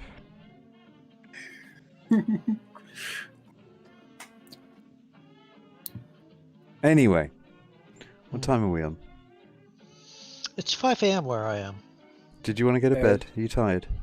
I'm already in bed. What are you talking about? All right. Is that how you do the open house these days? I'm in my boxers, sitting on my bed and texting people, like paying half my attention. You're supposed to be sat in a comfortable chair with a nice brandy. I'm out of booze. Cross-legged, maybe reading a book. Oh yeah. Staring at. By the way, if Dave Rubin wins today's poll, I will read his book. Today's and I'll leave poll. a review. You're going to leave a review on his Twitter. book, are you? If he wins as the worst of today's selection, yes, I will read. Oh, you poor thing. Well, it won't be long. The letters are big. Okay, it's gonna be because I did read Jordan Peterson's book, and that was a load of garbage. But here's what I'm wondering: How much of a load? I mean, out of how many shitty stars? Have you seen how hippos shit? Right. It's basically like that, but on paper. That's basically nose rape. It was sublime, weird shit. It's like out of this world. It's alien shit, just concentrated to worse. Now here's Dave Rubin, because Dave Rubin is shallow as fuck. At least with Peterson, he tried to be more subtle and more woohoo, and it makes it a little bit interesting. Like, yeah, all this talks about like divinity and spiritualism and lobsters. Yeah, it's the lobsters thing that really, like, for me, I'm like, yeah, dude, okay, I get it. I get, well, like, lobster hierarchy, I think he was talking about. Yeah, but that's neither here or there. Now, Dave Rubin, I'm just wondering because there's only one book that really defeated me that I could not finish, no matter how many times I tried. Defeated you. And that was Atlas Shrugged. I can never read that book. I get bored after like 5 pages or something. And one time I got to like 3rd or 4th chapter, and every time I open it, I just fall asleep. It's just that boring. And I wonder. Isn't it like fan fiction for Pinochet? And I wonder if Dave Rubin's book is going to be my second. What, you don't think you're going to be able to get through the ideas? Are they going to be a bit too high profile for you? I don't know. I think because he's vapid as fuck. He's. Whoa, dude! You just don't get him. You just don't get his big brain ideas. You don't. Obviously, you're not on the same wavelength as his comedy. Yeah, exactly. You know. Oh dear. Oh dear. If it's his comedy we're talking about, then it's even worse. What do you think you're doing, Dave? Oh my god. I don't mean to be all hal on you and everything, but what the fuck do you think you're doing? But yeah, if he wins today's poll, and I mean, get to his high level. Part of me wants Tim Pool to win because I think he's way worse than Dave Rubin. He's got a book out. I think he's just like No, it's the idea of the poll is I have 20 rounds that I planned, and every day it's gonna be like 4 people, and the question is who is the absolute worst of these 4, and then I'll just take all the winners, and we'll have like a top winner of like the absolute worst of the worst, and it's all sorts of people, like bunch of racists, bunch of pundits, bunch of like gamer bros, and bunch of politicians and billionaires. Hitler, I have everybody from feminism, cancer. Yeah, I've got everybody from Elon Musk to Jordan Peterson and Dave Rubin and the Quartering in there. It's going to be a fun ride. Yeah. Just a little circle jerk of hatred. Yeah. Wait, so Tim Pool... Why do people think Tim Pool is on the left? Because Tim says he's on the left. I don't... But that's... so does Sargon. Like, what does his policies? Yeah, and people believe him, don't they? Yeah, they believe him as far as it goes. Until he did the Trump thing. He is of the left. He just agrees with all of the right's talking points. Exactly. That's not a contradiction. It just seems like one.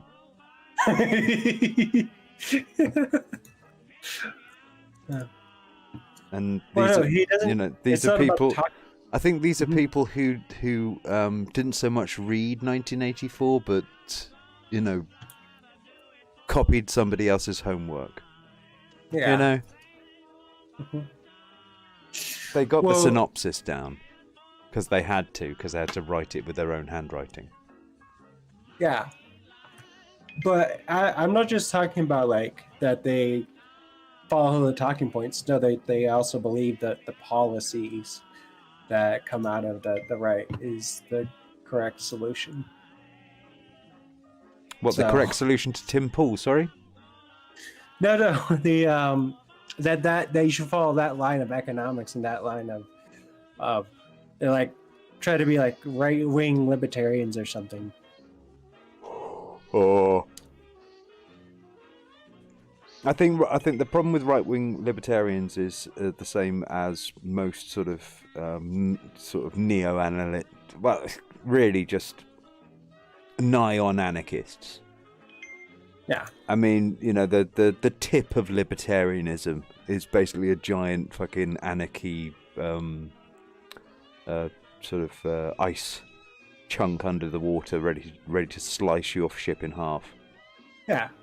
Well, the tip of libertarianism is what we had in America for a while in the 19... Well, there's also the global warming of human nature. Yeah. That too. Which is doing quite a lot to break them off into little chunks of craziness. I watch over these people because this is where the real nutters turn up.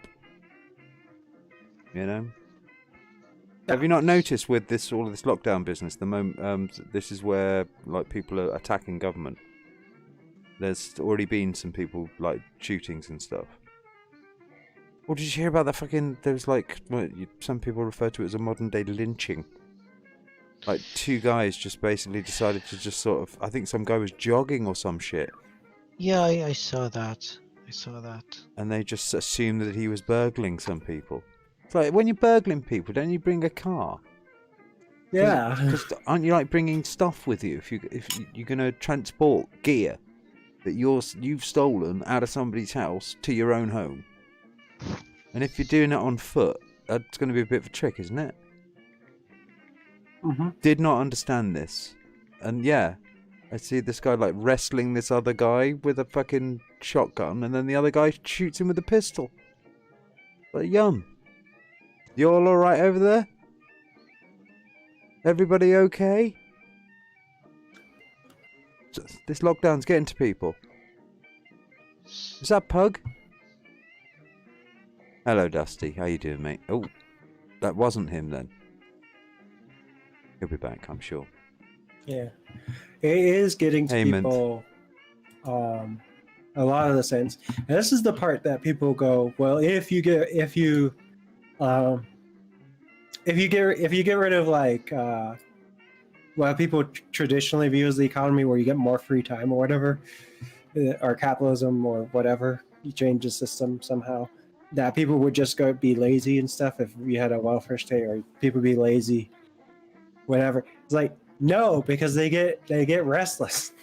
This is a prime example that if you give people stuff to where they don't have to work all the time, they don't just do nothing with that extra time. They want to be proactive and shit. Well, yes and no. I think the thing is that this is the bit that I don't understand, and maybe people don't really realise this, is that why do you want lazy people in the workplace? Yeah. Have you met them? Yeah. They're fucking hopeless. All they do is mess everything up. Get them out of the way.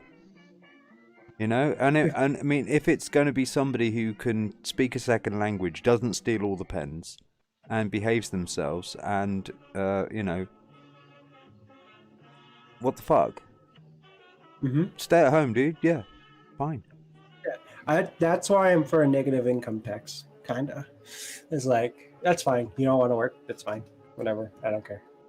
I'm busy doing shit. Go do your thing. Just, I know some people who can't work, but also some people who it would be nice. Yeah, it would be nice, but a lot of people, of course, don't like the idea of that. Yeah. But it would be nice. Yeah, it'd be nice to have the option to stop working for a while and still get some money so you can do some things. But nobody likes having people inventing money out of nothing, apparently, even though they're doing it all the time. Yeah, we do it now. We're doing it now. But at the same time, that's what allows people to also do entrepreneurial stuff too. Because if you have a guaranteed income, you'll be able to do the small business part that requires you to have extra money for a while before it gets off the ground. It takes about 6 months before you know the business is actually going somewhere. Hey, I managed to get my mic to work. Yeah! This is your new microphone. Yes. The old one is dead. Extremely. So how far are you away from your microphone right now? A little bit. Oh God. Yeah. How about now? He sounds great. Yeah. It sounds good.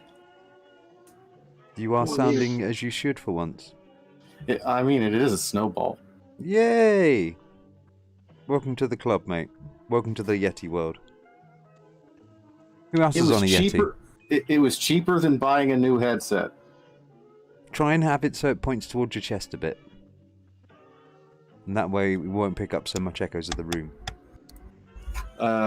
You're not likely to not have echoes in this weirdly shaped room. But if it's pointing directly at your chest, then it's going to pick up sound coming off your chest, and that sort of soaks up sounds from everything else. I have a so I don't have a Yeti because I have an audio interface, so I can plug in a mic, like an XLR mic.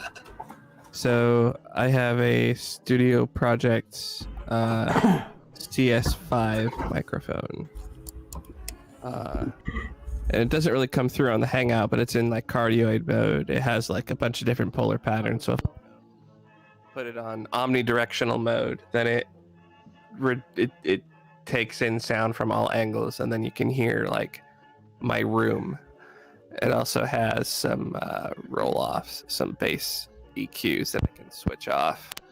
And now I sound much lamer, like I'm talking into a tube, which is what this microphone actually sounds like. There you go. That's handy. Yeah, it's kind of neat. Actually, I'm compressed too. I can turn that off. So apparently, our government over here has officially managed to convince people they need to go back to work by not giving them any money. Yeah. That's a very convincing argument. Well, that does make going to work seem like an option worthy of thought. Definitely. Now I am totally unaffected, and so yeah. You know, it's wage slaves get back to work. You need your wages. Yeah, pretty much, dude.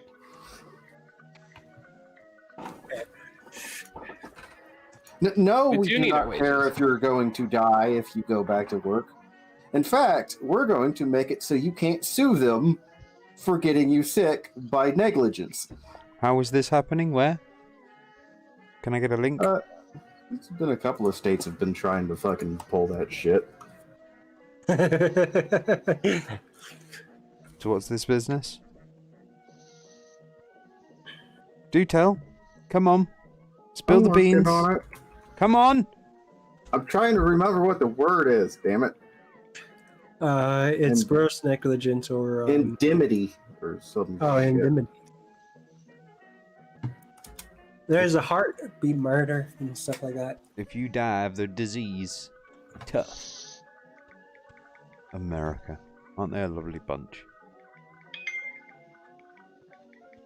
Yeah, it's tough luck, buddy. You decided to go back to work. Ain't That's ours. freedom for you.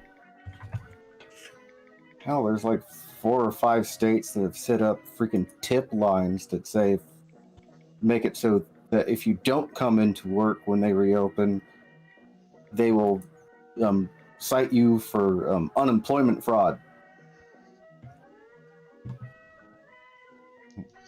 Right. Land of the fucking free. Wait, who said that? We haven't been that for years.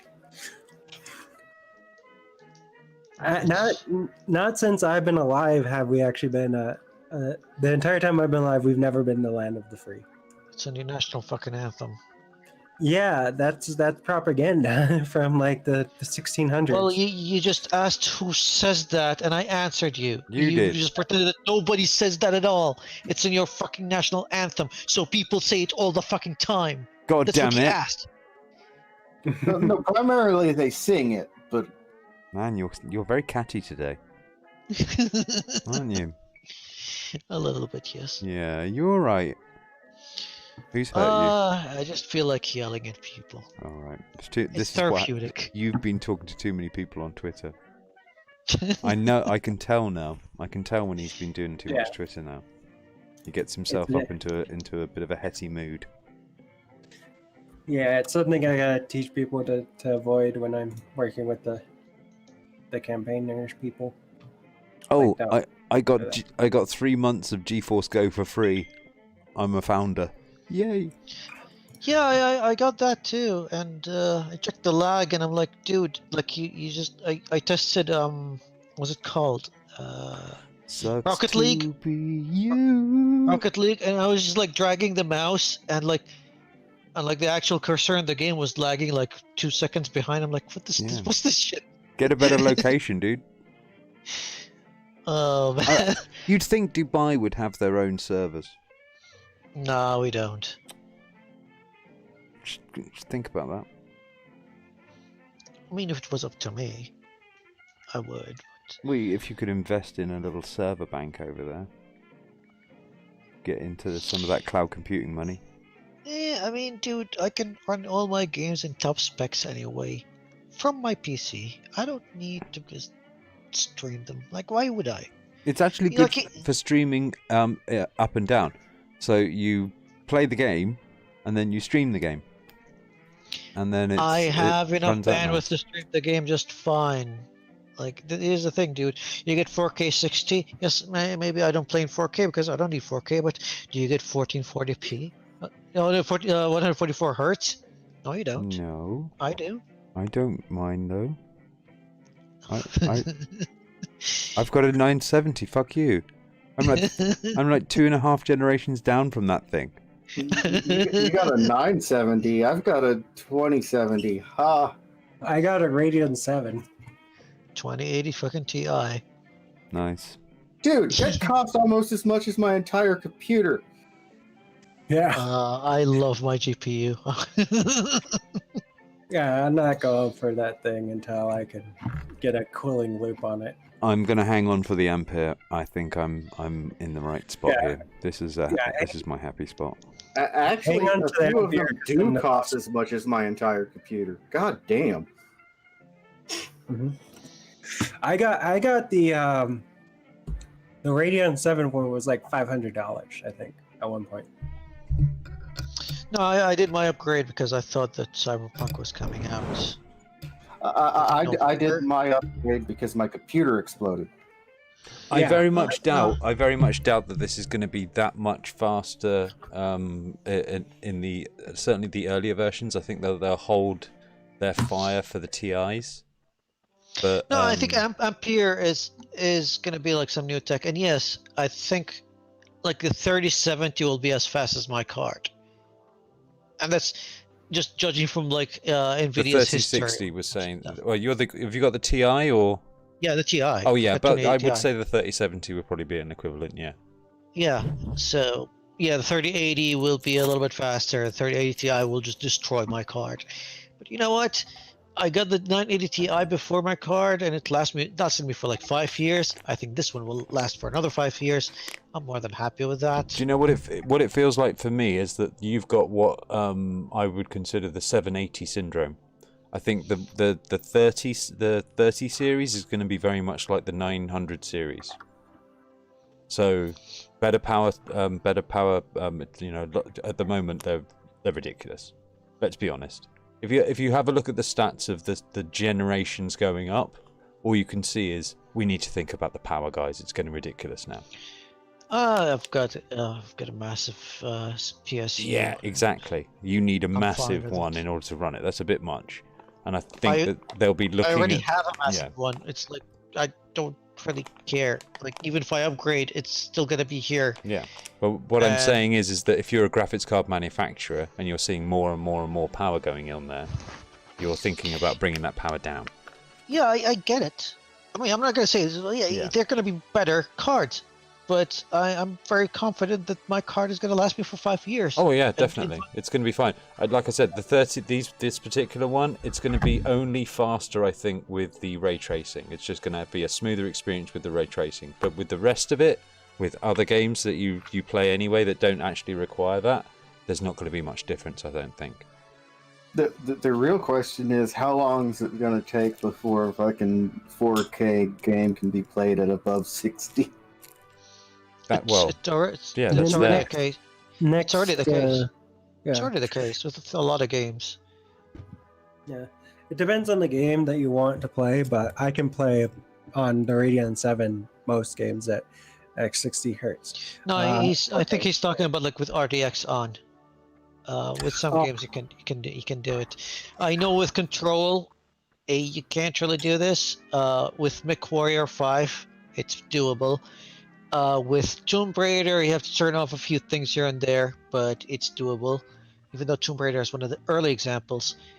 Now with like the simpler games, like something like Minecraft, like goddamn, like yeah, that's easy. The thing that RTX kind of fails at, and I honestly don't know if they're gonna solve that with Ampere, just like pushing like more RT cores into it, and maybe that's gonna help. Is calculating fog. That's very heavy on the system. Now with Minecraft, they solve that by limiting the number of light bounces to 7. After 7 bounces, it just disappears. Yeah. Well, seven bounces is way more than enough. But again, when it comes to like thick clouds, they look like big blocks of like white dominoes in the sky. But with the graphics like Minecraft, it's not really a I huge see what deal. you mean. I see what you mean. You're talking about that sort of depth. Right, yeah. So if you're talking about large areas like that, you're probably at about 128 to 256 in order for it to make any sense. Yeah, and in Minecraft they limited it to 8 bounces. But in Minecraft, like, you can everything's get away blocks. with it. Yeah. I think Minecraft, I think that's more to do with the actual engine than anything else. You got to understand that in order to do proper rendering for RTX, they do need RTX engines. and in Minecraft, the thing is they wanted to emphasize on LODs. View distance has to be massive for a game like Minecraft. Yeah. And light and shadow pop-ins would just ruin the scene. So, yeah, they made a few sacrifices, and one of them was a very huge one. And I think, limiting light bounces to 8 is a huge one. But you look at the results, they don't lie. Okay. The thing is that when you say light bounces, it's not strictly the case, because you can actually pick and choose whether you're talking about things that are diffuse or whether things are reflective or refractive. So you can decide if something is very reflective, for example, it does a lot of bounces, whereas something that's diffuse may have 1 or 2. And the same thing when it comes to sort of like cloud layers, you can have like 256 lines of that.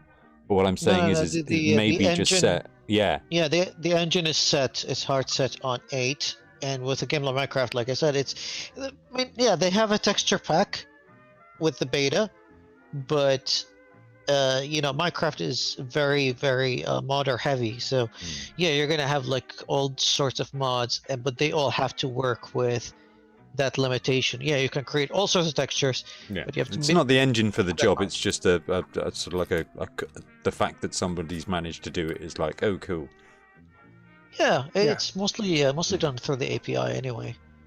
Yeah, what I'm saying is it's not really a very good indicator for what's coming up when it comes to ray tracing. I didn't mention it as that. I was just like, it's listing games that can be done in 4K 60 today with the RTX tech, and Minecraft is one of them. And what I said is like, I was just like, I'm thinking out loud, like, Minecraft might not be the very, very top example because it's limiting the light bounces to 8, while in most games it's not limited to only 8. Well, they're looking to times the amount of tensor power by 4.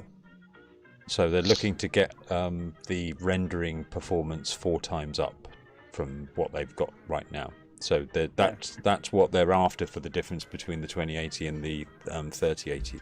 So it looks like it's not actually a big deal to get that much done. It just required just a few extra tensor cores. And you've got, if you imagine, it's like, I suppose, having like a twin piston engine, and now you've got like 8. And now suddenly it's like, you know? You didn't really have to put that much in there. And really now, suddenly it's all making a lot more sense.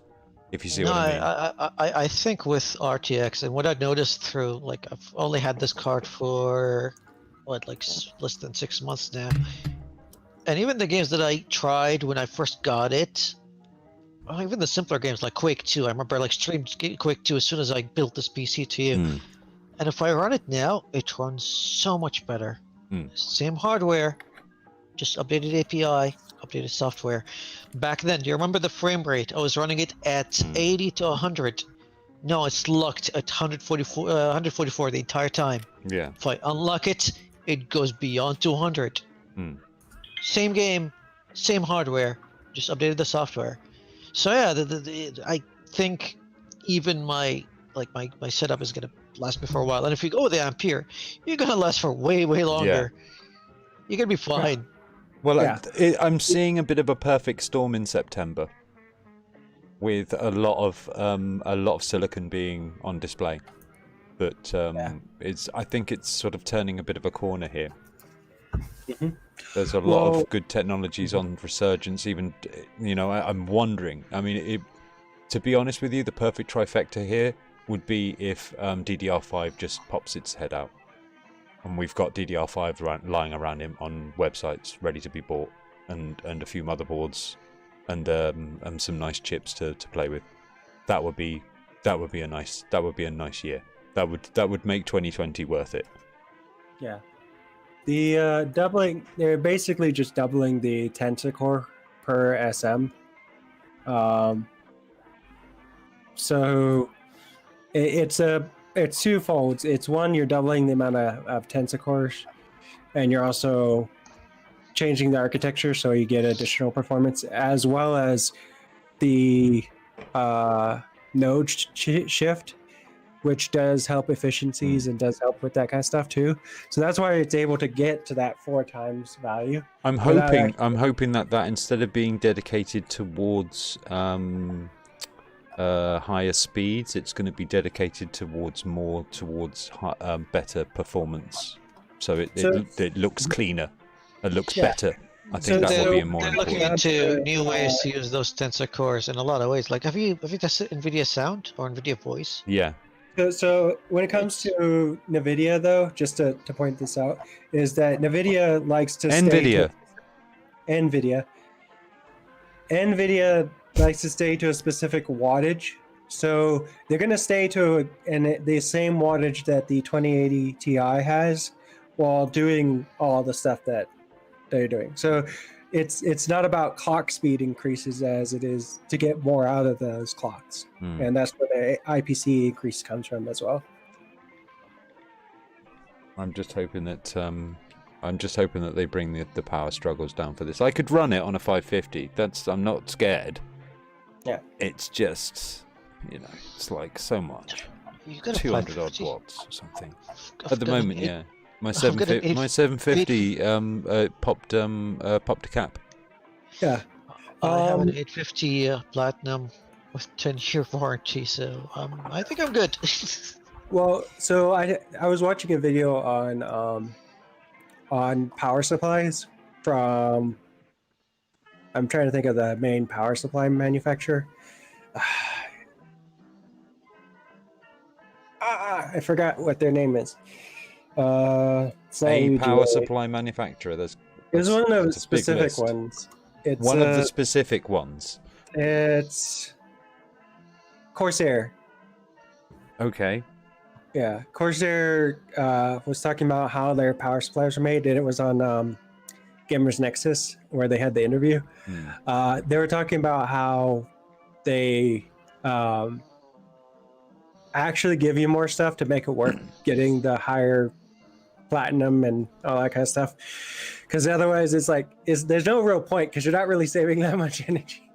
There's no real point to going from one to the other. No, you see, I wanted to get I wanted to get an 850 NZXT. Well, what I was going to say is that they were talking about what's the actual sweet spot for technology. They were saying 650 was actually the sweet spot. It used to be 750, but the actual... I wanted to get an 850 because first of all, I run a lot of drives, and I plan to get a very complex water loop, but not on this build. It's my next upgrade. And nobody likes a power supply that's running hot. Yeah, and most PSUs they have 10-year warranty, so this is going to last me for a while. So I don't know what's going to happen in 3 years, let alone 10 years. I wanted something that's going to last. Now, I wanted to get the gold in ZXT, and when I was building the PC, they're like, well, we don't have that. We're going to throw a platinum in there, a Seasonic. And I'm like, yeah, why not? Yeah. Same price. Fair enough. Whatever. I want to get it in the ZXT because, my water cooler and case are the ZXT, and I was like, yeah, you have one piece of software, and if I can link the PSU to it so I can monitor it, it would be nice.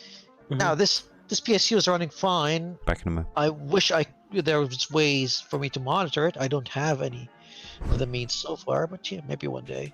Yeah. Well, they were saying how the sweet spot used to be 750. wattage for like the higher end systems. So that way you could always upgrade no matter what.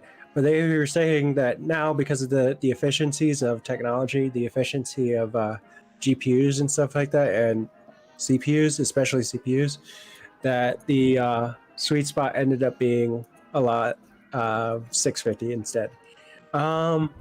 With the additional, like, you know, when you're putting stuff on like that, the coolers and the custom loops, yeah, you need a bigger power supply. Yeah, and besides, like, I always go for the highest end GPU. Like in 3 to 5 years, I'm gonna be upgrading this.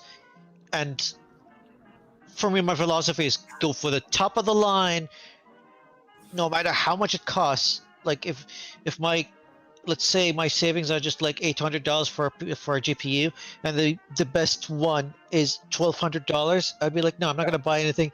I'll just save an extra $400. That's my philosophy, because again, I buy a GPU, and minimum it should last me for 5 years. And if that GPU in 5 years is like something so massive and it requires more power, I don't want to be like, I need to buy a new PSU now. Yeah. Usually, I don't buy anything until I absolutely have to, which usually means I buy what I can afford at the time because my computer doesn't work. No, I just time it like in 5 years, but most of the time it's like if there is a game that happens like once every few years. Like I got my 980 Ti because I wanted to play The Witcher 3 in top specs, and I upgraded from the 680 GTX to that one.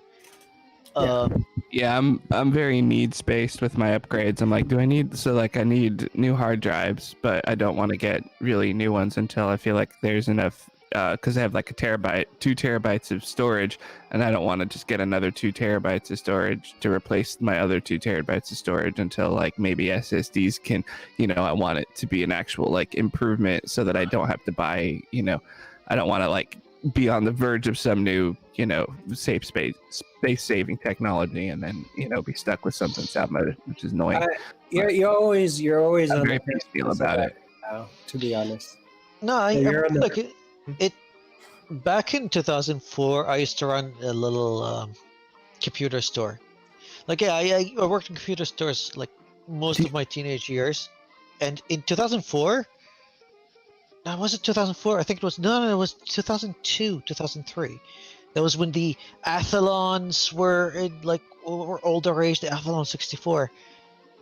And at the time, you could buy hardware, and it would still be like the top of the line for at least a year, even like a year and a half. Remember, the Athlon 64 was for a year and a half the top dog. Yeah. And that kind of mindset is still with a lot of people of my generation. They're just like, yeah, you just wait until the next thing comes up, and you're gonna have the top of the line thing for a few years. Not anymore, though. Like, you buy something, next year something else comes out. It's not even next year. Like, it's like the shelf life of something that's on top of the line is a few months at most. You buy something, you go back home, and it's like, well, they just announced something that's better. Like, what are you gonna do? This is why I wait 3 months. I've got an i5. I'm trying to remember. I think it's 7th gen i5, maybe it's 6, and a GT 960. And I'm sort of looking around at that, and I'm like, I don't really need anything else. I'm good. I mean, I could get more stuff, but I'm like, what would it actually get me? I mean, stuff, yeah, but nothing I really care about. I'm going to be honest. I was relatively okay with my shitty ass computer until the motherboard died, and I had no computer. Mm-hmm. I can understand that. I actually upgraded my computer bit by bit. I got a 2700X. I got the motherboard with the highest VRAMs and stuff like that. But I also waited for the graphics card because my friend lent me his graphics card. The only reason I got the Radeon 7 is because it was on sale for $500.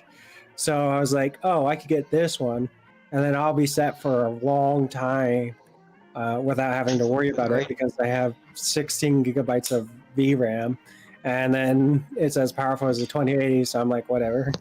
and next to no driver support. But we don't talk about No. that. We don't talk about the AMD. Come on, you don't defend AMD when they themselves apologize at CES There's for a lack difference. of Hold on. driver There's support. a difference between the Radeon 7's driver support, which is actually the M. Let's not give in to hate. Let's not give in to hate. Yeah. No, giving it's, it to hate. it's fine. It's fine. Like I love AMD You're all right. fanboys. It's everyone's No, age. We're there's a all friends here. Hold on. There's a difference between driver support for Radeon 7 versus Navi. Navi had shitty driver support. The card I have is actually the M160, which is their commercialized graphics card. So it's got support because it's actually the commercialized unit. So they can't let issues get away from it, because if they do, then enterprise customers will shove them off. Oh, my GPU upgrade path makes it kind of obvious that I don't buy shit very often. I went from a 560 to a 1060 because my 560 died. Yeah. Wait, a 1060? Did you get the 3 gigabyte or the 6 gigabyte variant? 6. Okay, good. And my motherboard died, and I bought a better GPU because I was building a completely new computer. I'm not an AMD fanboy, by the way. I mean, if the motherboard dies, you just gotta get a new computer. At that point, you're just not adding shit to it. It's easy. I found a neat tool, by the way, that I think it's called Snappy Driver Origin. It's like the only driver update toolkit thing that I actually like, because it grabs from a torrent of all of the drivers of the Realtek, AMD, Nvidia, Right. Generic drivers. It just gets a torrent of the latest ones, and then it uses signature verification to grab the files from the at, torrent. Yeah, and you can see what do you have on your system, and then handy. it looks in the torrent and compares what's later than this, and then it will just grab those things, and then you can update. Is that freeware? Yeah. What's it called? It's open source. Snappy Driver Installer Origin. There's one that's not Origin, which is it's not abandoned, and I think it was Russian or something. But Origin is the Snappy Driver Origin. Yeah, Snappy Driver Toolkit Origin. Installer. Snappy Driver Installer Origin. It's cool. I like it. Is Snappy Driver all one word?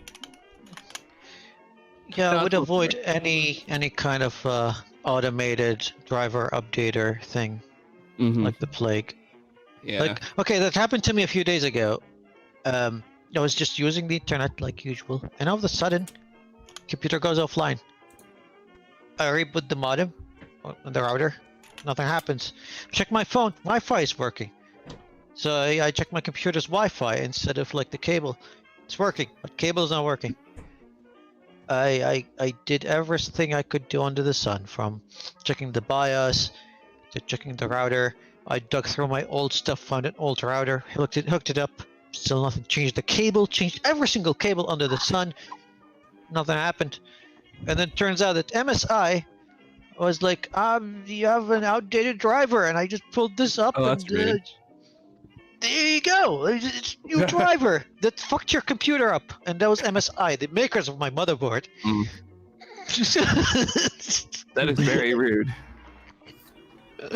So yeah, I would avoid any kind of driver updater.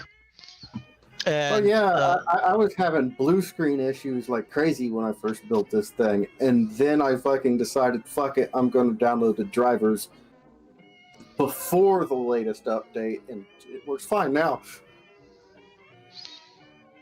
Right now, I have it all set up to just ask me before I update anything, and if it's an update that doesn't have anything to do with security issues, then yeah, I'm just gonna ignore it because everything is running fine.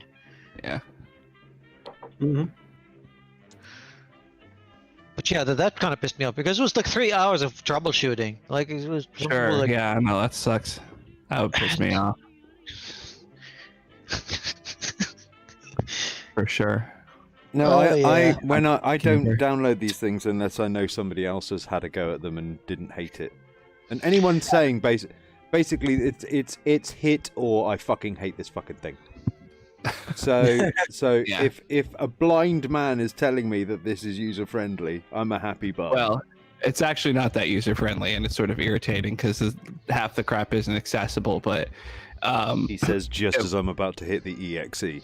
Have to work around it and stuff. Yeah, but it does the job. The point is that it does the job.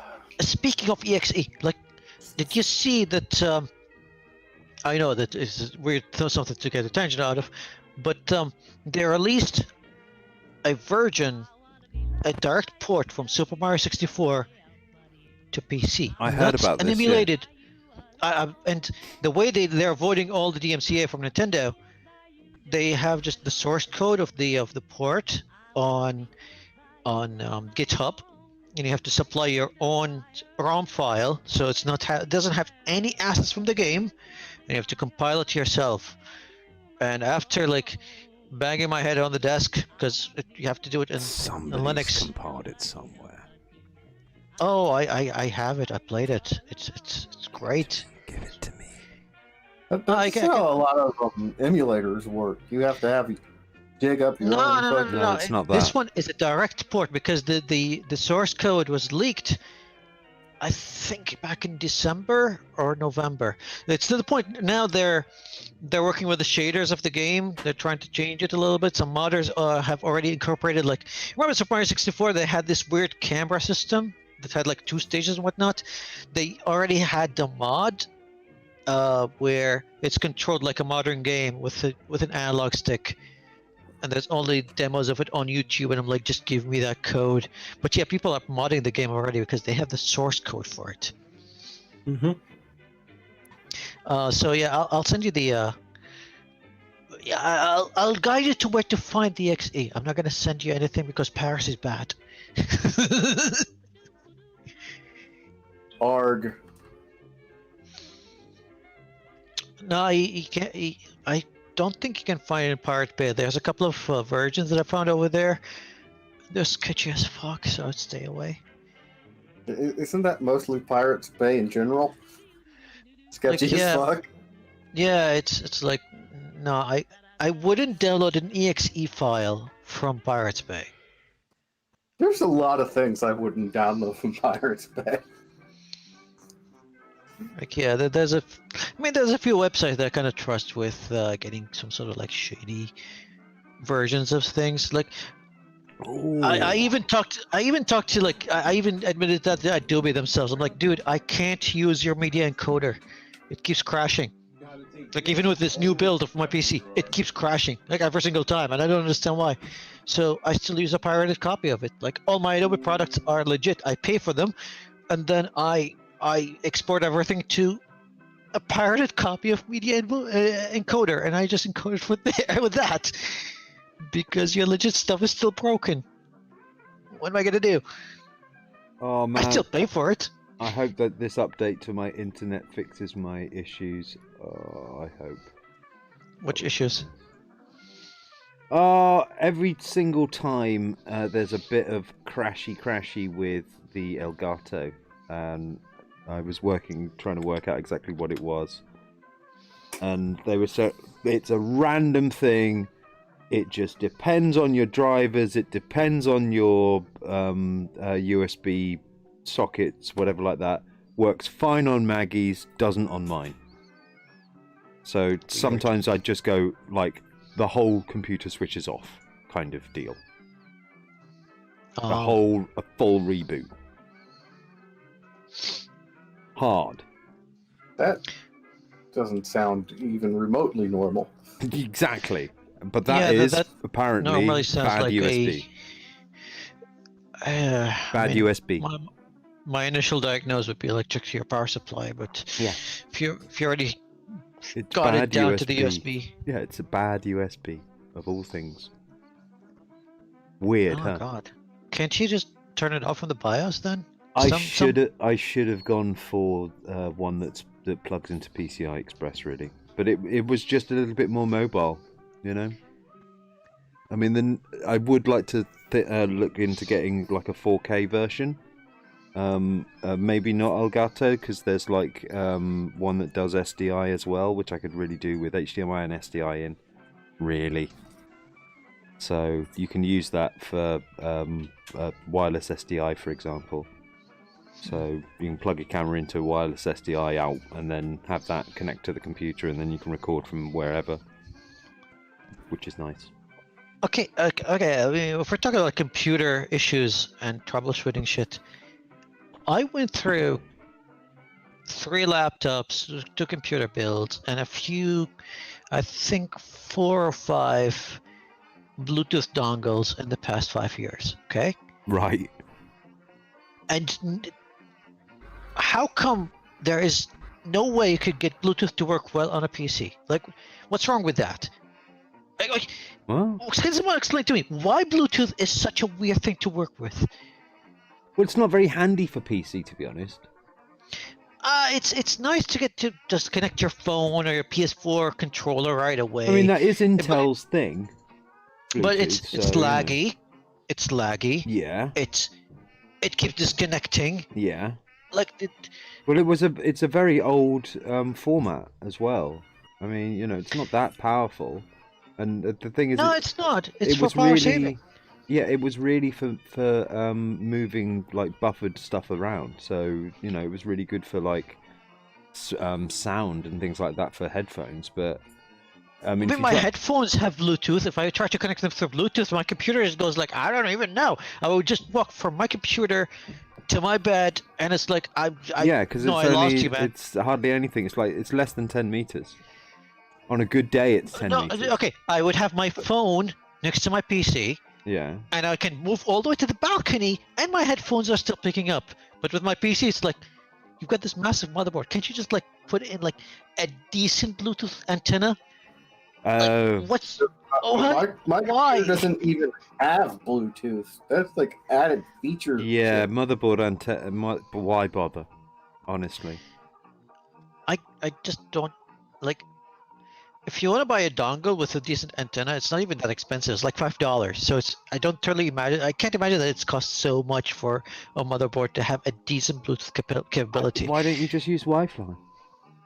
No, listen. I don't need it per se. I don't really use it much. It's just something that boggles my mind. The only thing that requires Bluetooth to be wireless on my setup is my PS4 controller, because I could get an Xbox 360 controller. I like how lighter the PS4 controllers are, because they've got like their built-in batteries and everything. I like that, but again, they only use Bluetooth, which kind of sucks. I just use a wired controller. I'm weird. No, I'm over when it comes to controllers wired, to be honest, because I've gone through at least 2 now. 360 controllers. I like 360 controllers. I think they're nice. They're just the right size for my hands. You know, I'm a happy boy. But every time, it's the fucking wire at the front. No, every time. It's not. I mean, I don't mind wired or wireless. It's just like, okay, I've got this PS4 controller. I had a PS4 before. I had a PS3 before it. I can connect the same controller and it runs just fine.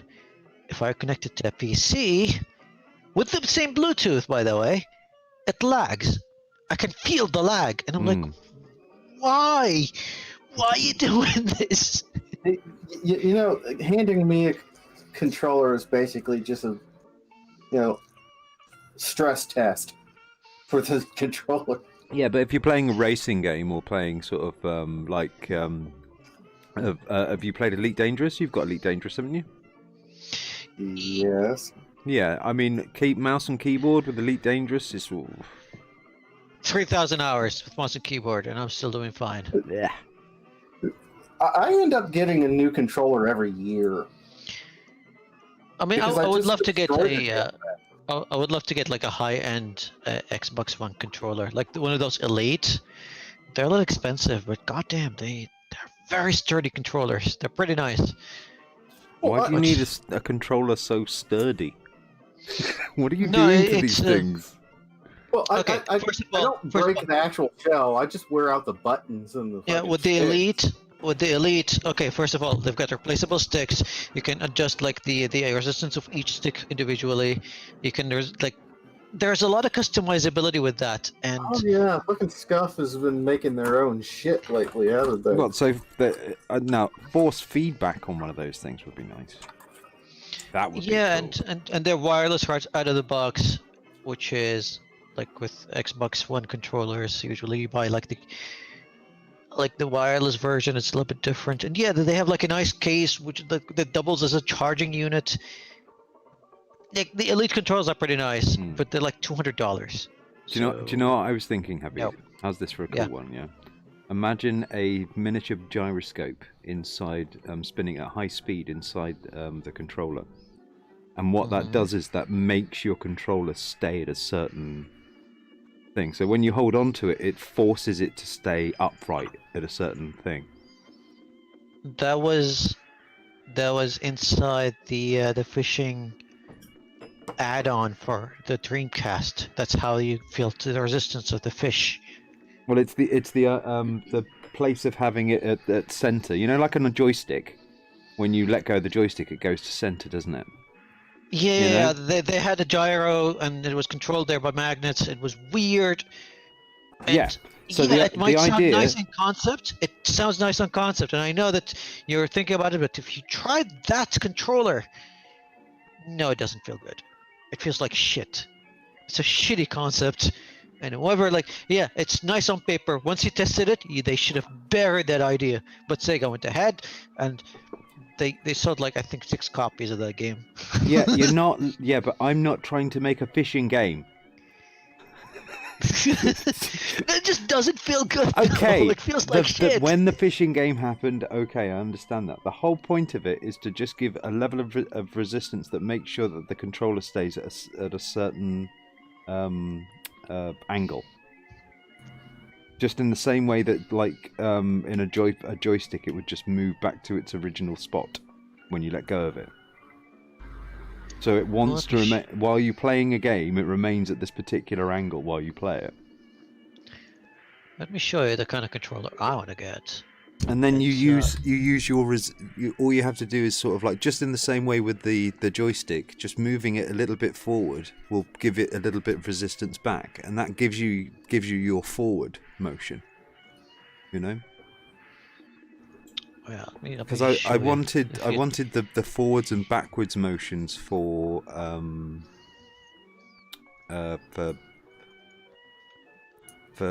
gaming to go in a particularly different direction, especially when it came to VR. My favorite controller layout was actually from Sega, not the Genesis, but the CDX, where it was 3 buttons on bottom, 3 buttons on the top, and then 2 shoulder buttons. And to start. I'm one of those weird fuckers who actually like the N64 controller. I love the N64 controller, and everyone who says that it's weird, you just didn't know how to hold it. It was okay, but the daddy was, of course, the dual analog stick PlayStation 1 controller. The controller that I want comes in 3 parts, and I linked all the links over there. Now, if I could start a GoFundMe and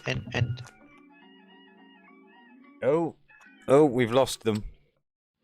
This has been happening recently. I've just cleared up my thing, and I'm still getting my computer to be exact.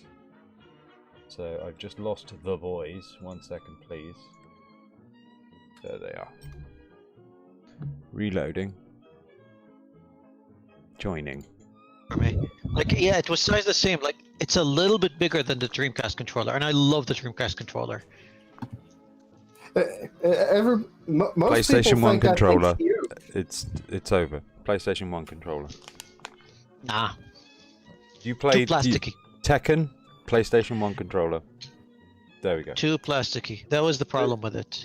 If you're playing a fighting game, you're using a fight stick, man. First of all, if you wanted to use a stick, you could. And people did. I did. I used the stick when I was fighting with on Tekken.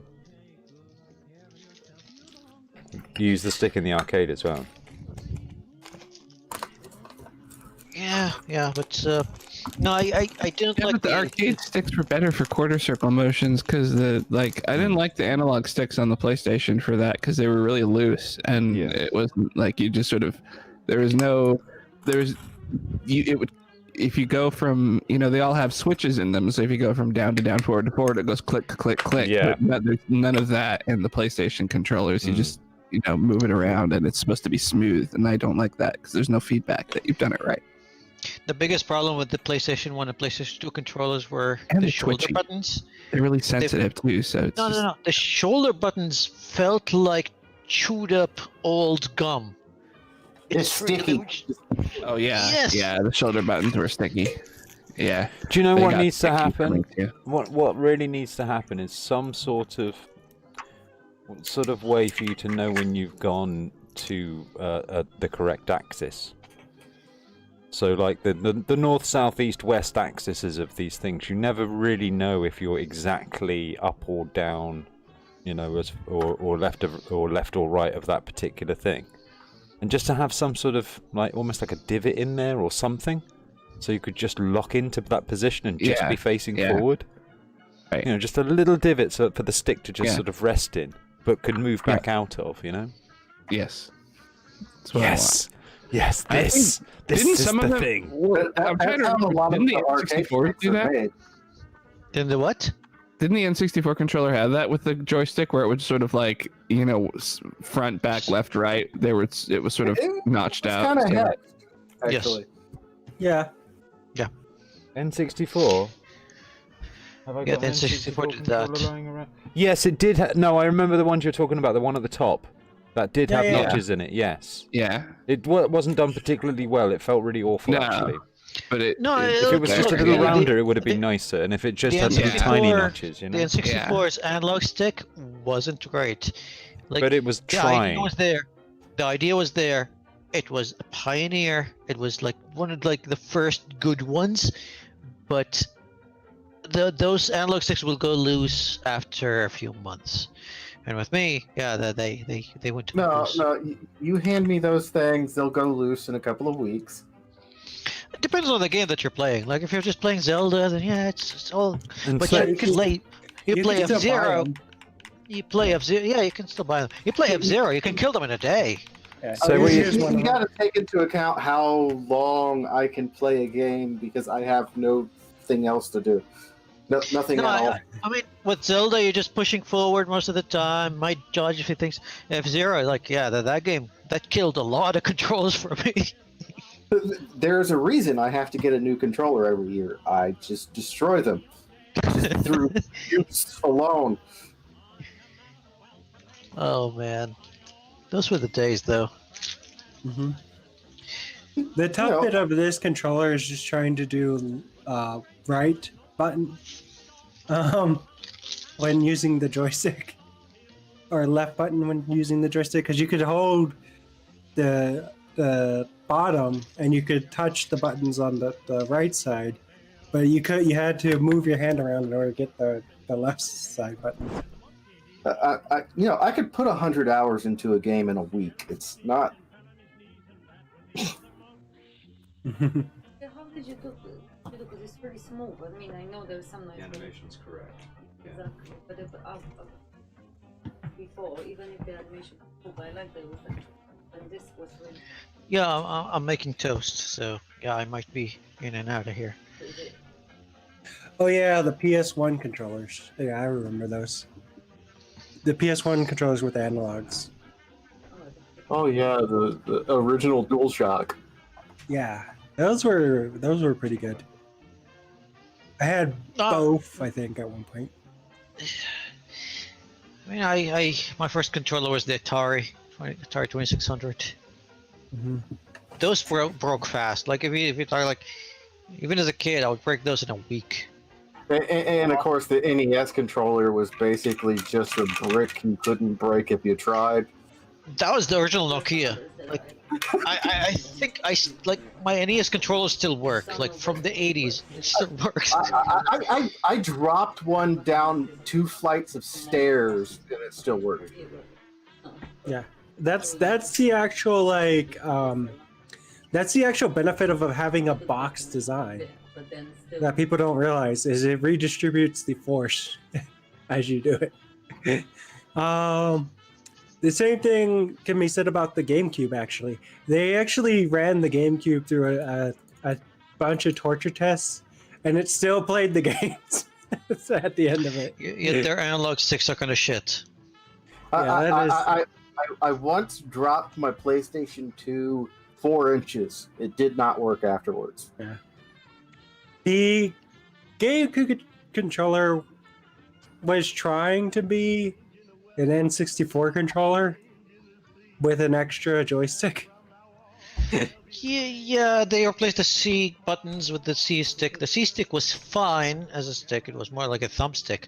The main analog stick, though, it's got loose a lot, and you had like a huge dead zone that's like 90% of that little circle.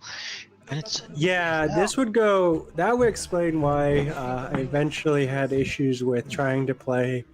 A lot of it, the controller's breaking was the reason why I had difficulty playing Star Fox. I'm gonna be honest. I haven't had a controller that doesn't end up with dead spots in the joysticks eventually. Yeah. So, correct me if I'm wrong, but the PlayStation 3 appears to have the DualShock 2 from the PS2. Like, they didn't do anything to it except they make it wireless.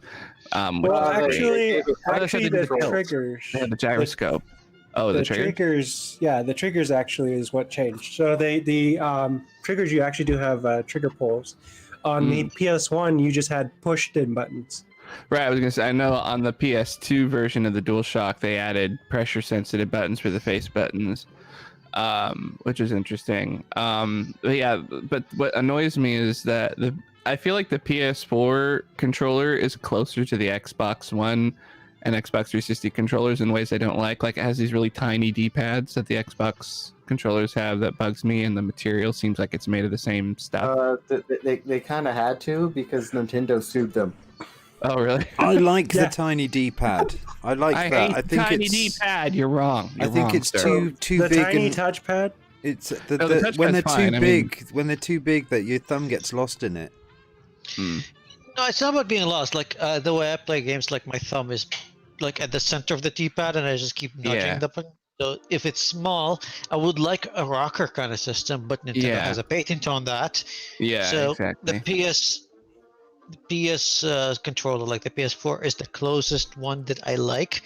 Now, the reason why I would love to get the Xbox Elite, because they circumvented the Nintendo patent by having the D-pad removable and customizable, so you can have it like replaced with something that's inside the box. By the way, it's included with the same kind of rocker design that Nintendo has for the D-pad. It's removable, so it's different than their design. It's not the same patent, so it's fine.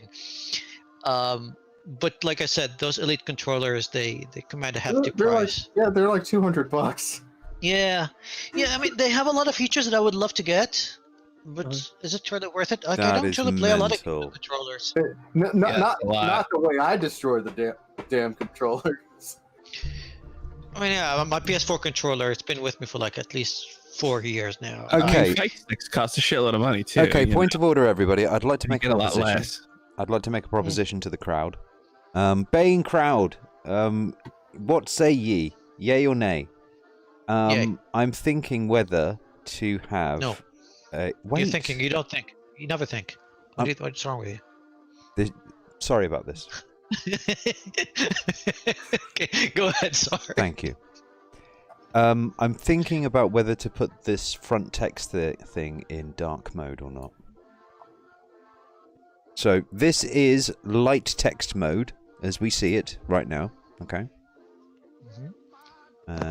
I'm just going to get the pop-out chat for this, and this is in the dark text mode, I think. It's supposed to be. Hold on. I like dark mode. I think dark mode is better. Well, that was the open house. Thanks, everybody. Let's see what happens now.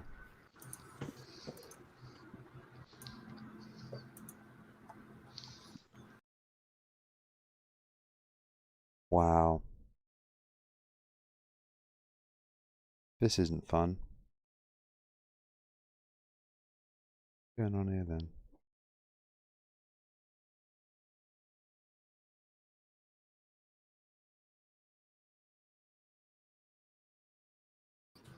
Hello. Hello. Hi. Bye. Okay, so we've got it. That wasn't direct word. Yeah, we've got it a bit like that now.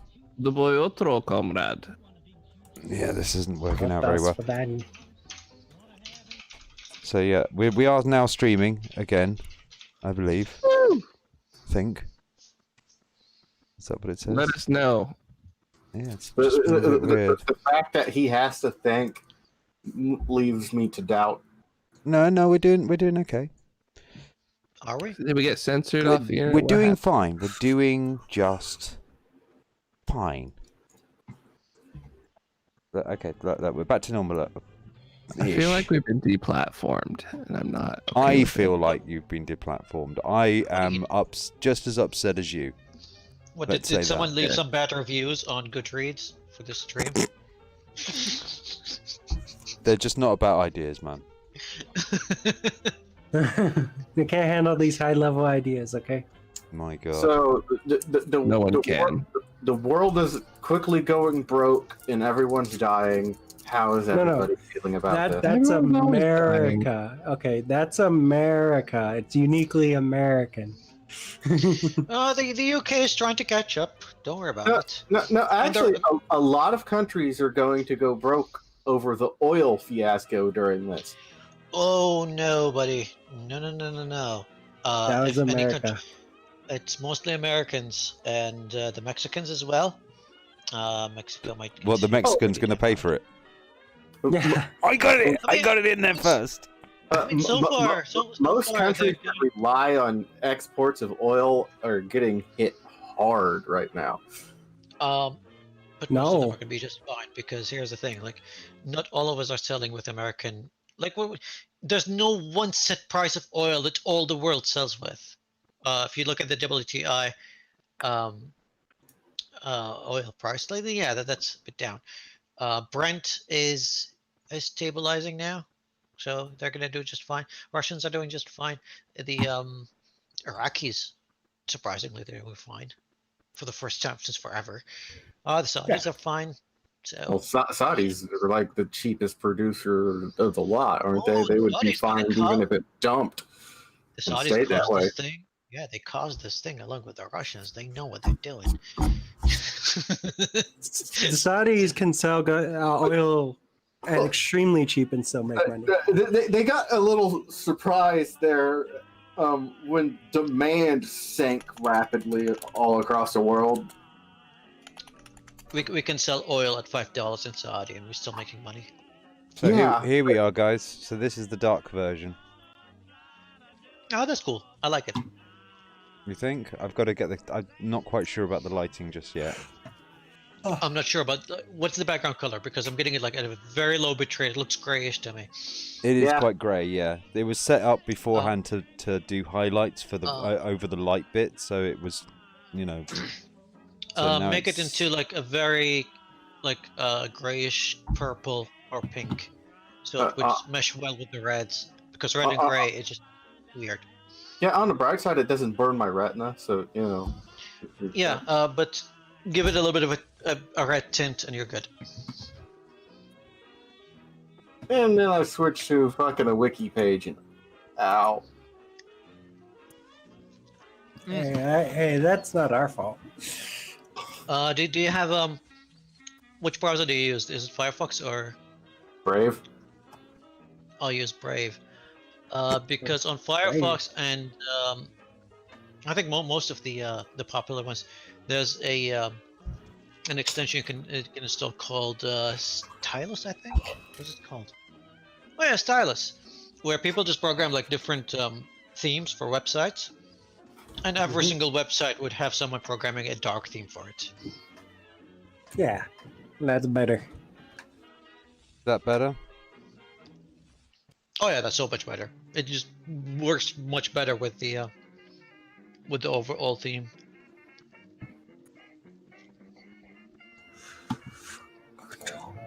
Trying to get the lighting right.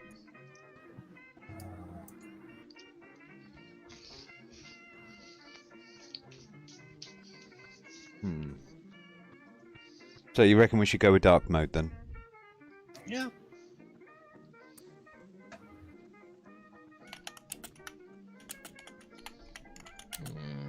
Where were we? I forgot. Okay, Like, dark mode enabled for good. So we're now going for the YouTube, the sort of the studio YouTube thing.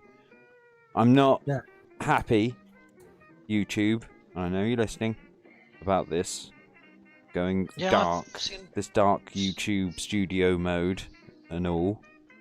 But if I must, I must. So dark mode enabled. There we go. The new studio kind of sucks anyway. Yeah. But okay, so we're going to go with black and white. I'm trying to bring out the reflection from the glass here. Mm-hmm. I'm just not quite. Oh my god. What? Alright. What's your fucking problem? No, I was just crying out to God because, you know, I'm a religious person now. Oh, no, are you? I tweeted, I subtweeted my own tweet, you know, just to spread the pull around. I was like, if Dave wins, I might read his book one day. And this guy... are you seriously going to give yourself brain cancer just because people voted for it? I might. I mean, I tried to read Atlas Shrugged before, so how bad could it be? I read Jordan Peterson's book. Again, how bad could it be?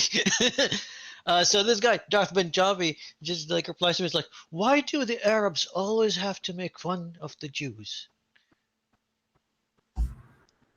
So I'm only making fun of Dave Rubin because he's Jewish.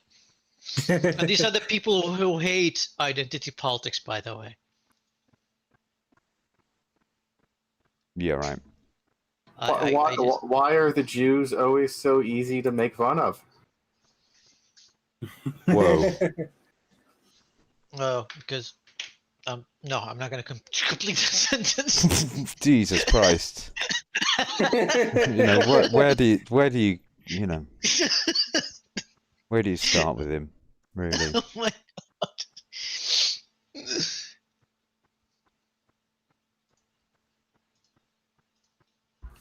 Maybe there.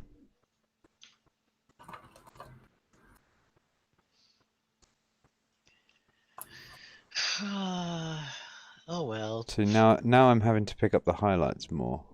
So how many Jews can you fit in a 90? Oh god, here we go. No, stop.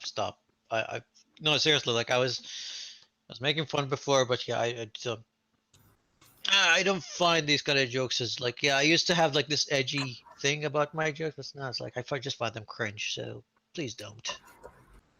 You can do better than that. You're a better person. Be better.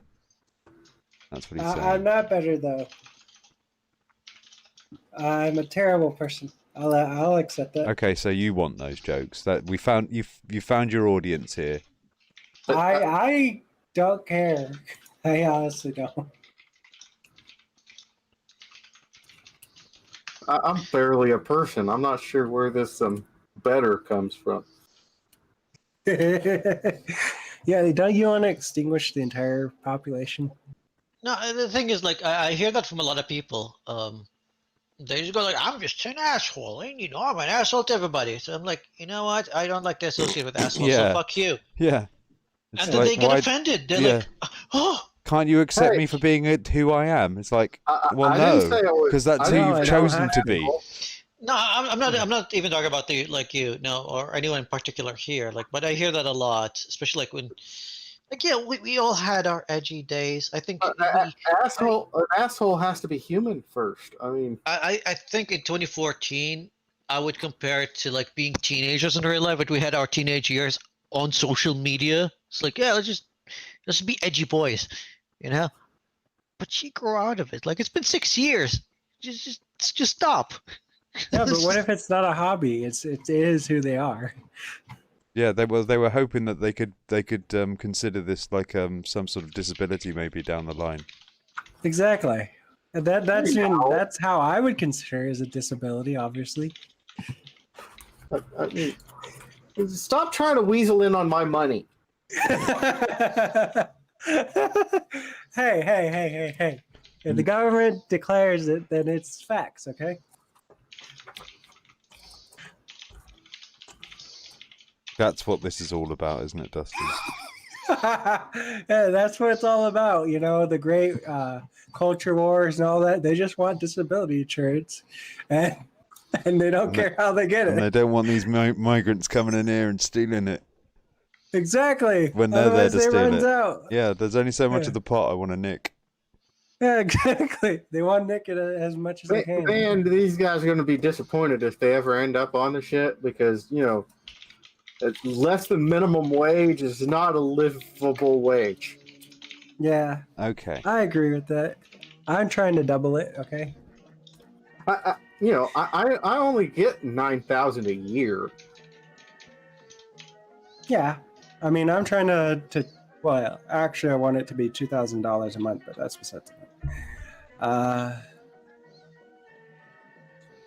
Oh, that's more than double. Yeah, I don't believe that people should make less than that. They're like that's a you put it at actual living standard, and the living standard right now would be 2,000. Is that too subtle, do you think? Of what? Oh, the light? Oh. It's all blurry to me. I don't know why. My bandwidth is so weird. Yeah, I don't know how it's coming out to you, I'm afraid. I wish I did, sorry. No, on the stream, the actual stream is sharp, but Google Hangout just gives it it makes it all blurry. Yeah. It's for some reason broadcasting early. Because and that's why I said you should move the stream into Discord. Yeah. You think? Yeah, because they have you could stream on Discord to the actual the actual panel. Now you're gonna have to redo we don't have the guest lineup like we did before, so you're gonna have to redo some sort of the highlight face thing. But I think it could be done. And yeah, I was kind of against Discord before because it was the audio quality was kind of bad, but they kind of fixed it.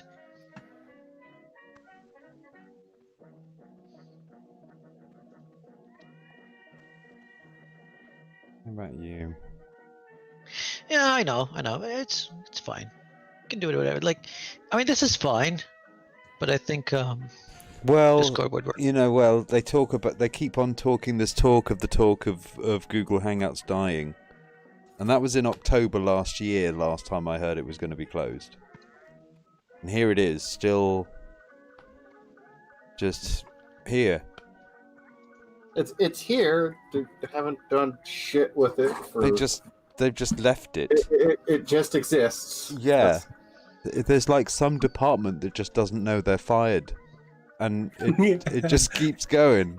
They don't know they're fired because there was a cleric or getting paid. The CEO had a musing about it. People wrote about it happening, and it's like everyone forgot. Or the CEO was kind of going, "Oh, did that not happen? Ah, fuck it." Nobody seems to care right now, so. People are paying us for the business support. I wonder how often that actually happens. What? They decide to fire someone, but a clerical error happens, and they keep getting paid, and nobody bothered to tell them they were fired, so they just think they still work there. It happened in the office once. But that's the only time I've ever actually heard of that. Well, I think it's a somewhat of a hint of people who manage to put themselves into a position where they're indispensable, but in the sense is that nobody's bothered to fire them or make them redundant. They've put themselves and positioned themselves into such a way that nobody ever gets rid of them, but they're there. I've known of people like this. They're not necessarily good workers, but they're just good at making sure that they never disappear. They're always there. Those sort of people. Actually, I've known someone like that. In fact, he was not...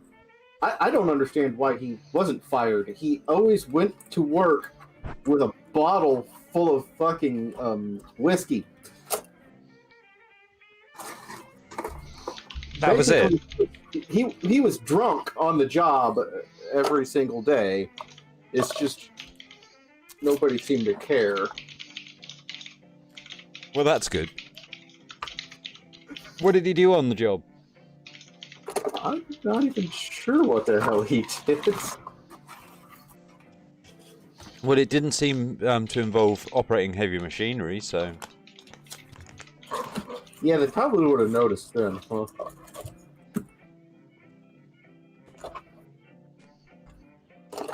Okay, I got a question.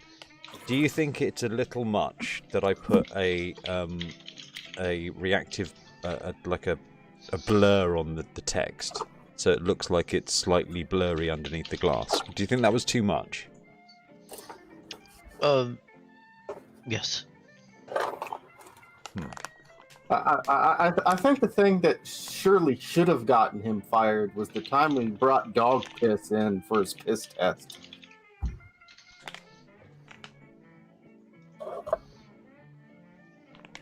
I'm pretty sure they could tell that wasn't human. I mean, yeah, human, not human urine. What's the difference? Pregnant, being a male, not pregnant, being a male. You know, there's no real difference. No, there wouldn't be, because whether you're male and you say you're pregnant, you're not pregnant. Just like a male who isn't pregnant.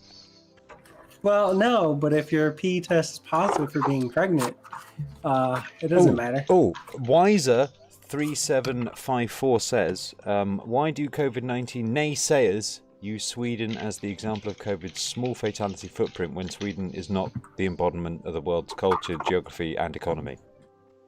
They also, didn't lock down, but they also, instituted a lot of other protective measures.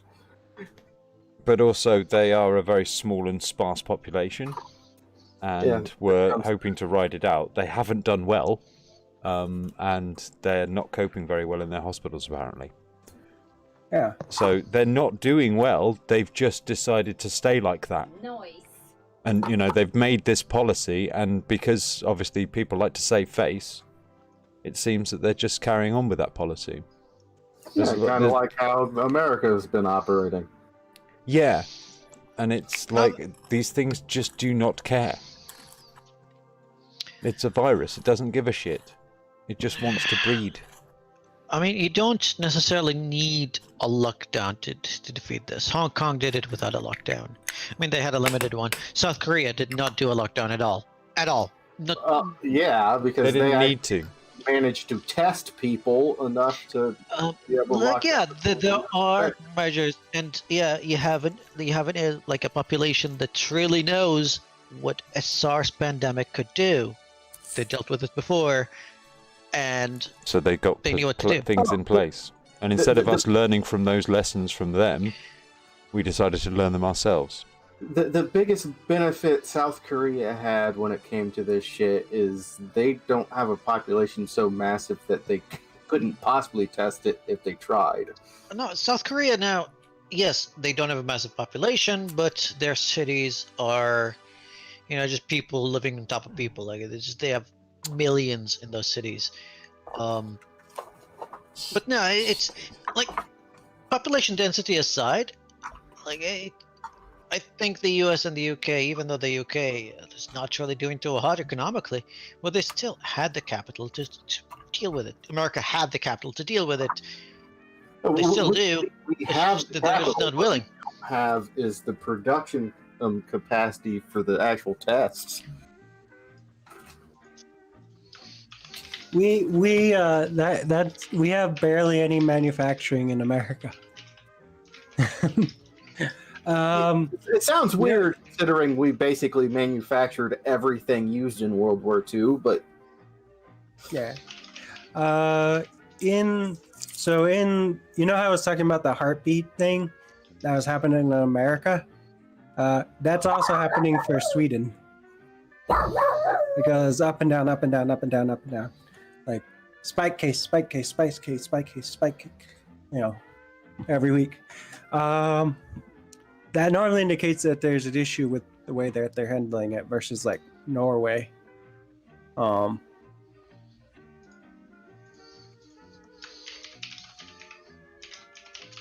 Which if I look at Norway, theirs just goes up a little and then straight back down.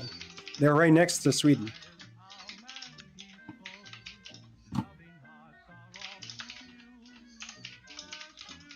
Or Finland.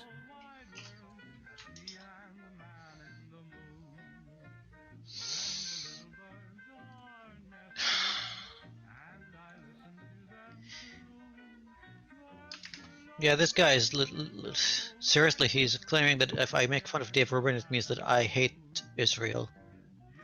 I hate Israel. They can go fuck themselves. Like I don't understand. Tell them that you do hate Israel because they're terrible people who do terrible It's shit. like I am mad because they defeated Arabs. Therefore, I make fun of Dave Rubin. Yeah, but Israel's also a shitty place, though. I'm trying to make the connection here because, listen, like, okay, I hate the Israelis, like, when it comes to their politics, but I don't really like the opposition when it comes to the Arabs. I am not a fan of Hamas. I'm not a fan of Hezbollah. And yes, when it comes to the Palestinian war, I don't want to open that kind of worms because it's a messy war where both sides, or not even both sides, there are at least 7 sides over there, and none of them are the good guys. None of them. 0. Yeah, so, exactly. Don't get All me of them can be started. terrible. So, you yes. ever wonder why it's called a can of worms and not a can of bees? Yeah, because no one let's wants to not eat the open that worms. can of beans. Wait, why can't you eat the worms? Yeah, but you know, if you open a can of bees and they all swarm out, that seems a lot more like what opening most of these things would be like. No, here's why. And you would know if you used like live worms for fishing. As soon as you open the can, you have to close it down right away because they all scatter out and they start to run away.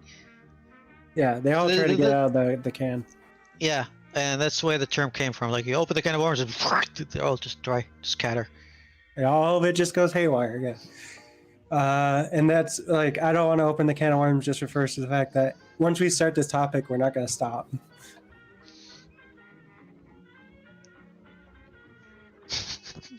It's going to go down. But that thing is, I would respond to that. It's like, I hate both governments. They're both shitty. No, I have a poll up asking who's the worst, and one of the options is Dave Rubin. And this guy's like, you mentioned Dave Rubin, you hate the Jews. That means yeah, you hate Israel. I could see like, and then he's like, all Arabs just hate all the Jews because Jews. Israel, I'm not sure I can think of a government that isn't horrible. Yeah, I have a hard time thinking of that too. The Swedish government is kind of all right. No, they're not. They're not. I mean, yeah, you can claim that their system is great. It's a lot greater than yours. It's more democratic, yeah. Their government is not. Hang in there, folks. By the way, if anyone's getting some weird errors with their Chrome at the moment with status access violations, apparently there's something going on with Chrome 81. That's some sort of security violations going on. Yeah. And they're being fixed. Yeah. Oh. But they don't want to tell anybody what's going on. Yeah. I think the Swedish government is more responsive to their people than my government is. No. In this pandemic they failed, and they failed miserably. Their healthcare system is crumbling and they're not doing anything about it. They're moving away from like being social democrats to being like the blue-hatted sort of like milquetoast liberal feminist kind of types. Like, we're just gonna add more women and more people of color in government and we'll be fine. But by policy, we need to fix this and this and that. We'll add more women then and it'll be fine. No, they're don't have this illusion about Sweden being this peak of civilization. No, it's not. It's a mess over there. It's a fucking mess. Having women in charge just means you've got both sexes fucking up a country. No, and yeah, that they keep pushing those cliches as if it's gonna help everybody. And yeah, I would love more diversity because having diversity of people, even if it's like superficial kind of things, like yeah, different people have different experiences, and having that diversity of thought will bring better results. But if you do it that way and just like, I'll just put more women in there. You happy now? Come on, there are better ways to achieve diversity. Yeah. Yeah. Bloody women. No, like yeah. By the way, it's like the problem people with study women. this. Like a lot of people study this. Like a lot of people think that corporations would go for like diverse workspaces because they wanted brownie points, but no, actual studies prove that more diverse groups in workspaces, they're better like at team coherence and productivity. So that actually works. Otherwise, you wouldn't see corporations doing it because they don't really care about brownie points. They would make more money. Habib confirmed as leftist cuck. Exactly. I mean, show me your pink hair. I mean, this guy's calling me a Nazi, and now I'm. What am? Is this back in 2014 where I'm called like an SJW and a Nazi at the same time? Like, what's going on? Cut. Exactly. We all know the truth. You knew the truth. You are. Doesn't he have to be married to be a cuck? Well, I mean, I did allow my girlfriend. She was like, oh, I mean, she's bi, so I'm like, okay, you can sleep with other girls, but I have to be tagged in. Does that count? Or at least have access to a webcam. That would work too. That sounds more like a three-way to me, but okay. We're in a post-COVID society, mate. You've got to think a bit more virtually these days. You can attend Zoom meetings. Oh yeah, it's a Zoom threesome. Come on, you haven't seen anyone fucking on Zoom yet? No, I haven't. I'm sure it exists. I'm very sure it exists. I'm looking forward to it. You just haven't gone to the right parties yet, guys. Like I don't even have Zoom installed. I mean, I've done that. You don't shit have with Zoom MSN installed. What? You're not even a human being, are you? Do I have to install Zoom? Of course you do. That makes perfect sense. And there. I don't want to. Well, I know you don't want to. None of us want to, but it's there for when somebody that somebody's going to call you on Zoom at some point. These are glorious. Glorious. Yeah, glorious photoshopping. Glorious sounds like some sort of special cereal. Yeah, glorious is a wonderful cereal. Yeah, eat some of this with cereal. granola in it. Glorious. Yeah, glorious. We could make a mint out of that name. Just a breakfast cereal. It could be shit. Glorious. But it's got enough. The name has got enough value behind it. Mm-hmm. It's all about marketing, folks. The Boom says something here. Okay. Yeah. It's the tweets. They photoshopped. Oh, right. They replaced the guns with something else. Can you guess what it is? You're a sick man. What do you mean? I didn't do anything, okay? I'm just sharing what I see. How did they bring an RPG into a store? That's because it's not real. The hell? Well, it's not real. There's no rocket in it. This tweet is amazing. Jew is also an ethnicity. The Jews in Israel are hated by the Arabs. The Arabs. Well, we get a the. This is awesome. Arab countries are authoritarian. Dave and Israel are pro-freedom. He insults freedom. I insulted freedom by making fun of Dave Rubin. Hold up. Israel is pro-freedom since fucking when? I definitely think that people should not be free to do that. To insult freedom like that. They shouldn't be allowed. But isn't that what freedom's all about? No, Shut you up, don't have the shut up, freedom to shut up. insult freedom, okay? I will buy your flag and burn it. No, not allowed. Okay. You must respect our flag, whether you want to or not. I'll put out the fire with my piss. You know, I just thought of something. See, this is Make just a the lot way of you money. Arabs talk. It's sad. Now would be a great time to open a drive-in theater. Actually, it would be a good idea to do that right now. They were talking about it the other day on Stephen Colbert, and yeah, there are some people actually considering it. Yeah, that would be a good thing if you wanted the movie-going experience and all that. You should Well, also have like the drive-in theatre is underrated, to be honest. The problem is it is actually quite difficult to do drive-in theatres. You need really, really tall, big projectors, Screens. Yeah. and they have to be incredibly bright because they're outdoors. So a lot of the time it has to be pitch black in order for you to get a decent view. There's a lot going against it, to be honest. Well, you could try to do like a tent. There are still a few that are open here and there. Yeah, there were some in California when I was big growing up ass and still projector, open. really good. Oh yeah, huge. To be honest, there was one here, but it closed down like 5 years ago. Yeah, but that could make a real comeback for the social experience. No, and also Dara, you could be I'm not going to do the open house only on Zoom. No, don't. Don't do that. I'm not going to install Zoom for the open house. Now, if I get a haven't business call installed and someone that. goes like, "What is your Zoom?" then I'll install Zoom. It's a decent. Well, that's thanks. It sounds like I should help him here. It sounds like I should convert the open house to a Zoom party. Sounds like he's threatening. He's like daring you to do it almost. I think that would be a good title for an open house. Is now on Zoom, and then not actually be on Zoom. Yeah, just forcing it. Yeah, just to play with him.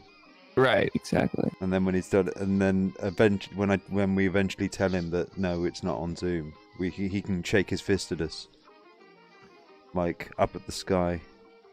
Robin! Ah! Yeah, he can say death to Robin. Damn you! Damn you! to What Robin! the hell? Death Like to that. Robin! I can imagine him in some sort of ivory tower in Dubai. Death to Robin. Stuck in a stuck on top of a And now luxury. he says, high-rise. the Arabs will never tell this to a non-Arab. Like, what is he talking about? Oh my God, he thinks that I'm a secret Muslim. A secret Muslim. You're what is it? What is it? It's not a secret. It's Taqiyya Muslim. No, it's where you're. It's like a plant. I'm a nicest plant. Yeah. Well, no, it's like a secret. It's a term that means secret, like a Nazi, a secret Nazi. Covered, like I'm not showing my stuff. I don't know. Yeah, hold on, I'll look it up. Cryptic. You're a cryptic Muslim. You're crypto Muslim. Oh, crypto Muslim. Oh. Yeah. Crypto Muzzy. Yeah. I was trying to think. It was like crypto Nazis is what they call. He's a crypto Islamo-fascist. Yeah, exactly. We've got it. He just outed you as a crypto Muslim. Yeah, say that. Say that. Yeah. Did you think that you're a crypto Islamo-fascist? I can hear him tapping away. Think he's gonna ask. No, I'm just playing with this guy because like he's amazing. Yeah, you caught me. I'm a secret crypto Muslim fascist. I can't help but hate the Jews. The worst kind, by the way. Universally agreed. Yeah. I just can't stand the juice, okay? It's just terrible and gross.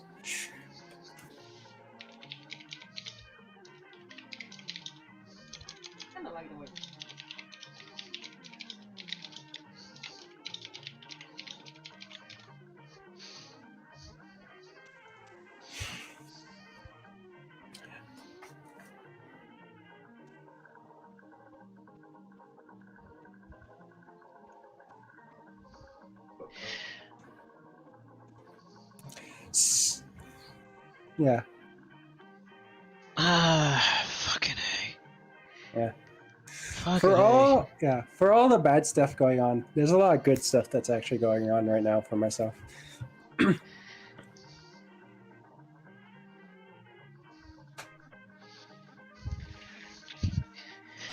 I'm just having fun with this Darth Punjabi. Yeah.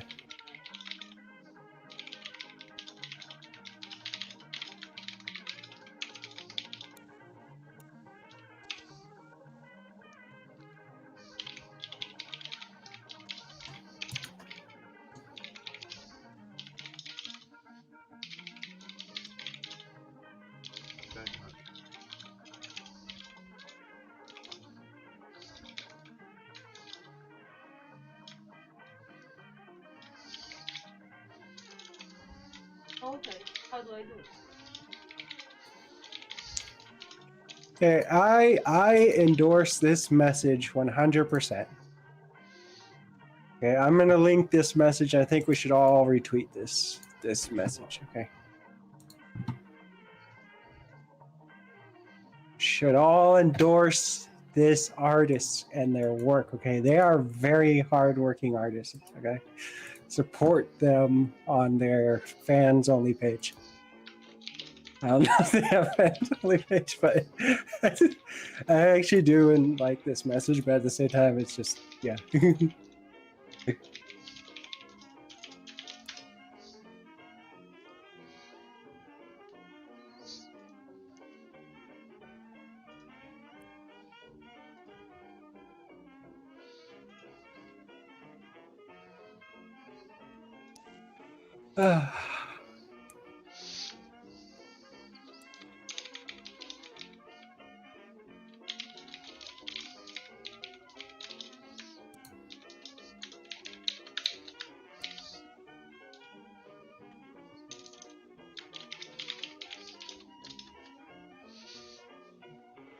There was some.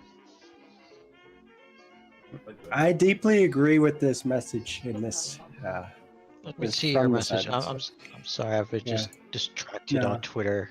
It's the last tweet. So the one from Laura Claus. Or whatever. Oh yeah, okay. Yeah. It's like I can agree with that. That's a good message. She's also a porn artist. So it's like I could share that without having to worry about people judging me. Oh, right. That's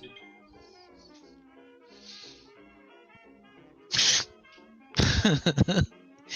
Yeah, I like that one. Yeah. How this is sexual repression though, to be honest. The fact that female artists who draw for their own entertainment is meant for the male gaze. What about their gaze, okay? They have gaze too, okay? What about the gays? Exactly. What What about about the the gays, you know? Yeah. What do you who's do? going to represent gaze? What about the gays? What do Exactly. we do with the gays? Yeah. What about the women gaze, you know? The female gaze is What's- just as strong as What the do male we gaze. do with the gays? Exactly. This has been the question for all time. What do we do with the gays? Musically. Musically. What do we do with them musically, did you say? Or is that how we're dealing with them? Musically? What, they have to listen to boy bands or something? What? I don't understand. Hello? Are you there? Yeah, sorry, I what? thought the yeah. computer was crashing again on me then. Oh, no. Oh, we should all go quiet. Let's all go Don't quiet. do that. Don't do that to me. Don't do that. No. There's enough dead air on this place as it is. Yeah. Well, no, I was talking about this tweet that I linked in the site chat about how female artists who draw pornographic art of women are doing it for the male gaze instead of for themselves. Like, God damn it. They can't get a break, can they? yeah, I know. It's like we might actually be just doing it for ourselves because we like it. What the fuck? Yeah. Women cannot ogle. It's not allowed.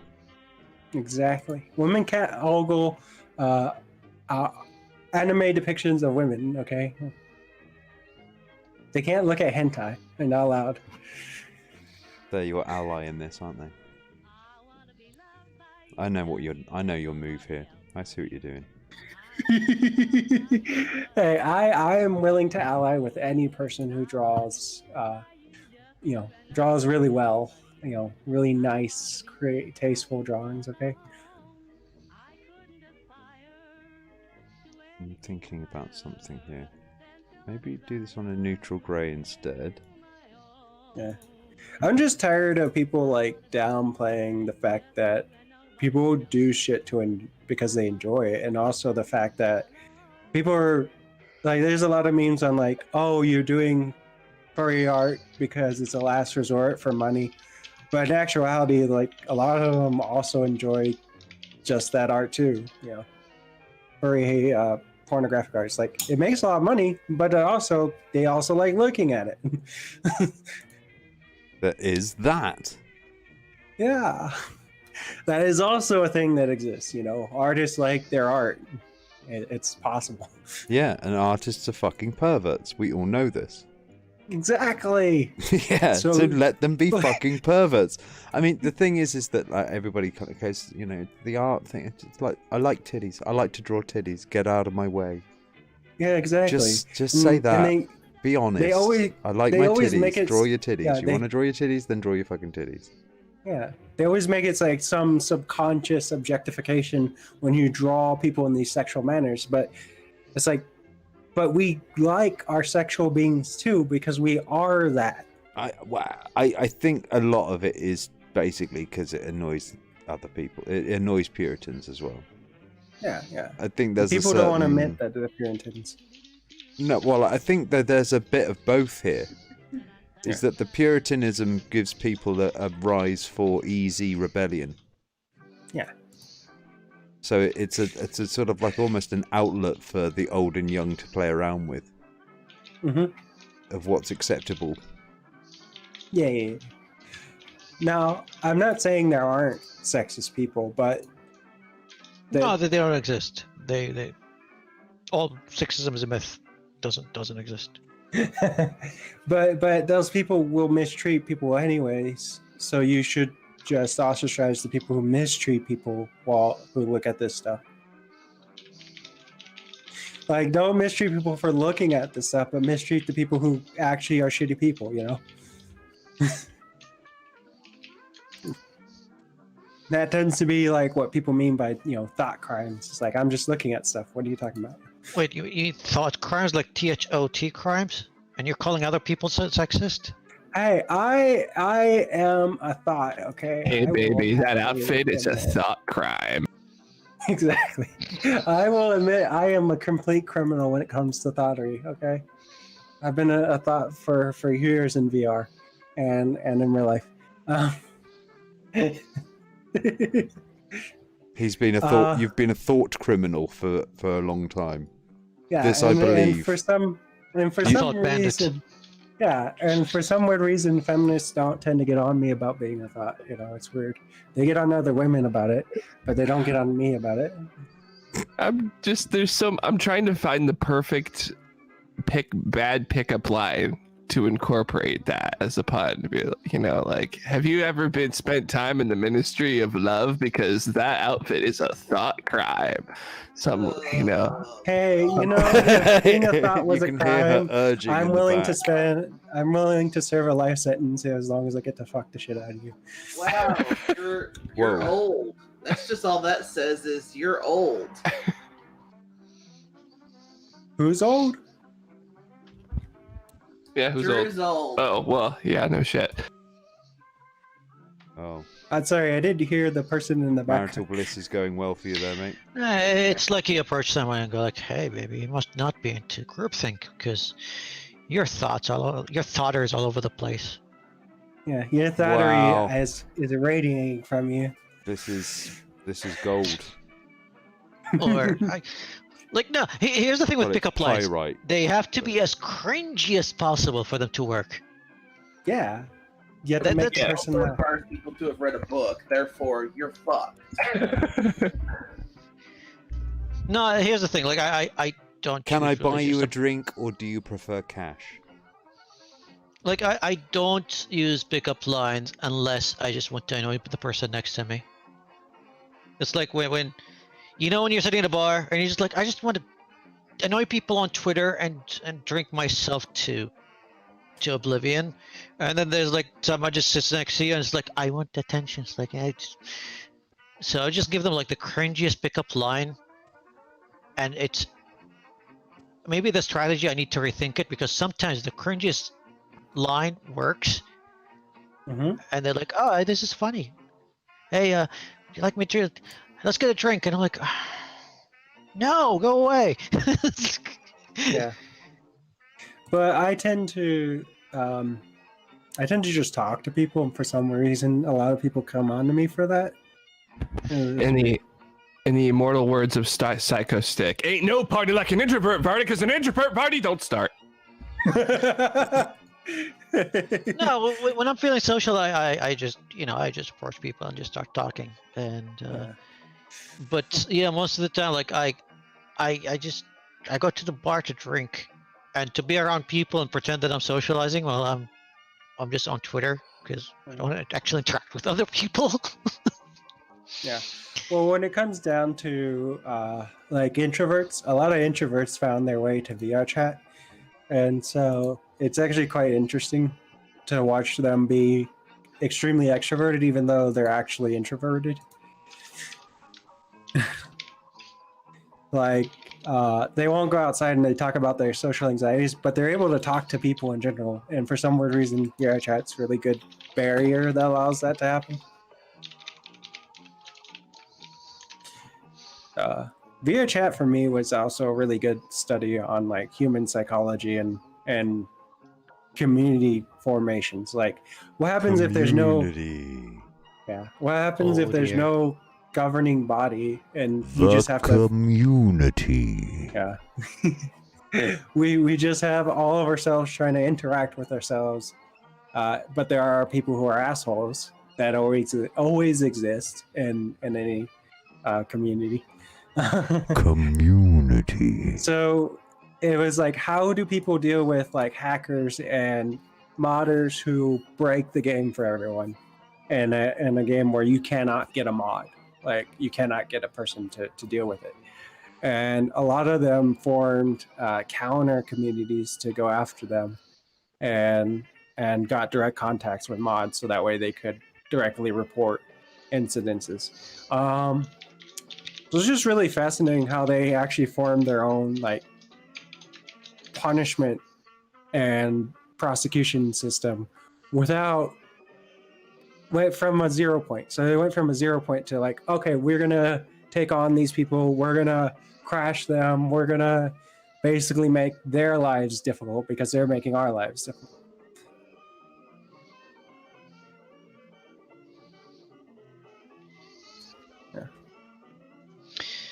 Oh well. Yeah. So are you getting any ground on that with the whole like you're a Jew hating Muslim? No. Nicole started just like joined that thread, that little thread, and right now we're just flirting, and he's still tagged there, and it's great. Flirt. Yeah, you should flirt with him, saying, "Hey, how about we get a drink sometime, buddy?" No, I'm flirting with another girl on the same thread because she jumped yeah. in, and it's like, it's amazing. Yeah. Well, that's good. I mean, fantastic that they know you have game.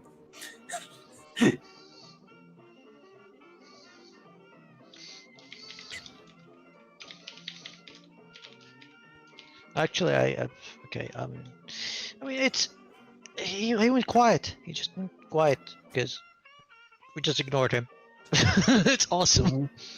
Yeah, and that's what you do. You just ignore these people to an extent. You can also punish people to an extent too, like in terms of like getting suspended or that kind of stuff. No, I don't really care much for that. The thing is, like, if I wanted to play the racist game, which he kind of started, he's just like, oh, all Arabs are this and all Arabs are that. Mm-hmm. He's a fucking Punjabi. Like, God, I have so much ammo. So much fucking ammo. But is it worth it? Like, I know that I have a few Indians that follow me. I have a few Punjabis, especially like from the ex-Muslim community. And if they see me go off at a Punjabi in that racist way, then yeah, they'd feel a bit slighted. And is it worth it? No, it's not. But sometimes it's just so tempting to just put those racists in their places. Yeah. Well, no, I'm just saying is that in the instance that people are being like in a harassment sense of where you can't actually use the services you're trying to use. No, I can just block. I can just No, I'm not talking about that. I'm talking about in general, like when it comes down to the people who are harassers online or whatever. There's different ways to tackle that. You either ignore them, and if you ignore them but they're still coming after you, which they end up can do on multiple accounts, which happens, then you just report it. And that's what I'm saying is that's the way people mostly deal with these things. But the people who go, well, you shouldn't report these people or whatever, that's just dumb. Like at a certain point, there is a point to report them. But also because Twitter has the ability to track if somebody's doing multiple accounts on one device. I think the last person I ever reported was JF Garapie. That was a long time ago. But yeah, that was the last person. It wasn't on Twitter. It was on something else. But no, here's the thing. What I do with a racist, like most of the time, like it's if they're upfront about it, not subtle or like, yeah, it's like if they're direct about it, then oh no, especially if it's on a one-on-one. Yeah, I don't pull any punches, especially if they're white Americans. Oh my god, like yes, putting those people down to their place is the most satisfying thing ever. Now with Punjabis though, it just feels like punching down. Like I don't feel okay doing it. Like goddamn, dude, like half your country doesn't even have clean water. Come on, dude. No, I'm not. I gotta make fun of you.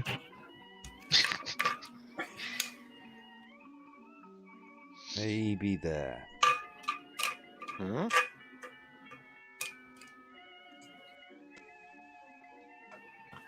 Maybe there.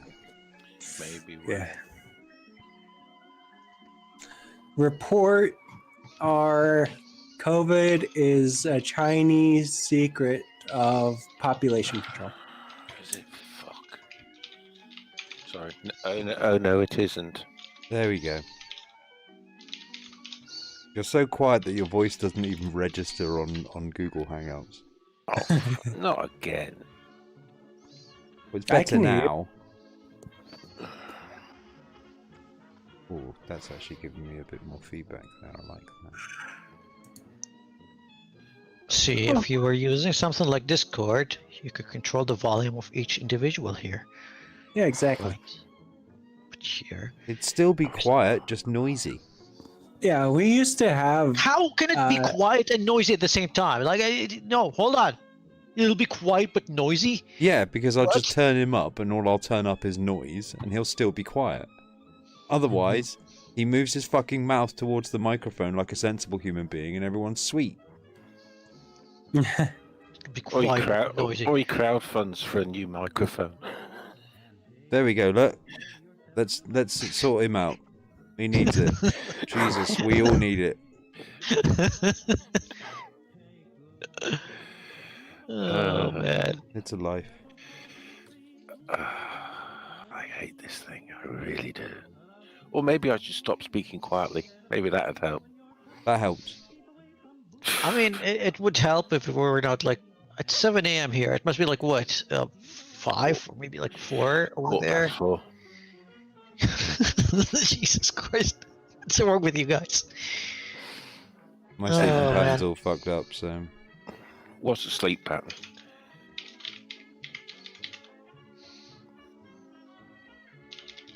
Maybe there.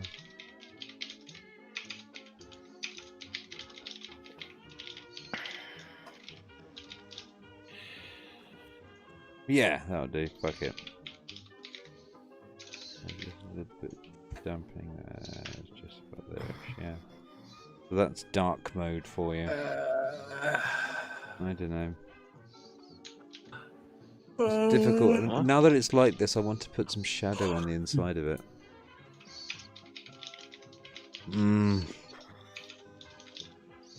Maybe a whole reshoot of this, a reset.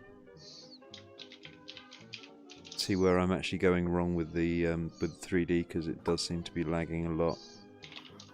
Well, at 60% of the GPU, it's using up a lot going on there. Really, it looks nice, but it's got a lot of baggage that needs to be tied up a bit. I think a lot of these shadows as well, they're getting added on top of each other, and they don't like each other. They need optimizing. Don't know. I don't know either. I'm like half asleep anyway. I don't even know I'm still with you guys here. Like it's. Yeah, I don't know either. I mean, I'm just like, yeah, I keep running. Yeah, I like this sentence. I'm like, yeah, yeah, I'm still running. Like, dude, sentences, please. People speak in sentences. I know You're they fucking English. Yeah. Well, yeah, allegedly. sentences, please. East and the West Country, they don't It's count. 4 as a.m. English. here. Fuck you. So wait. So after 4 a.m. sentences stop existing? Yeah. Like sentences go to sleep? That's right. Did you not learn that at English school? God, I know. 4 o'clock. It's kebab time. You're lucky So to kebab get is a not word, sentences? mate. Never mind a sentence. Most of the time, it's just grunting and pointing. You know. You know, and that's like, let's go get the bus. Everyone understands that, but it's in kebab speak, which is basically like having your, yeah, it's like a piece of meat between you, your tongue, your teeth, and, you know, various sort of onions and I wonder if like a kebab shops mayonnaise and chili, mate. Oh, chilies. like, Keep putting the I chili on, wonder if mate. like the workers kebab shops like actually get training in how to understand grunt. Tomato sauce, mayonnaise, and chili sauce, all in one. Put that right in there with the meat. Little bit of lettuce, plenty of onion, loads of green peppers, and if they got jalapenos, sweet. Bung that all together. Have that in a wrap. My God, you're a dead man. No, it's like I remember like when I get very very drunk. There's like my favorite pub has. Like, my favorite pub would have, like, a shawarma place downstairs, and it's one of the most famous, like, in my area in Dubai. I would go there, and it's, like, a long line of people just getting shawarmas, and none of us can even stand up straight. We're all just wobbling around, and I just trace the guy, and there's, like, 2 big stacks of shawarmas, like, 1 chicken, 1 beef, with different ingredients, and you just grunt at the guy. And then just piss in the It's corner. ordered just right. Like a bit of tahini sauce, just enough kind of chilies, and just the right amount of onions. And he's just like, how? Because you've forgotten the bit where he's kind of going, how many onions you want, mate? Mate, onions. Onions. Well, what they do is they Hello. start. You. Onions. How many do you want onions? You don't want onions. You want, okay. You forget all of that. You don't understand what these people have to deal with when you're hammered. You know, I've been in that position. I hate all of you. What it is you just start. You look at your customer, and as you start piling on the onions, the moment you see his eyes change, that's enough onions. I have seen very well-to-do ladies falling off their chairs in a drunken stupor. I've you know, I'll tell you what. As far as like people saving lives and stuff like that, yeah, people don't give bar folk enough credit as to what they have to deal with sometimes, man. You know, it's like trying to get somebody into it, like trying to get a lady into a taxi at 3 o'clock in the morning is not easy. It's not. I mean, you're trying to hold them up. You manage to sort of wave them down, and they're like, no, it's all right, mate. She's not going to puke up. She's already puked in the. Where are you going? Bye! No! And it's really hard. Especially when there's all that lime juice and fizzy water in a straw. Lots of lime juice and fizzy water in a straw. Oh god, lime juice is proper lime's all right, but that bottled cordial stuff is just green sugar. Do you know why? Do you know why you use lime juice, lime cordial, for sort of like wake up juice? Because it's disgusting on its own. It is. It's vile. Yeah, and that's all you're going to drink. You need hydration. You need some water, and a bit of lime juice is good for you anyway. So it's got vitamin C, all that sort of thing. But it doesn't taste nice. It's not orange. So, you know, you are going to get this. This is what it's going to taste like, you waking the fuck up. It's just to get you out.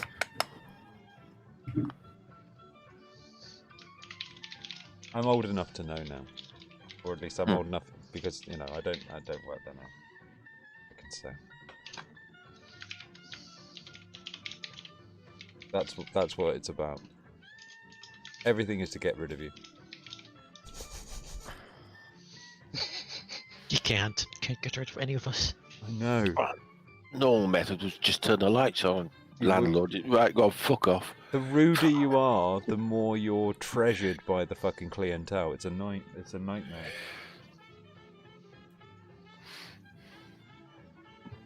Although I had one time, we had a guy come in and kind of go, "Oh, pint lager, please," yeah, and the other one goes, "Lager top," and I go, "Do you want ice and a slice, mate?" And he took offence, and he demanded a fucking apology. Yeah, working in this bar. It's like, okay, dude. Yeah, I'm sorry. And just maintained the straightest of faces. I just laughed at him. Well, I was. No, I didn't. I would have laughed to his face. I was just doing it behind a veneer that he could easily see through. Too subtle for drunk. Well, exactly. Okay, I'm sorry. Fingers crossed. Somebody did catch me out on that, and they go, "Do you expect me to believe that?" And I go, "I don't expect you to believe it." You forgot to offer him a straw. You asked me to say sorry. I said sorry. You didn't say believable. Bar staff and bouncers are dicks to me, at least. You know, Dara, I've worked in a lot of bars, and if the bar staff are being dicks to you, it's you. Honestly. No. Yeah. A couple of times, yeah. There are some dick bouncers out there. Yeah, let's be honest. Somebody like. But they usually have at least somebody to guard them. Okay, the worst, or they drink at the bar and it's like it's really expensive. Make your drink and they don't know how to make it. And when you complain, like they give me a flat beer 3 fucking times. Like Maggie cannot have a flat beer. No. Exactly. And I want a beer. And this guy was doing a cocktail. Last time, I had to complain to his manager, and I was like, "Look, mate, I don't want to complain about you, but I've asked you to do it again." And he literally grabbed the glass. You know what he did? He just smashed, like, damn. Put it on the table in front of me, and he splashed in my. Nice. Really busy. Take 10 quid on a. Yeah. And now she lives with him. That's one hell of a chat-up line you got there, Robin. Just slam a drink in her face, you know. Yeah. No, I've actually had this. We were with Mags. We were trying to get some cocktails out of this new place that basically looked as if it sold furniture, and we were like, well, it's Saturday night and it's the least busy place because it's new. So we're just going in to see if the place is any good, and we found out. Why it was empty. No, I ordered like a squash frog and something that Maggie was having. What were you having? A daiquiri, I think it was. Yeah, she was having a daiquiri. It's like raspberry daiquiri. They're like, should do. Goes away. Squash frog's easy enough for them. So I've got my squash frog. Waiting on the daiquiri, mate. Just got to get some fruit. I thought you had fruit. No, we did. We've just run out. I've got some at the other end. gets over, sorry mate, none of that I'm afraid. How about strawberries? Yeah, sure. Strawberries are nice. I like strawberries. Maggie likes strawberries, don't you, Maggie? Yeah, strawberries are good. Let's go with strawberries.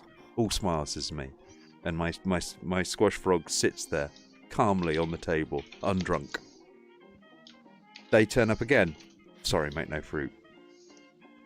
Okay mate, I'll tell you what, we'll leave it. Hang on a minute. What do you mean, hang on? Well, you haven't paid for your drink. And I'm like, what do you mean? I haven't ordered a drink. And he's like, well, what's that? It's like, yeah, that's a drink. I ordered that and a daiquiri. What do you expect of me, my friend? And I'm talking to this guy and it's like, mate, don't you understand? It's like, I'm here to drink with my girlfriend, a couple of drinks. And you want me to just basically pay for this thing and sip this while my dry-mouthed girlfriend watches on. You don't really understand the whole principle of this sort of enjoying our time together thing. It's not really going to work out. I didn't say all of that, but that's how I felt. I'm embellishing at this point. But yeah, I got chucked out for that. I've never been thrown out before in my life. Did you get barred? Well, this is the thing. I was working at Misty's at the time, which is a bar just up the road.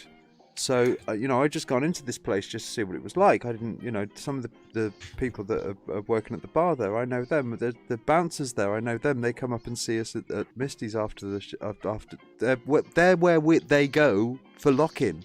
We're there where they turn up for lock-in. So everybody knows everybody, and it's Brighton, but it's a small town as far as the amount of people that work in the night shift scene. As far as like bar staff and things, there's only so many of us, like 20, 30, 40, 50 people really. And yeah, people talk. I talk. I told that story to hundreds of people. Hundreds and hundreds. Place closed about a month and a half later. I don't know if I was responsible, but I certainly fucking helped. Yeah, they basically absolutely insisted that I pay for a drink, to the point where the person who owned the place, and she's the reason that the place doesn't fucking run anymore. I know that just from talking to her for 5 seconds. They kicked us out. I'm being asked to leave by the doorman.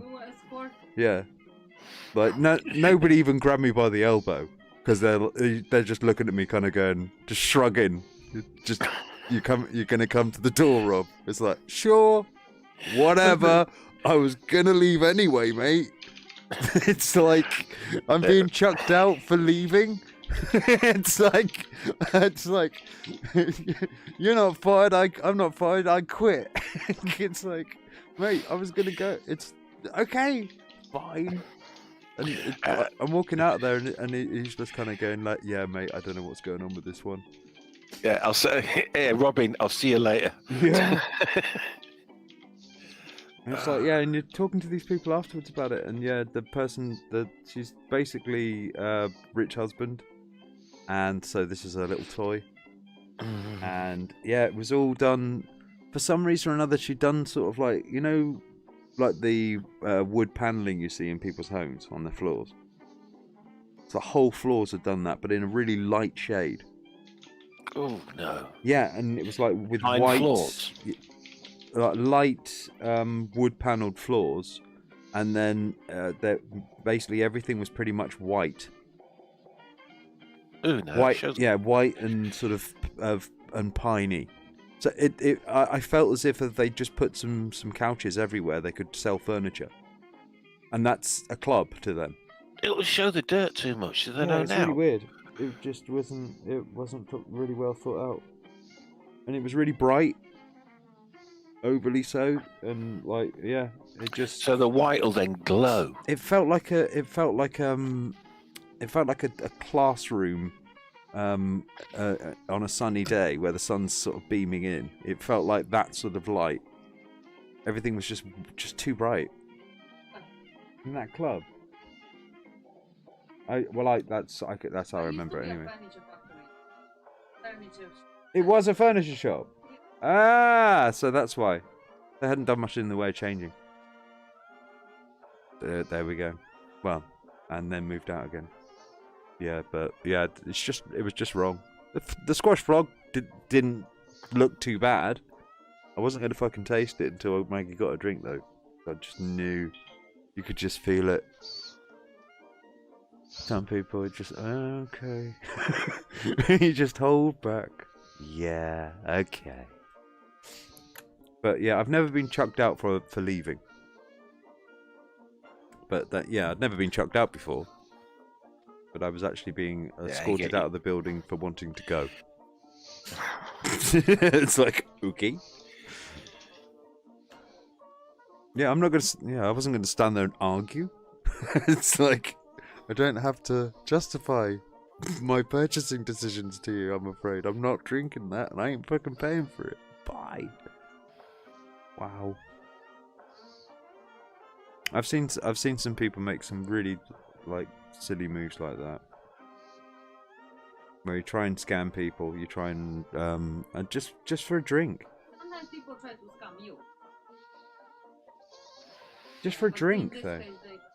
Yeah. Well, the thing, if you're so little money for so much bad blood. If you're a new place as well, you want to get people in. The last thing you want to do is annoy everybody. Yeah, don't fuck yourself about.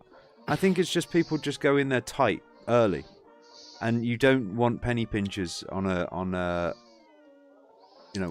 when you're starting up a club. You know you're going to make some losses at the start, and you should really just take that into consideration. Yeah. Anyway, I think it's time. It's time at the bar, gents. You've had your lot with me. God knows how many hours you've had now. So can I have a break now? I'm thinking I want to play some games. No, you can't. I've got Go on, so I can play games in really nice resolution right now. Looks really nice. I'm liking. I do actually like playing on GeForce Go. I can deal with it. But anyway, much love. Thanks for coming, and let's probably see you next week. Cheers, bye. See you again.